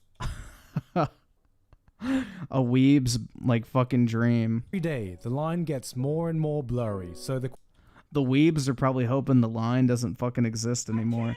That's what I never understood, bro. Like, imagine if anime studios actually made like official fucking hentai, bro. They would make bank. Because think about all these fucking dorks that jerk off to fucking anime girls all day. And they look at like fan art and all that garbage. Like, imagine if studios actually made, like, official licensed fucking hentai and charged, like, $2 to fucking buy it. Like, dude, the weebs would eat that shit up, and they would probably make millions. question plaguing humanity since the beginning of time is, how far can anime go? Ladies and gentlemen, I present to you my life as Inukai's dog. Anime has gone too far. But how My life as a dog? could it? What could it possibly do? Oh my Well, you God. see, we have now ventured to a place for which there is no coming back from. Tread on the sanctity of something we should have never dared touch. Dogs. Not genetically engineered dog girls, not fantasy isekai dog people species.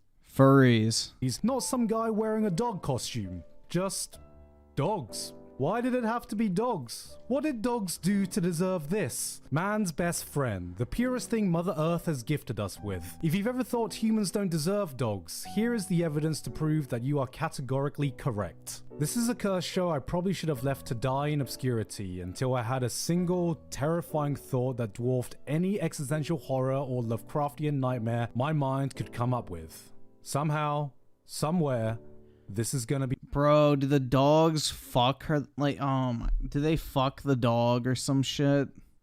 someone's first anime. So, to allow myself to sleep at night, I felt it was my duty to make a PSA to tell that person, Dude, hey, your generation probably is beating it to this anime every night.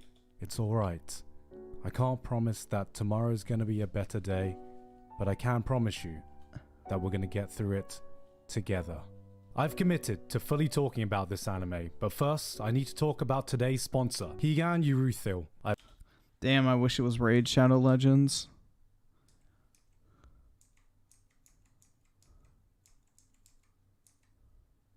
Dog. Dog fact number 1. Dogs have 18 muscles to move their ears. In some ways, it's impressive that a show could give a man who's seen Redo of Healer, who likes Domestic Girlfriend, who's seen some of the most degenerate shit that's come out of anime, the chance to say, you know what, I think I have the moral high ground. The plot goes something like this. On some rainy afternoon, a guy wakes up cold and shivering on the streets. How did he get there? What is he doing? All questions that are unimportant because he sees his classmate and crush who takes him home, where he comes to the realization to the precarious situation he's in. He is a dog. When I first saw the basic premise of this, I said to myself, Oh, God. oh cool, some dumb slice of life reincarnation story where— Wait, hold basic on. premise of this, I said to myself, oh cool, some dumb— Dude, this is the real fucking terrorist attack that took place on January 6th, bro. Fuck the Capitol. This is the true fucking tragedy of January 6th, bro. slice of life reincarnation story where a guy wakes up as a dog. I'm a seasoned isekai fan. I've seen worse. It can't be dumber than waking up as a sword or waking up as a vending machine. Maybe they'll tackle the human struggles of trying to live as a dog. Maybe the psychological effects of being stuck in a dog's body, having to navigate a society made by humans, having your daily survival be completely reliant on that of another human being. There's a lot of places this story could go. Surely, it's not about a bunch of girls thirsting over a dog. I regret to inform you that my initial assessment was incorrect. Within the first 5 minutes of taking the dog home, the first thing Karen Inikai decides to do, yes, her name is Karen, which is very on theme because I'm about Grabs the fucking peanut butter. to call the manager, is get undressed in front of the doggo and bathe with it. Naked. But okay, What? this isn't too bad. There might be some dog owners who feel comfortable removing their clothes in front of their dog, showering with their dog, sucking their dog's nose. Maybe this could be wholesome. What if wholesome the is spelled without a fuck? W. But it soon becomes apparent that her feeling towards the dog are a little devious. Oh yes, so very devious towards the dog. Oh yes, this is my coping mechanism you're seeing right now. She takes her dog for a walk but is feeling a little devious. Okay, I'll stop now. And almost immediately tries licking the puppo if it weren't for some meddling kids, gets way too excited photographing a dog urinate, then introduces him to a place called Coochie Cove. I've seen people dressed up in a red astronaut suit that are less sus than this girl right here. Now if you think finding out a dog has more riz than you will ever do is sad, don't worry. Dude, what the fuck is this shit? That's actually one of You generation, you definitely have watched this show. the least depressing parts of this show. You definitely have watched every single episode of this shit. In no particular order, here are some things depicted in my life as Inikai's dog that involves a girl and a dog. Bathing naked, tail jobs, seductive feet licking, Tail jobs. getting a dog to undress you, getting a dog to lick your chamber of secrets, enticing a dog with your chamber of secrets, Peanut butter. giving a dog a ball gag, breastfeeding. Oh. Why? What have we become? How did we get here? Some of these acts are in the anime, some further on in the manga. Yes, that's right. I read further into the manga. Don't ask me what force compelled He liked it so much he kept going. me to do so, because I still don't know myself. Maybe I wanted to see how much worse it could get. Maybe I'm learning deep down inside I have masochistic tendencies. Maybe I was waiting for some divine intervention, because if I could ask Dog, I am pressing X to fucking doubt on the fact that you've never watched the anime. What, did you read the fucking book instead? a higher power anything, if there was one thing I would like to know. Why in God's name is the art for this manga actually really fucking good? Dog fact number 2. No two dogs' noses are alike. Many people have drawn comparison to Chainsaw Man, because like Chainsaw Man, the dog is named Pochta. Now Chainsaw Man's Pochta has joined the shortlist of the highest commendation you can get in an anime. Being a good boy. Pochta, that's a good boy. Ein, that's a good boy. Bond, that's a good boy. Nina, that's a good girl. Inikai's Pochta is not a good boy. That's a bad boy. Bad boy. One could argue that in many ways, Chainsaw Man is just a day in the life of a dog. Here's Denji, who woofs for his owner, goes on walks, becomes one with Pochta. He got that dog in him. Then there's Inikai, woofs for their owner, goes on walks, and becomes one with Pochta. Because she does. She got that dog in her. You may be thinking, Inukai is the outlier here, the freak who loves a dog a little too much, but of course, the show had to introduce a full-on cast straight out of the watch list of your local animal services. God. There's the tsundere, Nekotani. As your resident tsundere ambassador, we do not claim Nekotani. She can go somewhere else. Tsunderes can be violent, unless those violence is towards dogs. The shy Usagi, a girl so down bad she makes the average Genshin player look like a functional member of society. Not just limiting it to dogs, she decided to force herself on a poor table, which depressingly adds inanimate objects to the growing list of things that have more riz than weebs do. If I had $1 for every anime girl I've seen do unspeakable things to a table, I'd have 2, which is $2 richer than I want to be. Well, unless that's what you're into, I suppose. Dude, this is like some max level degenerate shit. Like, I feel like anybody that actually watched this shit needs to be fucking locked up and sent to the fucking gulag. I am the table. Then, of course, completing the trilogy is the yandere, Inukai herself. We can already agree. Do not stick your dick in crazy, especially the kind that this crazy wants. While the rest of the world was asking, what The dog doing? Inukai was more concerned with, who? The dog doing? Dog fact number 3. Dogs may be able to, Oh. Oh, no. No. No. No. Devious. If by some miracle you still don't know if you should subject yourself to 12 episodes of this, I've made a simple flow Bro, what the chart for you to follow. First, ask yourself, do you like dogs? If your answer is no, do not watch this show. If your answer is yes, do not watch this show. If you're looking for some kicks in life, here are some alternative suggestions I recommend over watching My Life as Inukai's Dog. Drinking bleach. Skydiving, mountain biking, ordering the extra large portion in America, tweeting out Chainsaw Man is mid, setting your notifications to vibrate, then putting your phone in your pants. All non-dog related activities that get the heart pumping. This is something that should be left behind in the bowels of time. In fact, as of this very moment, I am working on a time machine so I can go back and get us back on the right timeline. Because what hope is there left for humanity, knowing that a sentient human being wrote this? Then more sentient human beings made the conscious decision to greenlight this into an anime. And throughout that entire long process, not a single person stopped to ask themselves, what in the biblical fuck have we done? On the day of reckoning, when humanity stands before God Almighty waiting for our final judgment, there, standing between us and salvation, will be Inukai's dog. On that day, we will have to look up at God and tell him that this is what humanity has done. This is what mankind has led to. The souls of all humans will beg and plead not to be forsaken, not to be rejected from the gates of heaven. But in the end, all we can do is repent and ask for forgiveness. Forgiveness from God, forgiveness from each other, forgiveness from our dogs. God may forgive, but I fucking don't. Which is more than we deserve. In conclusion, I'm a cat person now. Jesus Christ, man. You generation, please keep your favorite animes to yourself from now on. We do not need to fucking watch that shit ever again. Holy fuck, bro. Keep your favorite animes to yourself, my guy. Alright, let's watch this horrible video, apparently. The Chris Tyson situation could become a complete disaster. Why Chris will soon be a nightmare for Mr. Beast. I agree.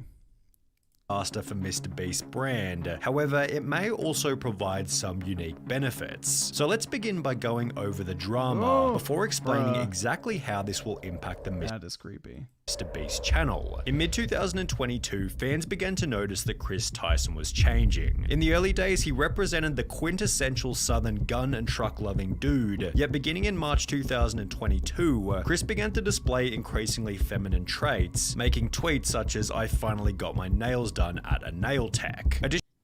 Oh shit, bro, was he drinking the water? And instead of the frogs, it got to him? 2023 perfect dog with a 5. That's what I've been noticing lately. Why is it that people people that make amazing looking art make more lolly and furry shit over normal? Because they have like fucking sick obsessions with it, so they use art to like live out their fucking deep-rooted desires, basically. And weaponized autism with a 2. I curse the name U Generation for all time. Bro, he really needs to get some professional fucking help. Like, he's watching these animes, and it's very sad. Additionally, Chris would highlight that his facial appearance had changed significantly since the start of the pandemic, which accompanied another post reading, "Okay, so in 4 different customs I had to prove I was myself because I, quote, look nothing like my passport pic, so much that I'm considering updating my passport. Do you see any resemblance?" No. Prompting replies such as, "You went from man to boy." Chris responded by stating, "Nah, to be honest, I just really started taking my mental health seriously and eating better." Yet his Twitter photos kept insinuating that Chris was becoming more feminine, with this same kind of look showing up in his Mr. Beast appearances. For example, on the 6th of January 2023, Beast Reacts uploaded a video titled "I strapped a GoPro to a fish," in which Chris dressed in a way that prompted comments such as, "Chris has been adopting more and more traits that remind me of my grandmother." Okay, so some people just gonna ignore Chris's nails? Chris had to have lost a bet. The look is getting wild. The response to the video then prompted countless viral TikToks, such as this one with 700,000 likes, stating, "How did Chris go from this to this?" While others even made the claim that Carl had turned him gay. Now, this was pretty ridiculous as Carl isn't even that feminine, and Chris had come out as bisexual years before he and Carl had even met. The true catalyst for Chris Tyson's feminization instead seemed to have come from his marriage. In January 2022, Chris would post a photo with his wife to his Instagram, yet after this, the family photo stopped altogether. Fans also noticed that he'd removed his wedding ring, with the ring's absence correlating perfectly with the very first post in which he'd painted his nails. Chris confirmed the split in a post from March 2023 reading, "For a little over a year now, me and Katie have been separated," with this also confirming that Chris's transformation began as soon as his marriage came to an end. Chris went from lighting campfires and raising a family with his beautiful wife to now trying to be a wife with his man buns and long nails. As the criticism continued to pile, Chris announced that he'd be taking a break from social media. And while there was a possibility that Chris would make efforts to return to his former self, he'd rather do the opposite and double down on his feminine image, showing up to the Kids' Choice Awards looking like this before making the announcement that he'd been doing HRT for approximately 2 months, which according to a quick Google search is the medical process for changing genders. Chris would expand on this by stating, "Informed consent HRT saved my and many others' lives. The hurdles GNC How did it save your life? That makes no fucking sense, bro. It's not like you got a fucking heart transplant. people have to jump." That's like saying taking steroids saved my life because it allowed me to bulk up. Through to get life-saving gender-affirming healthcare in a first world country is wild to me. Just let people make informed decisions about their own bodies, which received a positive response from both Carl and Mr. Beast, who wrote, "Got you, I did one more heart than Carl because I'm a better friend." While his co-workers expressed positivity, others weren't so welcoming. There goes a father figure the kid won't ever be able to look up to. Hard times create strong men create good times create weak men, and weak men create hard times. Weak men times. Chris responded That ain't wrong to this comment by stating, "This is just more dog whistling that somehow trans and GNC folks aren't safe around kids. Tucker begs for me to come back when I leave for like 2 days to film. He is so loved and happy. Kids aren't born with hate, it's taught by people like you, and my child will only know love. I know I'm going to be a great parent, and so is every other person who puts the love of their..." Did he ever say that he was going to be a shitty dad? Or parent? Or whatever the fuck he is now? No, he just said that he needs an actual father figure, which is true. Children need a mother and father figure to develop properly. That's like a known fucking fact.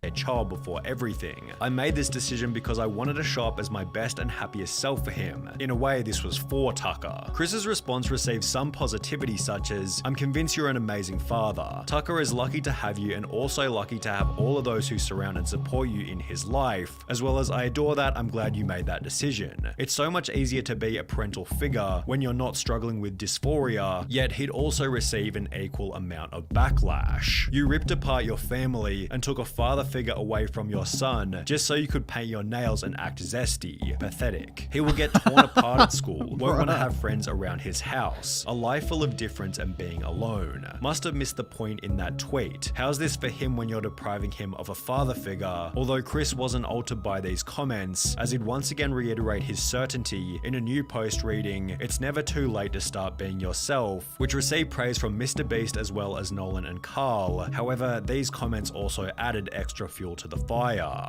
In a few years, look back at this thread and remember they were never... Bro, why is he saying like fire?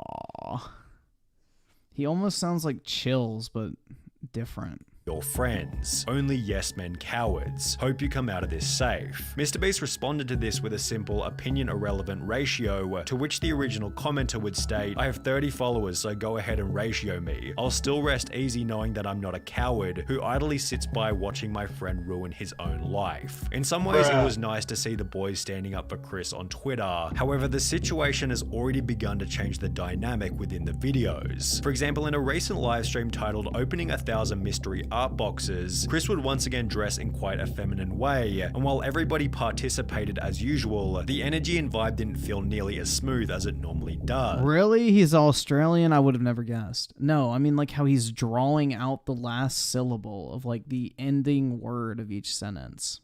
It felt as though there was an unaddressed elephant in the room, and therefore everybody... And like instead of just saying an unaddressed elephant in the room, he goes room. Everybody was in their head, as opposed to being in the present moment enjoying each other's company. Maybe everybody was simply too busy opening packages, but Chris did make these bizarre jokes about Jimmy being female, making him incredibly uncomfortable. Oh my god, Jimmy, look, they drew you. Jimmy, they drew you so well. It looks just like you.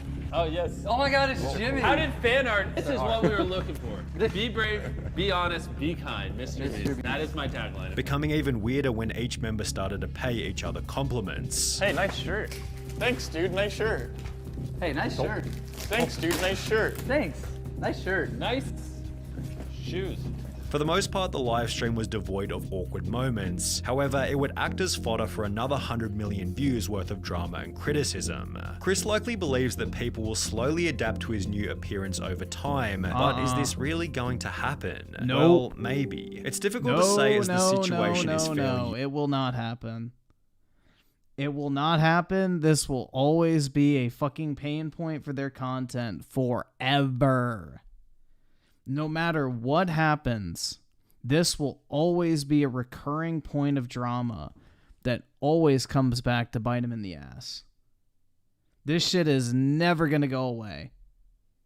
Like, bro, that's like saying that, you know, I mean, this would be like coming out basically and saying the equivalent of like, I don't know, guns should be banned. And then expecting that shit to fucking go away. No, you just like brought some hyper politicized topic into your content. And then you're going to like repeatedly remind people of that hyper politicized fucking, I guess, topic in your content. That shit's never going away. Welcome to the world of politics, man. That shit is never fucking going away. Because there are a lot of people who do not like this type of shit, and then there's a lot of people who do like this type of shit that are going to say, like, oh my god, like, oh, this is so wonderful, which is going to egg the people on who don't fucking like it to get even more aggressive in their opposition. Like, this shit is never going to fucking go away. Yeah, Jim Sterling, perfect example, but Jim Sterling is a fucking douche, bro. That guy's a massive fucking tard. Like, he literally changed his entire content to be, like, the super hyper, like, politicized bullshit. So, I don't think Mr. Beast's content's gonna turn into super hyper politicized content.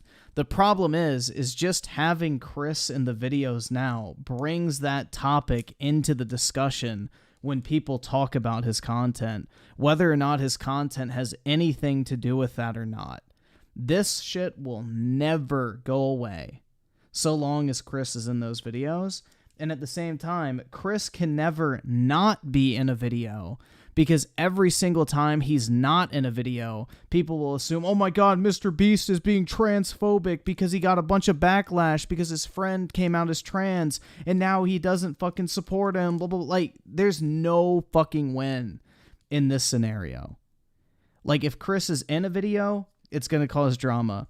If he's not in a video, it's going to cause just as much, if not more, drama. This is a permanent fucking curse on the Mr. Beast brand for as long as it continues to exist.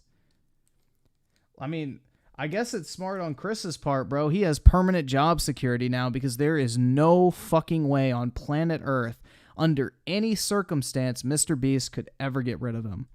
Even if Chris wanted to leave, people would assume that Mr. Beast fired him for being trans. Like, bro, this shit is...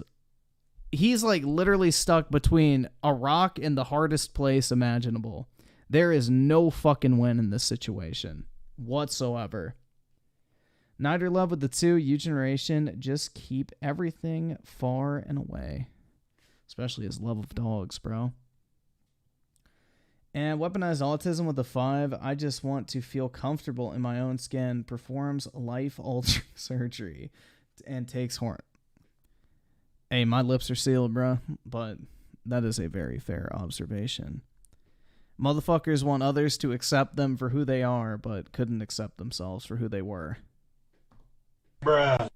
unique, especially when considering Chris's reputation and influence. However, if Chris continues to transition, would it be unreasonable to say that he could jeopardize some of the personality traits which made him a successful member in the first place? Perhaps the opposite will happen, and he'll instead pick up new personality traits that better resonate with the current MrBeast audience. This was put forward in many comments supportive of Chris, who implied that there'll be millions of queer kids who look up to him, although this doesn't necessarily mean that it'll add any value to the videos. MrBeast has likely cultivated a massive LGBT audience, all of whom are already watching anyway, and if we've learned anything from Hollywood in recent years, it's that adding over-the-top LGBT characters for the sake of relatability rarely works as intended, and is often nothing more than a distraction from the premise of the movie or video. On top of this, it can be uncomfortable and unrelatable for the silent majority, although as we have Yeah, I don't want to look at a dude wearing a fucking crop top, bro. That shit's creepy. seen, a situation like Chris's does have the potential to create an otherworldly amount of discussion, which could be seen as a benefit for the MrBeast brand. Drama is good for growth, 100%. That would be an easy way to up my views if I got it. The problem is this type of situation is probably the last thing that MrBeast wants to attract, as he's forced to agree with Chris's position, as he has no way of manipulating the situation without being painted as the bad guy. It's a lose-lose situation for MrBeast. I think Jimmy is in an inescapable situation. If he kicks out Chris, cancelled. If he don't, his channel will die for real. An inescapable...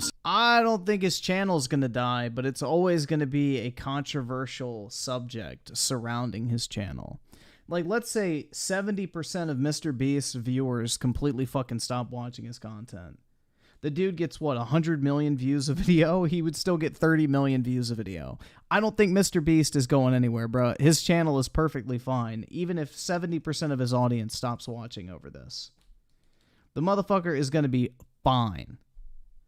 But it will always be a permanent scar on his channel. Because now it has been dipped into the world of political controversy.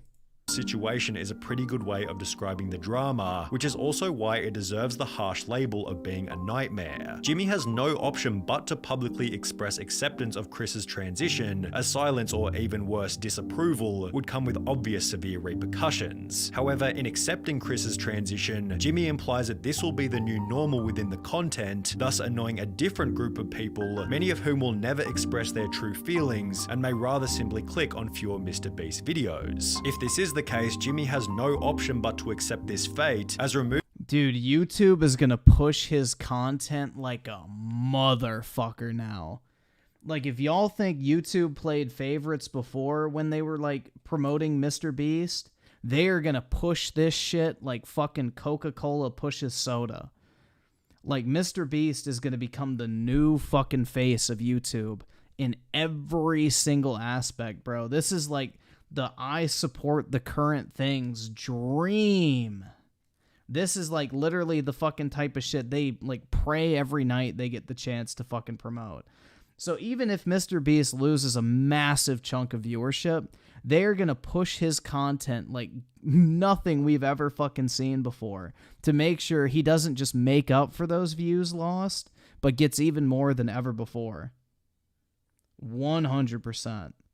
Like, this is the current thing's wet fucking dream happening in real time. Removing Chris from the videos in any kind of way could create an even more severe media firestorm. The only clean solution, should things go south, might be for Chris to resign himself, and even then rumors and bad press will be unavoidable. Whether it be arrogance or ignorance, Chris seems oblivious to how this whole thing might impact Jimmy, forgetting that he achieved his current level of success by avoiding this exact type of drama. Yup. That's exactly how MrBeast got popular, is not having like fucking, you know, controversial topics in his videos. He was just like the fucking, you know, wholesome fucking milquetoast content creator. And that is now gone. Whether it's any fault of his own or not, which I don't think it's his fault at all. It's his friends, but yeah, it's like, I don't understand why people are raging at Sunny for like pointing that shit out. Like, it's factual. This is a terrible fucking situation to be in if you are an apolitical content creator, because now you are being thrusted into the political debate over trans issues, whether you want anything to do with that shit or not. So yeah, it is a nightmare. Nobody fucking wants to deal with that type of shit. You're damned if you do, damned if you don't. It's a no-win situation regardless of which path Mr. Beast takes. And yeah, I don't really see what was wrong with that video, honestly. I think that video was perfectly fair. I think just the fucking, you know, current thing retards on fucking Twitter, you know, get very angry.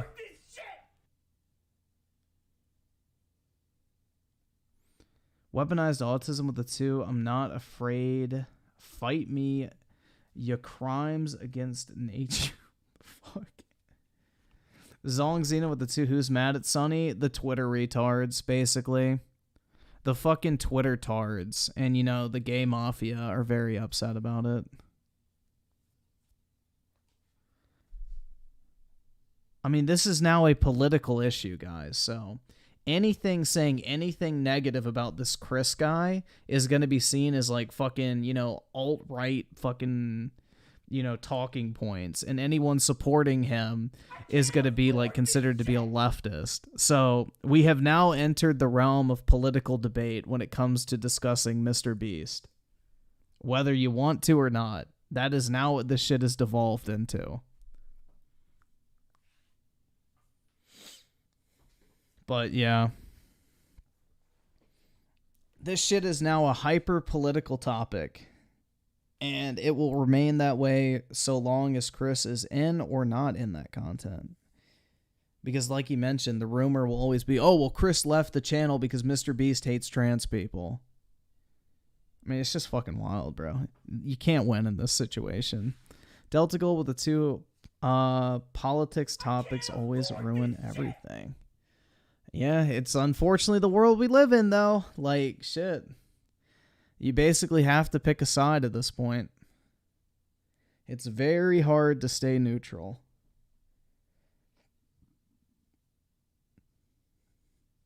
I donated $1 million to the Democratic Party. Hell yeah, dude. That'll be an epic fucking Mr. Beast video. But yeah, eventually I think he'll have to dive down the leftist route. What's Griffin's side? I'll let you know. Give me money! Give me money! Give me money! Give me monies! Either subscribe, donate, or get the fuck out. Bill Clinton with the 2. People keep saying, why is it political? Yeah, I don't know, man. Why is the issue of, you know, exposing kids to the idea of transitioning genders a political discussion? And I'm not directing that at you. I'm just saying, like, how fucking brain dead do people have to be like, why would trans issues be considered political? Gee, I wonder why. But yeah, no, I know you're not suggesting that. But the fucking mouth breathers who act like they don't understand why this would be a topic for debate are just fucking stupid. They're absolutely disingenuous fucking tards, bro. They 100% understand why it's a political debate and why it's a controversial topic. They just want to act like, oh, it's not a big deal, man. Why would you care? Like, oh, dude. I don't know. Welcome to politics, right? Disingenuous retards are all too common. That's a name I haven't heard in a while. Morgs. Does he even upload? That dude was so fucking cringe. Morgs, bro. Today, I'm living... Oh, God. Dude, this guy is so fucking cringe. Andrew Tate controls my life for 24 hours. Whoa, dude. Crazy. That guy was so fucking cringe. You Generation with the 2, watch Bo Black's video on it. You'll love it. How long is it? I mean, he just reads tweets. I don't really need to fucking see what other fucking Redditors and shit have to say. How long is it?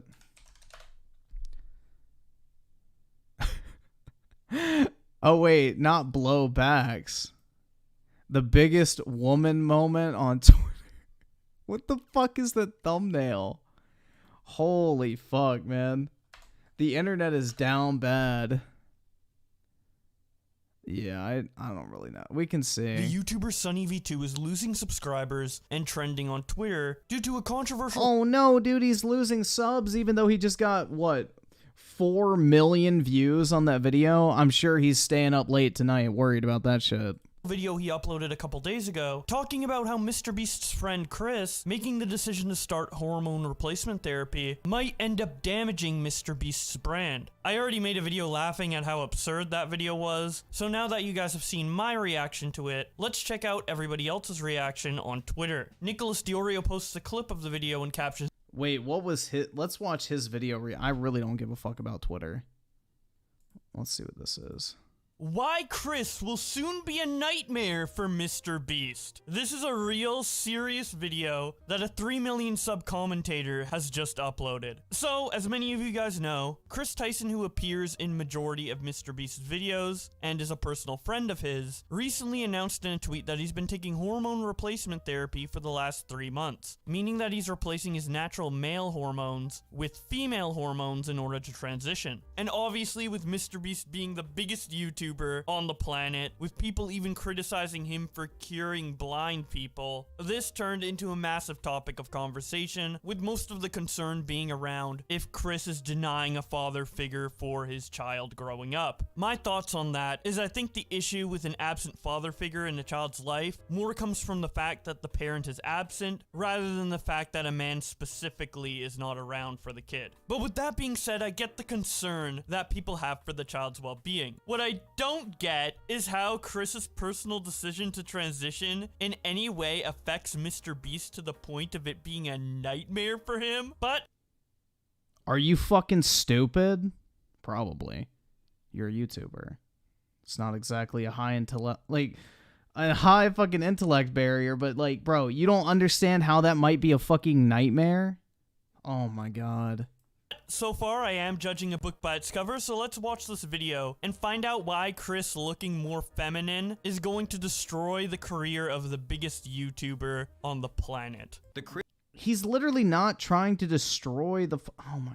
That's not the fucking point he said, dumbass. Oh my god. Chris Tyson situation could become a Dude, this is so disingenuous. Complete disaster for MrBeast's brand. So let's begin by going over the drama before explaining exactly how this will impact the MrBeast channel. In mid-2022, fans began to notice that Chris Tyson was changing. Dude, the presentation of this video is so goddamn over the top. How will... That's literally how all of his videos are, bro. Holy shit, nobody cares. Chris wearing makeup affect the MrBeast brand. Dun-dun. People have noticed that Chris has begun to change. Bong. I'm just saying the music might be a little too dramatic for someone wearing... That's the whole fucking point. It's over dramatized for entertainment value. A crop top in a MrBeast video. That is still disgusting, bro. Okay, so in 4 different customs, I had to prove I was myself because I, quote, look nothing like my passport pic, so much that I'm considering updating my passport. Do you see any resemblance? I promise this is the last time I'm gonna comment on this, but the music makes it seem like something so dastardly just happened, like what you're seeing on screen. Doesn't he use the same music for like every single fucking video? Is a before and after of like a meth addict, or the image on the left is like a mugshot of him getting arrested for murder, and the picture on the right is what he used to look like before stepping into the world of crime. As the criticism continued to pile, Chris announced that he'd be taking a break from social media, and while there was a possibility that Chris would make efforts to return to his former self, he'd rather do the opposite and double down on his feminine image, showing up to the Kids' Choice Awards looking like this. Is this just wishful thinking? Is this projection? Oh, I was was hoping that Chris would see the error of his ways and stop painting his nails and be more like a man. This is just too far. But instead, he doubled down on his awful decision. Yeah, I'm pretty sure when you make the life decision to take steps to create a gender identity for yourself that you're more personally comfortable with, especially publicly in front of an audience of over 100 million people, that it may be a decision you intend to double down on. This isn't like a bad take he had that you can just take back and apologize for. It's a personal life decision. What does he expect Chris to do other than double down? Make an apology tweet saying, "I'm sorry for wearing makeup in the latest Mr. Beast video. I hope you guys can forgive me for this lapse in judgment." That's literally not what he was implying. Like, this is such a fucking classic example of a fucking straw man, bro. I won't endanger the Mr. Beast brand like this ever again. The situation has already begun to change the dynamic within the videos. For example, in a recent livestream titled Opening 1,000 Mystery Art Boxes, Chris would once again dress in quite a feminine way, and while everybody participated as usual, the energy and vibe didn't feel nearly as smooth as it normally does. Maybe everybody was simply too busy opening packages, but Chris did make these bizarre jokes about Jimmy being female, making him incredibly uncomfortable. Oh my god, Jimmy, look, they drew you. Jimmy, they drew you so well. It looks just like you.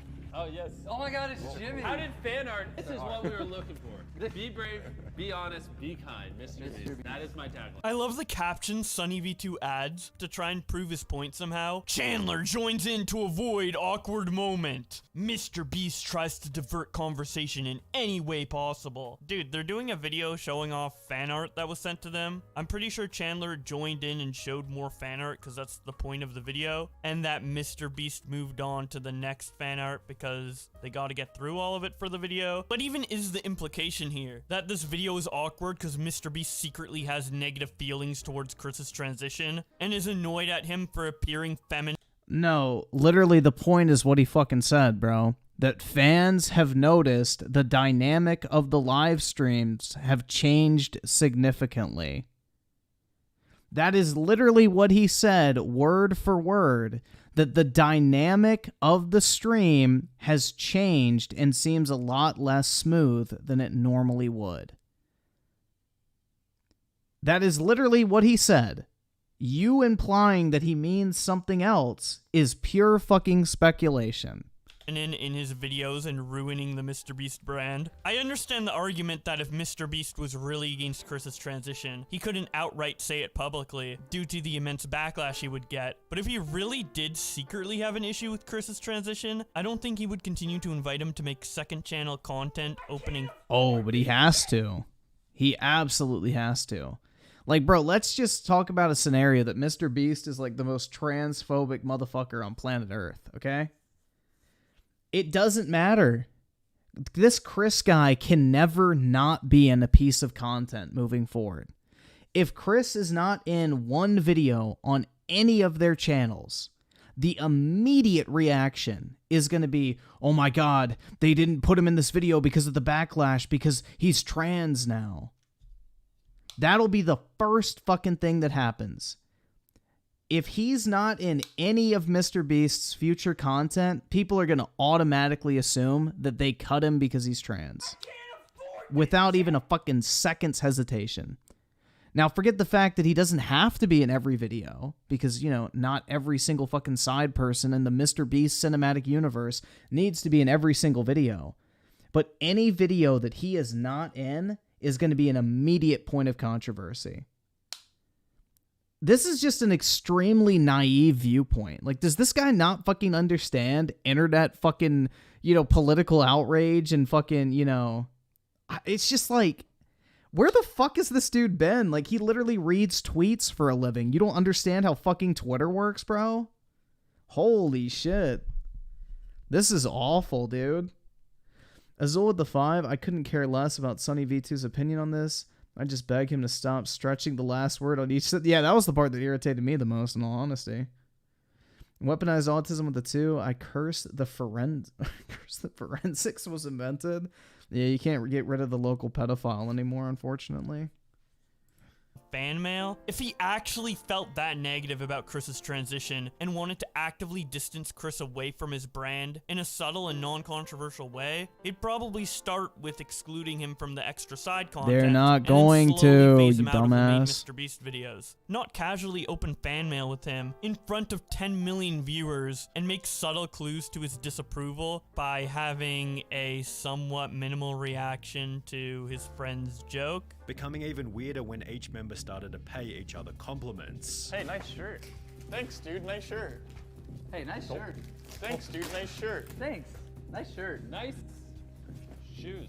Oh my god, the awkwardness! This is proof that That was pretty awkward. Mr. Beast doesn't really approve of this. If Chris continues to transition, would it be unreasonable to say that he could jeopardize some of the personality traits which made him a successful member in the first place? Yeah, dude, whenever I saw Chris in the Mr. Beast videos, all his likable personality traits were directly tied to him being a man. Now that manly Chris is not holding Mr. Beast's backpacks in the $1 versus $500,000 plane ticket video, I feel personally betrayed. Only men should be in Mr. Beast videos, not this makeup-wearing imposter of a Chris. I miss the good old days when he would help out Jimmy with his videos without makeup on. Perhaps the opposite will happen, and he'll instead pick up new I'm sorry, bro, but as a straight guy, seeing a man wear makeup is not something that is, like, normal.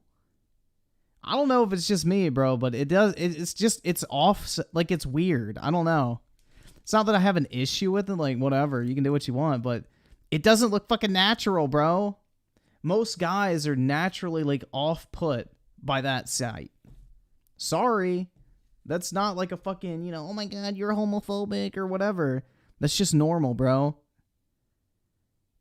Like, I feel like most guys would be off-put at the sight of a dude caked in makeup. I don't think that's a very uncommon feeling. Personality traits that better resonate with the current Mr. Beast audience. Honestly, who cares about the subtle personality traits of the people in Mr. Beast's videos? Obviously, people like Chandler and Chris and Carl do contribute to Mr. Beast's videos in their own personalized ways. But did anyone watch Mr. Beast videos to see Chris express his personality in a way that could only be done with testosterone? He's still the same person. He's still in the videos, he just looks different. He's not the same person. And you just fucking, oh my god, bro. You just misgendered him. Oh wait, it's not a him and fuck. You just misgendered her. Do you see how it changes the whole fucking dynamic, dipshit? It's not the same person. Why would they transition if it's the same person? Oh, dude, this is awful. This is absolutely fucking awful. Mr. Beast's career really hinge on whether one of the background characters has makeup on or not? I'm sorry. No one is making that claim. No one is saying Mr. Beast's entire career is dependent on whether or not Chris keeps his penis or not. If it seems like I'm undervaluing what Chris brings to the Mr. Beast videos, as I do think he's a positive addition and part of the reason why Mr. Beast is so successful, but to act like Chris taking HRT is going to significantly change anything about Mr. Beast's videos, I feel is an extreme overreaction in an attempt to make this seem like a bigger issue than it is. I mean, there are parts of this anymore. Like, it's literally illegal. It does significantly change the content for a lot of people. And that's what people just don't... Dude, they're really underplaying what this actually does. Like, you do realize, like, in areas of the Middle East, if you get caught watching a fucking Mr. Beast video with Chris in it now, you can go to jail. You do realize that, right? We're not just talking about, like, some dude putting on a fucking wig for a YouTube video and going, ha ha ha, I'm a girl. Like, you're talking about a real political issue that has real world consequences. Like, this is just beyond naive. Like, he really thinks, oh, it's not a big deal, man. I mean, sure, you can think it's not a big deal, but to just act completely fucking ignorant to this subject and act like, you know, oh, it's just a big fat nothing. There will be no actual ramifications from this. It doesn't affect the content. Blah, blah. Like, that's just outright false.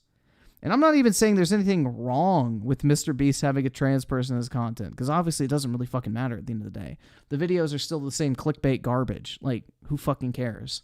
I don't think Squid Game in real life would have any fucking difference if fucking Mr. Beast is standing next to 2 dudes versus 1 dude and a trans woman.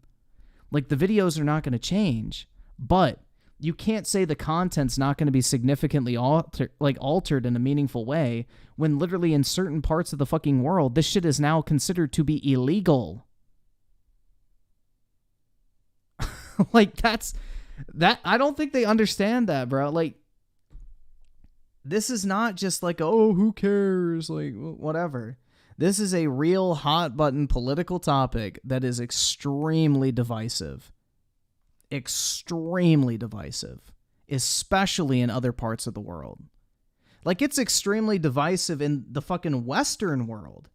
But you go to like Asia, the Middle East, Africa, South America, this shit is straight up fucking illegal, bro. You can go to jail in a lot of countries for watching this type of content, for exposing children to this type of content. There are real world ramifications at play here. It's not just oh, who cares if he has on makeup, bro? Live your life. It's so fucking ignorant. Oh my God, dude. It shows you the bubble people live in. Bill Clinton with the 2. People are saying Mr. Beast should make trans content. Well, I think he already does now, right? Shit. In 2023, Perfect Dark with the 10. Same thing happened to Funhouse. That trans guy who single-handedly killed Inside Gaming ran over to Funhouse's channel after that whole zombie chick thing about BLM. Mood at Funhouse changed. Well, yeah, because at that point you have to dance on fucking eggshells. I mean, it's true. Like, bro, every time Mr. Beast refers to Chris as him or he or his, there will now be a new controversy. Oh my God, Mr. Beast is misgendering his friend Chris after her transition into a woman. He should be supporting her decision to become a woman. He doesn't fully recognize her as a female. Like, this is never going to go away, people. Like, this is not hard to understand. This is not fucking hard to understand. This will be a permanent scar on Mr. Beast's career for the rest of his fucking channel. It doesn't matter. Bro, it doesn't even matter if Chris does not get offended by anything. It matters what Twitter thinks, unfortunately, because that's the fucking clown world we live in now on the internet. Bill Clinton with the 2. People say it's just the transphobia problem. Well, it's an extremely oversimplified issue that we're seeing played out here. I think a lot of people are just playing ignorant. Like, oh, I don't understand why it's a big deal, bro. Why does anybody care? It's like, oh my God. Yeah, playing dumb is definitely the right path to take. It's ignorant. It's like blissful ignorance, bro. Azul with the 2. To be fair, Chris does go by any pronoun. It doesn't matter, bro. That's what I was just explaining. Like, it doesn't matter if Chris himself is offended or not. All that matters is what these fucking dipshits on Twitter fucking spin this shit into. Because it will always be a recurring point of controversy. And then they'll say, well, you know, Mr. Beast is pushing harmful stereotypes where it's okay to dead name a trans woman by referring to her as him. Like, this is an inescapable fucking just vortex of cancer that you will never get the fuck away from. And then the first time Mr. Beast refers to Chris as her, you're going to have the fucking right-wing zealots come at you and say, oh my God, he's teaching children that it's okay to get their dick inverted. Like, this is a fucking nightmare, dude. If I was a content creator, this is the last fucking place I would want to be stuck in, because you cannot win. You are fucked, bro. And unfortunately, the fucking Twitter hate mob gets to determine if your career continues to exist because they will fucking mass report you to all these social media sites that support the same current thing as them, and you will get fucking banned and your career will be ruined. Even though you yourself did nothing wrong, the person you so-called offended has no actual issue with what you did. All that matters is these fucking mouth-breathing dipshits on Twitter. And that's the fucking point. This is the worst place you could ever hope to be in as a business. Look at Bud Light. Bud Light is sure loving the fact that they put a trans woman on a can of beer. Like, bro, how are people this dumb? Like, you don't see this shit playing out in real time? Do you live in like a vacuum of just blissful ignorance? Like, I just don't understand this. It is, which is not an issue at all in my opinion, but even if it was and I thought this was the worst thing in the world, I failed to see how it would impact MrBeast's videos to the point where they would literally become unwatchable for me. It takes In a lot of countries, they will become unwatchable. In religious households, they will become unwatchable. In conservative countries, they will become unwatchable. You do realize this, right? We're not just talking about the US. Another level of transphobia. To stop watching a content creator you like because a trans person simply exists in the same piece of content that you're watching. What about in the countries that it's literally illegal to consume that type of content? Are those people just transphobic because they don't want to go to fucking prison? Okay, bro. Dr. Theo with the 5. Well, I think parts of Sunny's video is bad, like assuming Beast is uncomfortable with very loose evidence. You do have good points business-wise. Well, I think that was the overall point Sunny was making, is like, this affects the business more than anything, which is what he said in the very beginning. I mean, I think personally the uncomfortable aspect, you could definitely detect it, because I think Mr. Beast was being very careful with what he was saying because he didn't want to get labeled as a transphobe. But I do think the dynamic's 100% going to change in their content, which will affect the business. Because that whole like bunch of friends dicking around and doing cool shit together was the overall vibe of Mr. Beast videos, if I understand this correctly. Especially early on, before he started doing like all the crazy challenge videos. Like, it was like, what, a group of friends like doing a bunch of like weird stuff together. And then it kind of evolved into like, oh, last person to take their hand off the stack of money wins $1 million and that type of shit. So I do think it's going to change the dynamic 100%, because now everybody's going to be walking on eggshells. And they have to, even if Chris never gets offended by anything they say. And he's like, dude, I don't fucking care what you all say. It's not going to bother me. Like, you know, I don't care. It's not Chris's opinion that matters, unfortunately. It's the fucking mob on Twitter. And that's the unfortunate side effect of this shit. And Mr. Beast, being a businessman, has to keep the audience's perspective in mind and not just Chris's. And that's where the fucking shit hits the fan, in my opinion. Mr. Beast has likely cultivated a massive LGBT audience, all of whom are already watching anyway, and if we've learned anything from Hollywood in recent years, it's that adding over-the-top LGBT characters for the sake of relatability rarely works as intended, and is often nothing more than a distraction from the premise of the movie or video. You're comparing Chris's transition, a personal friend of Mr. Beast making a life decision for themselves, to a studio creating a gay character for their fictional piece of media. As if Mr. Beast walked up to Chris and was like, you know what the Mr. Beast... That's not what he said.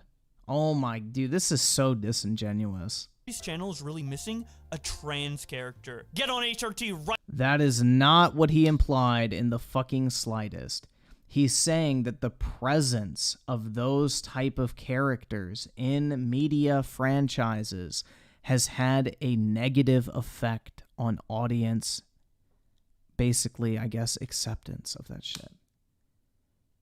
That is not the point he's making. He's saying that people are turned off from these, like, I guess, types of people being present in fucking media franchises. He's not saying that Mr. Beast said, go chop off your dick and call yourself a chick, Chris. We need to get these views up. That is not what he fucking said. Right now, we're about to get woke. Like, these are actual people living their actual lives who just happened to be friends with Jimmy and as a result became massive creators alongside him. They aren't actors playing a fictional character. Yes, they are. They are 100% actors. Oh! Do you really think Mr. Beast and his friends act the exact same way they do off camera? Motherfucker. For Mr. Beast's videos. They are 100% actors. They're just his friends who like making content with him. On top of this, yeah, bro, Leonardo DiCaprio's not an actor, man. He's just a guy that likes to hang out with his friends and make movies. It can be uncomfortable and...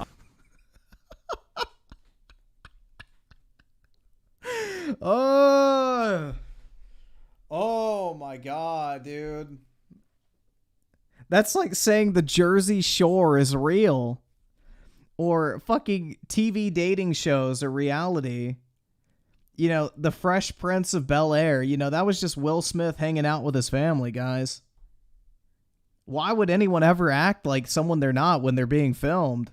Unrelatable for the silent majority. He really thinks the silent majority of people cares about how a guy dresses in Mr. Beast's videos to the point where they won't watch anymore. He literally dressed you would be surprised. Feminine in the most recent Mr. Beast video that has over 100 million views with only 69k people disliking it. And that's assuming they are all disliking it because of Chris, which is a huge assumption to make, but even if that assumption is correct, that is not the silent majority. Not that everyone who has an issue with this would go and express it through disliking Mr. Beast's most recent video, but I think the point still stands that the silent majority of people watching Mr. Beast don't give a fuck. Problem is, this type of situation is probably the last thing that Mr. Beast wants to attract, as he's forced to agree with Chris's position, as he has no way of manipulating the situation without being painted as the bad guy. It's a That is true. There is no easy way out of this shit. Lose-lose situation. You have to pick a side. For Mr. Beast. I think Jimmy is in an inescapable situation. If he kicks out Chris, cancelled. If he don't, his channel will die for real. An inescapable situation is a pretty good way of describing the drama, which is also why it deserves the harsh label of being a nightmare. Jimmy has no option but to publicly express acceptance of Chris's transition, as silence or even worse, disapproval would come with obvious severe repercussions. However, in accepting Chris's transition, Jimmy implies that this will be the new normal within the content, thus annoying a different group of people, many of whom will never express their true feelings and may rather simply click on fewer Mr. Beast videos. If this is the case, Jimmy has no option but to accept this fate, as removing Chris from the videos in any kind of way could create an even more severe media firestorm. The only clean solution, should things go south, might be for Chris to resign himself, and even then rumors and bad press will be unavoidable. Whether it be arrogance or ignorance, Chris seems oblivious to how this whole thing might impact Jimmy, forgetting that he achieved his current level of success by avoiding this exact type of drama.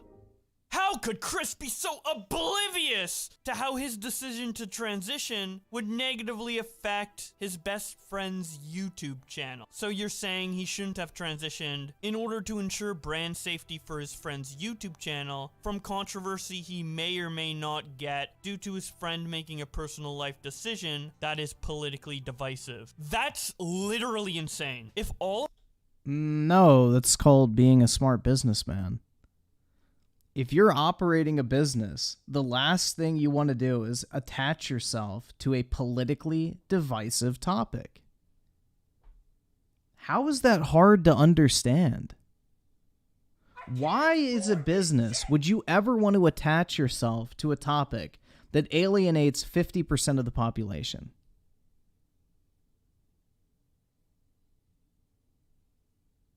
Does anyone else not understand? Like, does everybody understand why, as a business, you wouldn't want to attach yourself to a controversial topic that alienates a large portion of the fucking potential customer base that you have? I don't feel like this is something that needs to be explained. Go look at the fucking Bud Light shit, bro. Enough said. Same shit, bro. I sided with the 2. Jersey Shore. Some shitty fucking reality TV show. Where a bunch of like fucking, I don't know, like man children and fucking hoes were in a house and they just like partied all the fucking time. All of Chris's decisions had to go through the filter of how will this affect Jimmy's channel? Then you'd be a slave to Mr. Beast. Like what? You can't live your life and make your own decisions because it might piss off some people in a group of over 100 million? I swear to God, if Chris sneezed the wrong way, there would be someone within that 100 million talking about how that sneeze made the Mr. Beast video unwatchable. Mr. Beast literally got criticized for curing blind people. When you have that many eyes on you, absolutely anything you do is going to have at least a few people reacting negatively to it. If you stop doing the things you want to do because it might have a negative reaction from Mr. Beast fans, you might as well just cryogenically freeze yourself because that's literally impossible to avoid. I don't even know why I'm explaining this. It goes without saying that you shouldn't base your decision to transition on what the fans of your friend's YouTube channel will think, especially with a fan base. Why? Why is that so crazy? I don't really see an issue with that personally. Like, hey, if you're such good friends with somebody and your decision to, like, this would be like, oh, I want to go kill someone, you know, let me go kill this person, and then say like, well, why does it matter that I wanted to kill someone even if it reflects badly on my friends? I mean, I know that's like a super fucking, like, I guess over exaggerated scenario, but it's like, yes, actions have consequences. What is wrong with weighing the consequences? Like, the fuck? Like, you're potentially talking about alienating an entire fucking nation of viewers from Mr. Beast's content. Like, yeah, that's a big deal, bro. Like, this would be like if the CEO of McDonald's came out and said some shit that got them banned in like fucking South American countries, for example. Like, yeah, sure, it could be something to do with his personal life, but, you know, as a result, his company just got banned in all these countries and now can't operate, and now their shareholders are losing a fuck ton of money. Yes, it could be something completely personal, but actions have consequences. So I don't really see what the point, like, the problem is with pointing out that fact. Like, Sunny's not saying that this is going to destroy his channel or ruin his career. He's just pointing out the fact, like, hey, this is a kind of shitty situation to be in, man, and it'll be interesting to see, like, what actually comes as a result of this stuff. I don't know. It's as massive as Mr. Beast. It's just absolutely insane. Could you imagine Chris truly thinking this is the right decision for him in every aspect, but deciding to not go through taking HRT because some Mr. Beast fans would be mad? That would be insane. This whole video is just insane. I can't believe that a YouTuber of this size, I don't think it was that bad, honestly. I think it was fine. has posted this video with a generally positive reception prior to Mr. Beast calling out the video on Twitter. It's like you guys don't even listen to what you're watching. This has to be one of the worst commentary videos I've ever seen in a long time. But I would love to hear what you guys think about this in the comment section below. Obviously, there's gonna be... I don't think it's that bad. I just think a lot of people are being blissfully ignorant. It's like literally saying, we should ban all guns. And then when people go, no, that's fucking stupid, they're like, why is that stupid, bro? Don't you want kids to not get shot in school? Like, that's literally the equivalent of what's going on. It's like the gun debate, bro. It's like some dipshit goes on Twitter and says, we need to get rid of all guns. And then when people call them out for that take, they're like, why? Do you want kids to get shot? Like, that's the level of disingenuous bullshit we're talking about here. The people playing blissful ignorance that this is like a non-issue type topic. Everyone knows that trans issues are a hot button political debate topic. To pretend like it's not is stupid. It's disingenuous and it's just downright wrong. I don't know.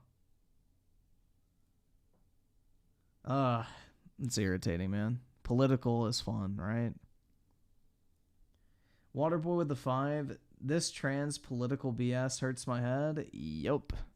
Imagine actually having to talk about politics all day for several hours. That shit would be AIDS. And I saw it with the 5. You getting off anytime soon? I think I had video recommendation last night. We'll see. I don't know if I'm gonna get off soon, but we got some other stuff to get through. But yeah, we can probably get to it tonight. We'll see. Let's go on to something more wholesome, guys. We need wholesome gaming content now. That shit was boring as fuck, in all honesty. I mean, I say it was boring, but it's more irritating, I guess is the better word. Holy fuck. Like, I just hate people who pretend, like, oh, I don't understand why it's a big deal, man. Why do people care about this? Like, bruh. Come on, dog. What a stupid move. I'm actually in shock right now because we just learned that apparently Xbox, or more likely Microsoft, is actually making it where future PC games, the stuff that Microsoft Studios is working on, Xbox first-party titles, are basically being downgraded on PC, which is kind of a giant shock because truly this makes no sense. But let's talk about that. What's up, gamers? Dreamcast Guy here. Hi, hope you're having a great day. If you could like this video and subscribe if you haven't already. Now, undoubtedly, it has been a very rough week for Team Xbox. Lots of discussion about bad quality games, poor frame rate confirmed for Redfall, but now we have this very shocking giant L that just came out. Apparently, they're adding de novo to games that have already been released. Now, let me explain this. De novo is an anti-tamper technology. It's supposed to prevent piracy or prevent cheating in video games. But here's the thing. It makes games run... Why are they adding this to, like, fucking Ghostwire Tokyo? Like, how many... It's been out for over a year on PC, right?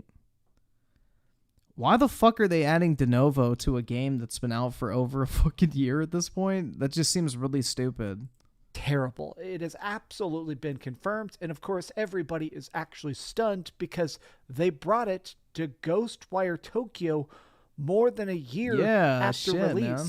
This is truly a baffling move. In fact, a lot of the replies are people saying, why in the world would you do this? There's no logic in doing it a year after release when only 300 people are playing it. Exactly. DRM Game Studios is what some people are saying, which means, like, basically DRM means always online forced connections, which is... No, it doesn't. DRM means digital rights management, and it only requires an initial online check-in. Weird because it kind of seems like that's what Xbox wants with their always online games. And now we have the additional doozy that we know that freaking de novo is also coming to Redfall, which is going to hurt its performance drastically. Now, the reason this is just kind of stunning to me is because it feels like Microsoft is actually pushing hard for PC to explode. They've talked in a lot of different interviews that the effort is, all right, we're not trying to make Xbox big, we're trying to make Xbox Game Pass big. So why would you do something like this that is only going to hurt your games when it actually comes to looking and playing good? But I want to actually go to the article itself because it actually brings up why this is just such a controversial piece of tech. Now, let me scroll down here a bit. A lot of people are very weirded out by this because it truly makes no sense. Now, people have actually experimented with games that have removed de novo. If you have de novo, this is technically a very high-tier anti-piracy technique. It is a company that puts this program in that you are forced to run whenever... Bro, if they put de novo on Starfield, holy fuck. Bro.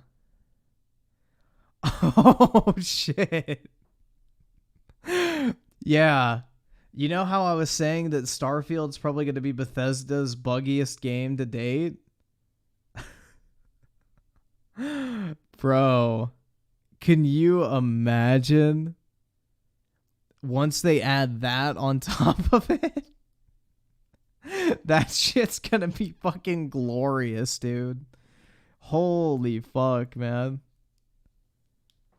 Dr. Theo with the 2 rip offline Steam Deck users. I don't think Denuvo requires a consistent online connection. It's more just like you just have to do the initial check-in when you download it. It's more so going to kill your performance whenever you boot up the game. So if you're trying to run something, it is of course going to hurt the performance because it's constantly doing these background checks as to whether or not you're even allowed to access your own files. Now we know for a fact this does actually hurt performance because when they actually removed Denuvo from Resident Evil Village, the game ran better.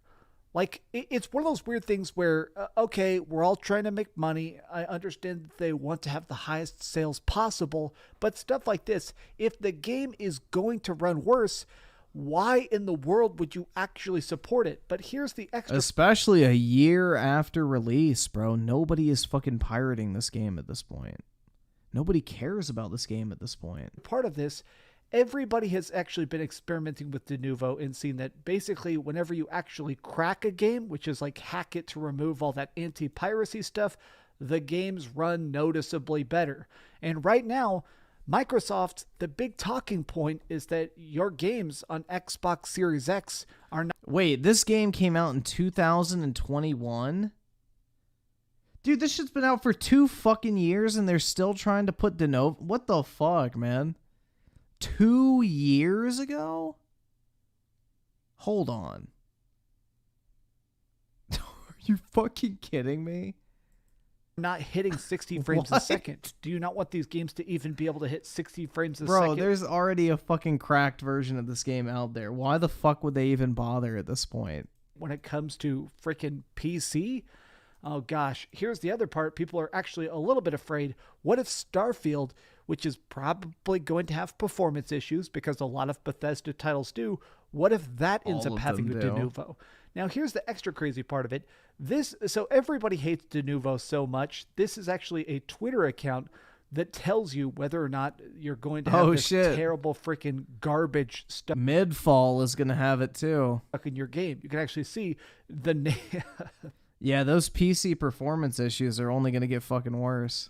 The name of this Twitter account is technically Denuvo Scum because it's so freaking annoying.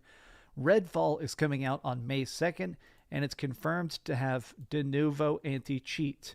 Now, this, in my mind, is extra ignorant because the point of this, supposedly, is anti-cheat, to make sure your games are not going to be able to, mess with every other player or be stolen or anything like that. This game is already always online. It has been confirmed that freaking Redfall cannot be played offline. Exactly. So if it's already completely connecting to the server, I think you're not really needing to worry about freaking hacks. I don't think you need to worry about people trying to crack this and steal it. People are even making jokes saying, you know what, I think nobody's even going to try and bootleg Redfall because the game is looking pretty rough, obviously.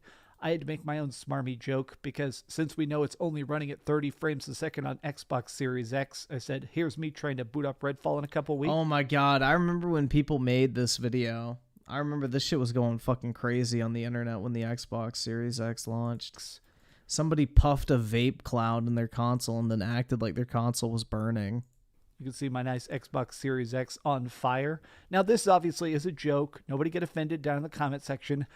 I am just confused because this is a move that is universally hated. Nobody is ever happy about this. I mean, even in the past, when games like Doom Eternal, which everybody loves so much, when this added Denuvo and it hurt the performance, it immediately got... And what was so dumb about Doom Eternal adding Denuvo was the fact that when Bethesda initially uploaded the game files for Doom Eternal on the Bethesda launcher, I believe it was, they just uploaded the straight exe file.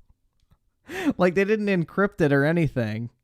They literally just straight up uploaded the fucking exe file. That's what you downloaded onto your computer, and it just ran it like a fucking installed piece of software. Didn't even check through the fucking Bethesda launcher or anything. It was just a straight up exe file that you could download and, play immediately from any device. So once you downloaded it, you could literally just play it on anything. It was fucking funny as shit. So that's what's even more puzzling about that is the cracked version of the game was literally uploaded on accident by the fucking developer. So what's the point of adding de novo to that when you can literally already download the game anyway? Massive review bombed. I love the first headline here, how to lose players and alienate your fans. Doom Eternal is a great game. Having played it recently myself, I've been considering going back. Ultra Nightmare runs are extremely fun. But now I'm not sure I'm going to do that because they've just added De Novo, a woefully tone-deaf application. Doom Eternal now boasts everyone's favorite, primarily single-player experience, De Novo anti-cheat. Their third-party kernel starts up close to the Doom application and it can be uninstalled at any point. But according to users online, the game forces players to reinstall De Novo whenever you boot it up. Even just playing the single-player campaign, you're required to run De Novo.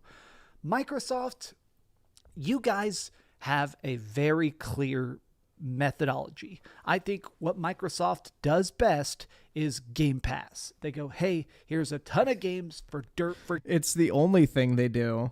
...cheap. Hundreds and hundreds of games, including day-and-date new exclusives. It's cool that Minecraft Legends is about to come out. Forza Motorsport, frickin' obviously Redfall, all these games. Starfield coming day and date. That is epic.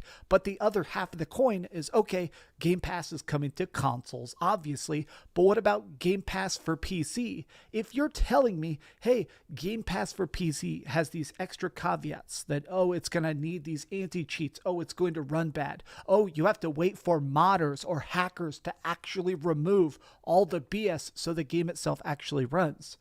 Part of the reason I am very annoyed about this is, even though I'm primarily a console player, is because I've experienced with hacking stuff in the past, specifically PSPs. Way back in the day, I used to hack PSPs quite a bit, and we discovered that a lot of games that Sony was making for the PlayStation Portable actually ran better when you hacked them. You could actually directly install them onto a memory card, which technically you weren't supposed to be able to do. And when you did that, they had better frame rate, less pop-ins, smoother visuals across the board. The games ran better. And it started to be like, why is this not officially supported? Why, Microsoft, are you making such big, expansive experiences if you're not going to let people actually push the limits of it? This to me seems like such a strange, self-imposed L. Genuinely, Yep. I do not know what the heck they're trying to do here, but it just doesn't make any sense. These have just been some off-the-cuff thoughts from me, though. Dreamcast Guy, I am working on 3 big reviews for next week, so be ready. I'm talking about Dead Island 2, the Pixel Remaster Collection coming to consoles, and Horizon Forbidden West Burning Shores DLC. So, yeah, it's going to be a busy weekend. Probably less videos because I'm already playing those games secretly. But I'll see you guys very soon. And have a good week and keep dreaming. Hell yeah, dude. Alright, so Aqua Teal.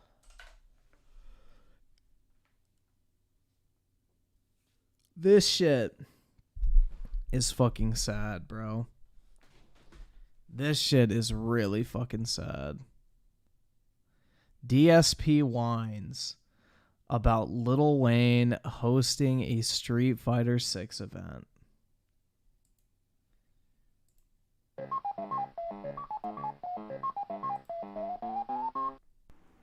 Oh, okay. So there's one interesting piece of info. I was alluding to this earlier, and this is something that I'm interested in, and we got to figure out how we want to do it. Are you ready? On Thursday, April 20th, that is one week from today. 420, by the way. At 3 p.m. Pacific time. That would be 3 hours from now in 1 week. Capcom is doing a digital 1 hour long presentation on Street Fighter 6. During this presentation, they are finally going to reveal details on World Tour, Battle Hub, and Fighting Ground. Now, do you know what those are? Those are all the offline style modes or the non-competitive modes. This is what we've wanted information on for a long time. How will the story mode called World Tour work? How long will it be? Will it have a ton of content or will it just be a short tacked on mode? Battle Hub. We already know in Battle Hub, this is where you wait for your multiplayer matches, correct? But what else will happen in Battle Hub? But we have opportunity to play other games. A lot of people have been speculating maybe you'll be able to play Super Street Fighter 2 Turbo in there and or other retro games, retro Street Fighter games, while you wait for a match. Or maybe you could just play those games in general, right? I love the chat. It says play a game already. So what else will be available in Battle Hub? Finding Ground, I don't even remember what that is. I know they announced that at some point. I don't even remember what it is. Okay? So we're all kind of like, well, what are these? We want more information on these modes. We're finally going to get our answers. Okay?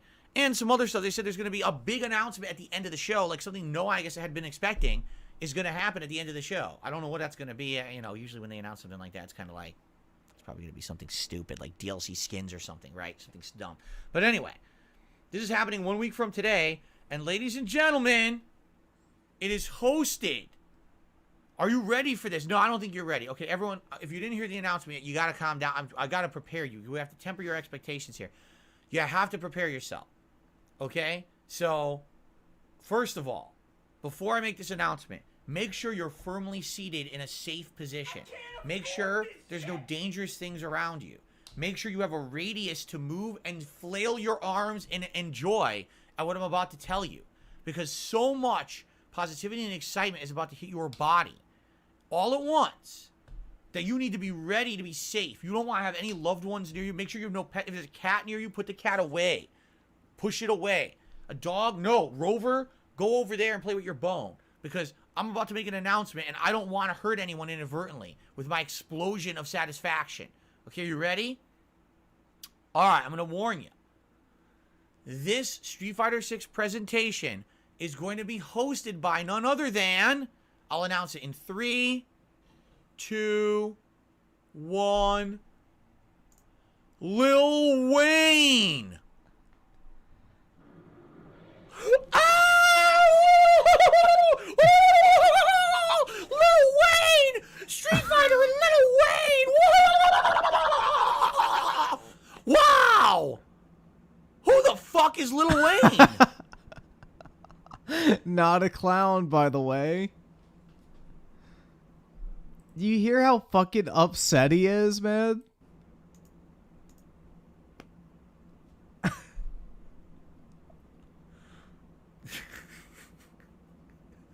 Clip-worthy moment. Here, I will clip it. Oh, there we go. I'll download it.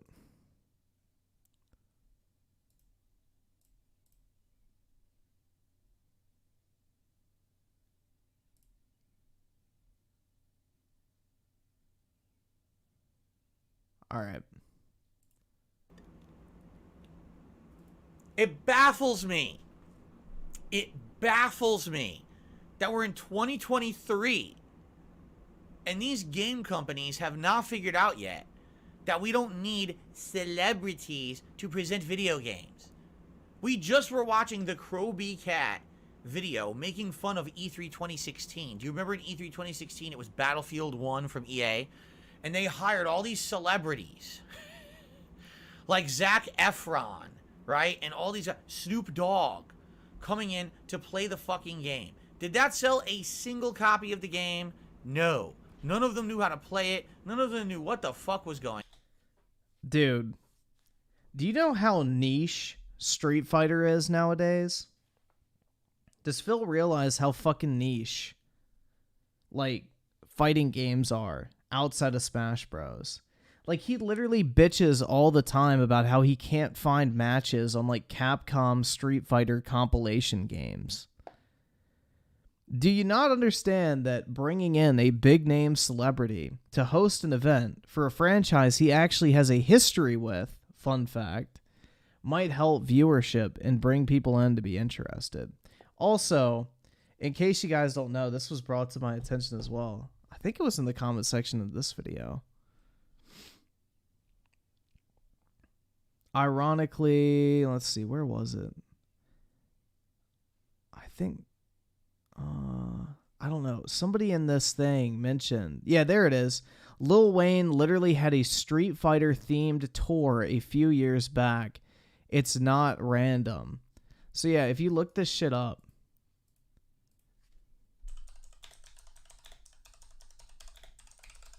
It is actually true. Where is it? Shit, it came up on mine. Oh, here it is.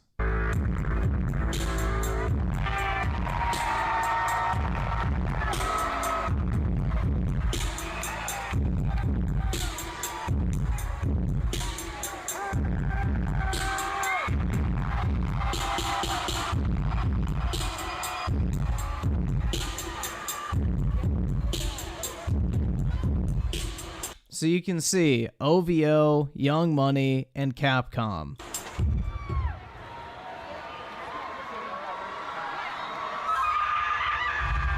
Our story begins thousands of years ago with a legendary tournament. By the greatest performers. The cost of winning is great. Like, bro, they literally got Capcom to make them a custom Street Fighter intro for their fucking concerts.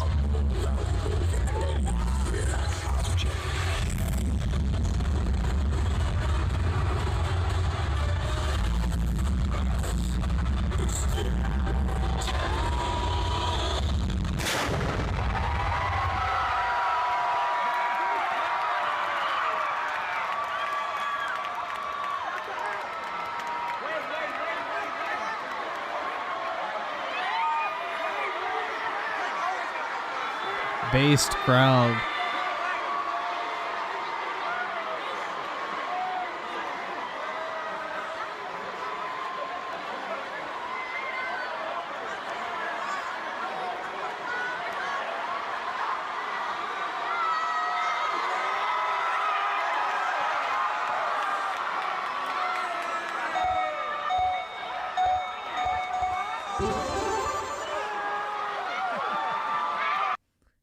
But yeah, like they literally had an entire fucking like tour themed after Street Fighter, and DSP's acting like, you know, he's the authority and gatekeeper of who gets to partake in the Street Fighter community. Going on, they were literally standing around doing absolutely fucking nothing, getting paid. These game companies are fucking asinine idiots.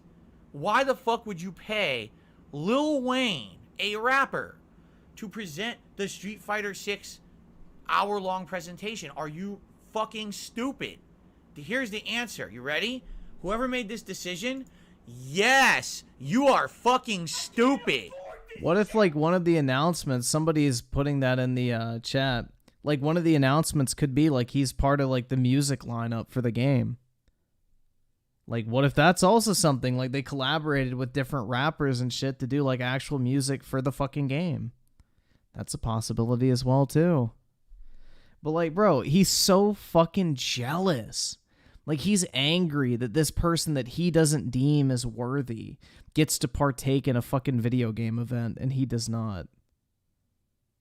Like A$AP Rocky and Need for Speed? Yup. I Siler with the 5. Star Wars Jedi will bury Redfall. Not only that, even most fanboys, unless you're Colt Eastwood and Jez Gordon, are pooping on Redfall. Well, Colt is now shitting on Redfall, but not fully. Zongzina with the 2. Drake is hot dog shit. Massive L. Uh-oh, bro. I'm Key's not going to be happy with that. There is not one person on earth who's going to buy this fucking game because Lil Wayne is presenting it. There's not I'm more likely to now. one person who will care that Lil Wayne is presenting it. You are moronic. You've wasted your time and money, and you're probably going to waste our time because you think that Lil Wayne is going to be the most informed person on this game, or you're going to have him dancing around probably saying catchphrases and dumb shit. It is the most stupid Lil Wayne's cooler than fucking you, Phil. Like, the fuck are you talking about? thing ever. These strategies don't work. We're not morons. I'm not going to run out and buy 8... I'm Key. Even Drake says Lil Wayne's better than him, so... I don't know about that one, Chief. copies of Street Fighter 6 because you got fucking Lil Wayne for this presentation. You're dumb. Good lord. It really irks me, if you can't tell, that these companies treat us like we're fucking dunces, right? How are they treating you like a fucking dunce, bro? They're literally getting someone to present at a fucking event. Who do you think we are? Yeah, bro. You could literally have anyone else presenting this. Literally anyone else would present this and it would be better. I mean it too. Like you could have picked a guy walking down the sidewalk I've never seen before, eating an ice cream cone that's dribbling. I would rather see ice cream cone dribbler guy. Bro, average person does not know who the fuck Lil Wayne is. Yeah, maybe if they're fucking gaming dorks. Present the presentation. Bro, most people know who the fuck Lil Wayne is. Than Lil Wayne. I would care more. So anyway, and by the way, this has absolutely Phil nothing wishes it was him. negative to say about this guy and his... To be fair, if Lil Wayne was the announcer in the game, that would be funny as hell. That shit would be pretty dope. His quality as a musician. I have no idea. I don't know what kind of music he really makes or if it's any good. Oh my god. I don't know what type of music he makes or if it's any good. Yeah, shut the fuck up, Phil. I'm not a judge of that. That's cap. I'm just saying stay in your lane and do what you do. Dude, Phil would have been growing up during like fucking Wayne's peak. There's no fucking way. Phil would have been like in his 20s when Lil Wayne was like coming up. There's no way he didn't fucking hear of him. No one cares about you presenting Street Fighter. This is the dunce moves, dunce level stuff. Again, this is the equivalent of them. They're hiring people now to do the commentary tracks in the game, right? We got a pro wrestler and we got this and we got that. It's like, no, just focus on the game being good. Please. We don't need enough of the periphery shit. You've had a hard enough time, Capcom, making your fighting games good. Please just focus on that. Let's make the game good first. Then you worry about the nonsensical periphery shit.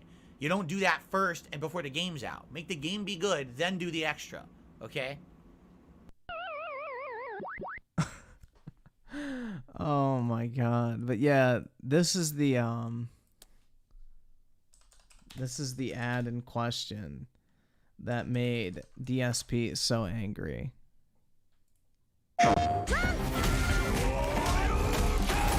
Street Fighter 6. What's up, everyone? It's your boy Weezy, and I'll be hosting the Street Fighter 6 showcase with an exclusive look at the new game. We talking new ways to fight, crazy new game modes, and some big announcements. Stay tuned. It's about to be crazy. That is what incited that entire fucking rage fit, bro. That's brief little snippet. How dare someone more famous than me get to represent the game that at one point I was the fourth best fucking player in the world of, because every other fucking pro player refused to fucking show up for the tournament. Like, literally, that's probably what DSP's thinking. He goes like, I was the fourth best fucking Street Fighter 2 Turbo player back in 2004 and the #1 player in the US. Why didn't they invite me to make this fucking event like special? Like, I guarantee that's like, he has delusions of grandeur, bro. He probably thinks it should be him up there, not Lil Wayne, because he has more credibility in the Street Fighter community. Because he was once a pro player, guys. You know, DSP should be the face of Street Fighter, not Lil Wayne. It's just sad, bro. It really is. He's a jealous motherfucker. Through and through. Midnight Mawile with the 5. Yo, a friend mailed me a Game Boy Advance SP with Pokemon Emerald, Pokemon Fire Red, and many other GBA games. I'm gonna have a good 300 plus hours on Emerald and Fire Red. Bro, did he give them to you to keep? Because you just got like probably $500 worth of games. That's pretty nice. You probably just got like $500 worth of games. Do you get to keep them or you have to send them back? You just got a pretty expensive bundle. I think Emerald sells for over $100. Fire Red, I think, sells for $100. The Game Boy SP in good condition sells for over $100. And if you got a bunch of other games, like, you got a nice little haul there.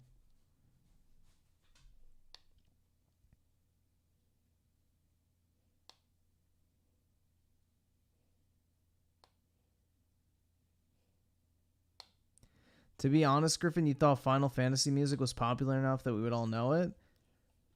Well, yeah, in the gaming sphere of YouTube, I assume most people would know it. I mean, normies aren't exactly watching a fucking gaming YouTube stream. Midnight Mobile with the 2. Yup, he gave them to me. Gift forever. Damn, man. That's nice. Shit. Congrats. Nice little come up. Alright, so iSiler, I have your video pulled up from last night. You said the first 5 minutes. Let me search for it real quick.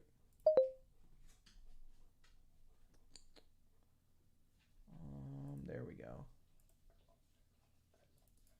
Alright, Apollo, quit licking my hand. That's gross. Nasty.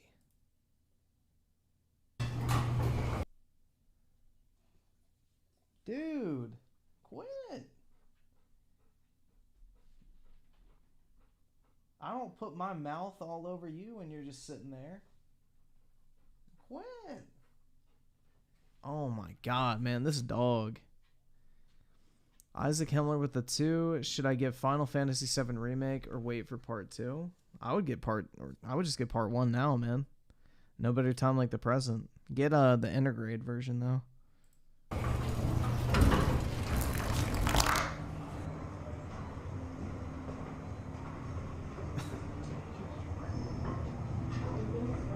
You know what DSP would say in this situation.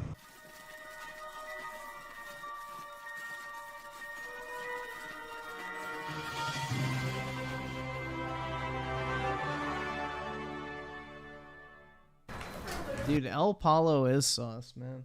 What you doing over there, man? He's looking at me with like 1,000-yard stare like, bro, get the fuck off your computer. Brit with the 2, I never touched Final Fantasy, only Halo Infinite. That is very sad to hear, Brit. Please get cultured.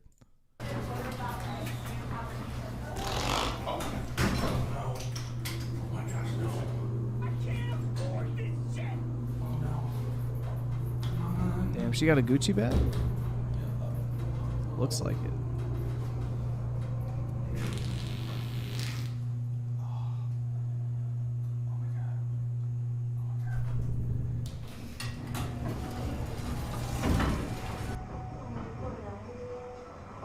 Yup, that is nice. Good taste. Oh my god, no. Bruh. I didn't know what that was. I think that was him. Why did he get so embarrassed? He shitted on himself? He wasn't shitting on himself. He had to. Erica! Ain't no way. Oh my god. I didn't know what that. Did you think that was a part? No, I think he stepped on something. I was like confused because there's something like built out right there. There's not harmony.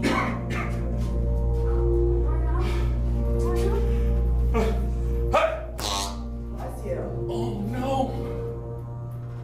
No. Bruh. What?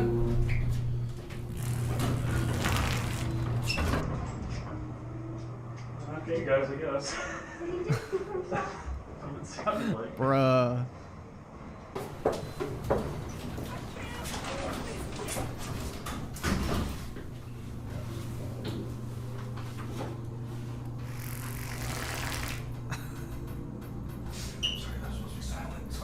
Oh, okay. I thought it was you. Yeah, it was her. Nah, it's okay. We'll It blame it. wasn't me. Brit with the 2, I'm not cultured for not playing Final Fantasy. Yeah. Pretty much.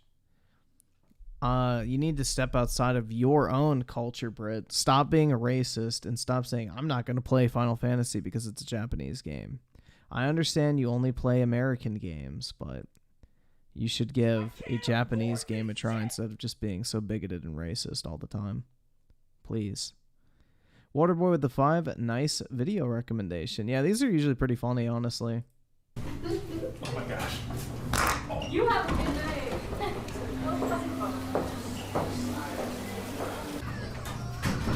I saw her with the 5. Yeah, first 5 minutes, it can get old after that. I appreciate it, bro. No worries, man. Yo, the kid liked it.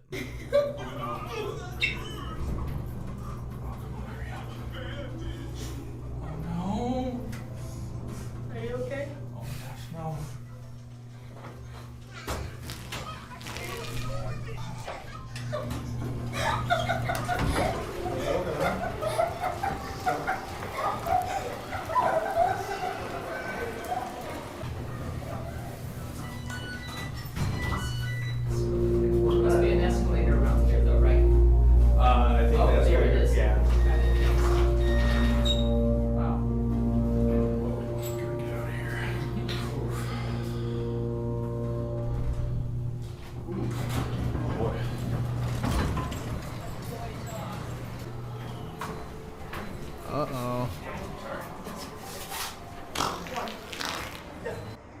Did he fart on the way out? This is cool. Did he fart on the way out? Don't touch it with your hands. Oh. Everything's so dirty. People are rubbing their glue and shit. Don't touch me. Oh. Then you put your hands in your mouth and everybody rub down there. Their hands are all wrong. It's touched. Oh, come on. Bruh. Brit with the 2, I played Mario games, lol, that's not American. Yeah, but the characters are white, so you thought it was.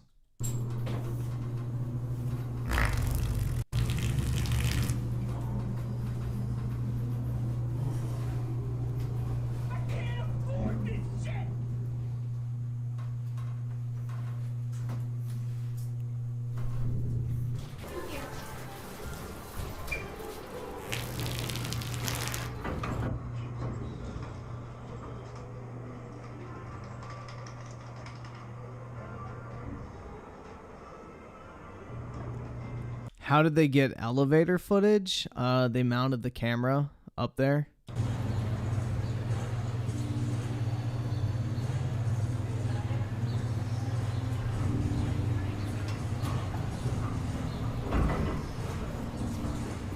Right there.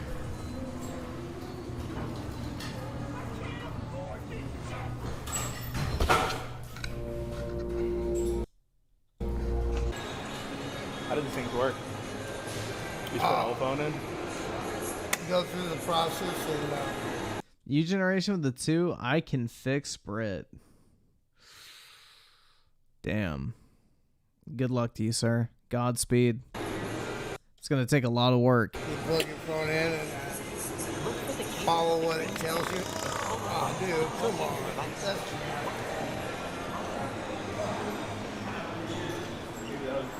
Maybe a little extra cash.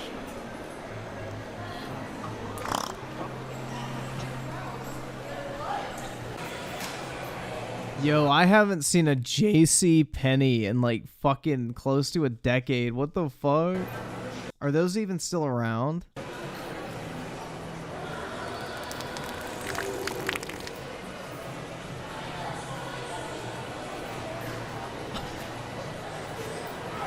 They fled the fucking scene, man.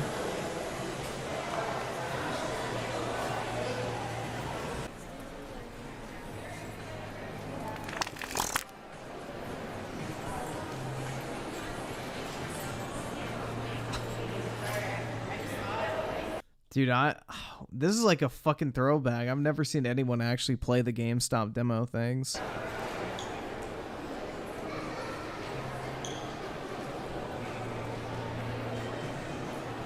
What the fuck?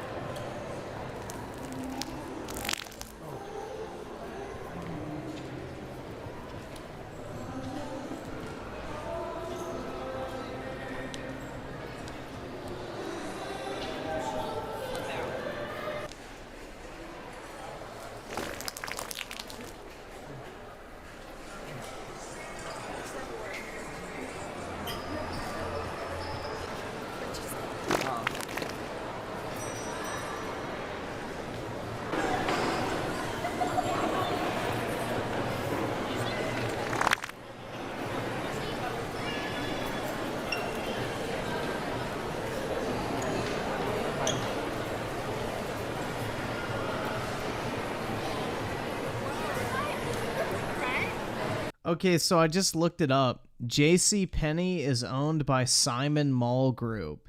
So basically, J.C. Penney is owned by the malls themselves. So that's the reason why they're able to remain open, is because they don't actually have to pay rent. All they have to do is pay inventory cost. That makes sense.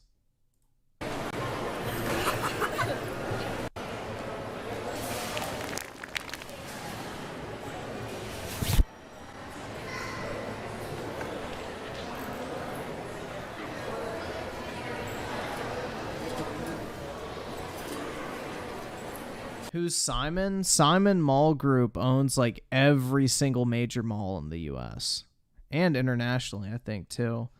But like all the major malls in the US are Simon malls, basically.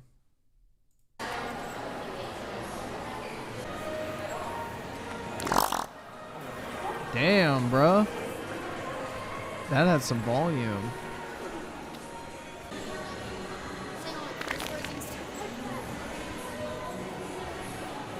CO2 pop.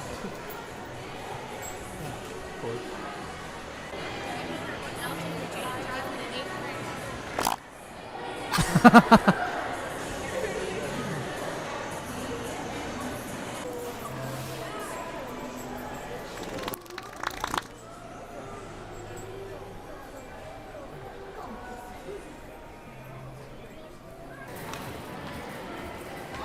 My malls don't look like this, guys. My malls are way bigger. Like, here.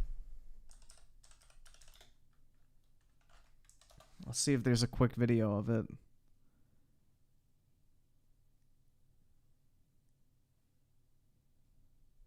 This is my mall.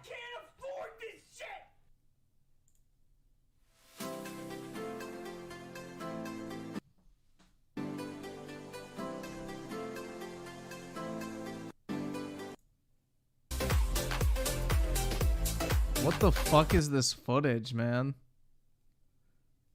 Shit's terrible. Just walk through the fucking thing. Go to the fancy part. Yeah, they got this still. Dude, what the fuck is wrong with the footage? Yeah, this is the mall I go to, guys. It's very nice. But this footage is awful. The Galleria side's better, though. But there's always shootings and shit at it. So you gotta be careful. Like, every other week, there's, like, fucking shootings and shit. So, yeah. Fun times. Nah, the fancy side is Galleria. It's really nice. That's where they have, like, the fucking Saks Fifth, Neiman Marcus, that type of shit. If you go there, you could see Griffin maybe, like, once every 3 months. Lord Danielson with the 5. I went to go watch Spider-Man No Way Home at Tyson's. Nice, man. So you can vouch. It's a nice mall.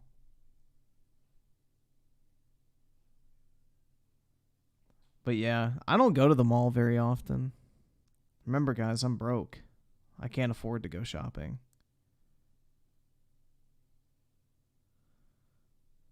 I can barely afford my fucking Call of Duty skin addiction, right?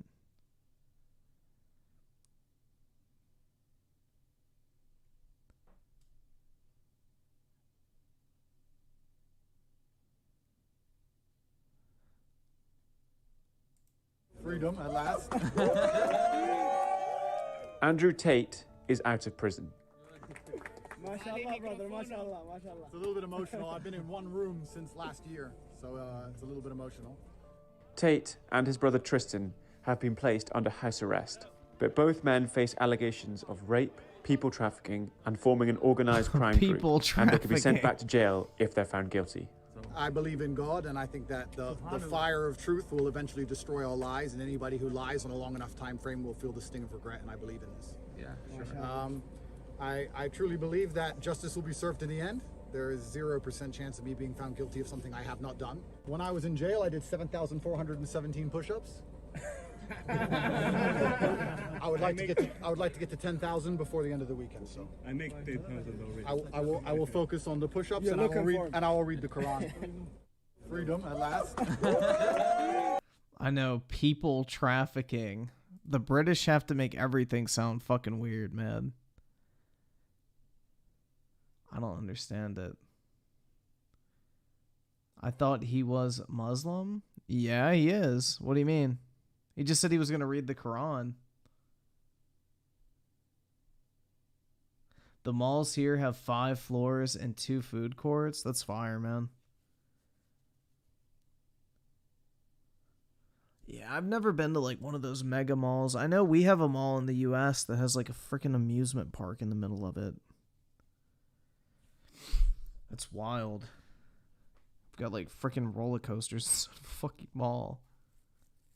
And then there's that mall in Canada I think in Quebec, where it's like underground. Like it's this massive underground like city almost. And it's like one massive fucking mall.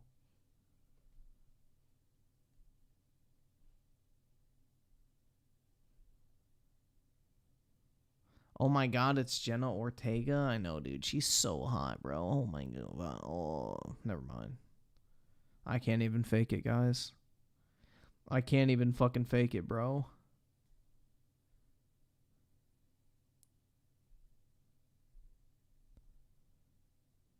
Mandarin pronunciation of Dynasty Warriors and Wolong characters. The content that really matters, man. Weaponized autism of the two. I have an outdoor strip mall. That's it for me. Damn, that fucking sucks, man. Shit. So no double Gucci stores for you? Rip. Bruh. That's unfortunate. That's very unfortunate. I wonder what DSP's malls is like in I would imagine Seattle would have a very nice mall because of all the tech companies out there, but I don't know. I don't know. Not that he can afford to go shopping anyway. He spends all his money on WWE and fucking ABC anyway. But I think I'm probably going to go ahead and hop off for tonight, guys. I probably should go to bed. It's 4:20 almost, so I probably should call it quits. I don't want to be up all night.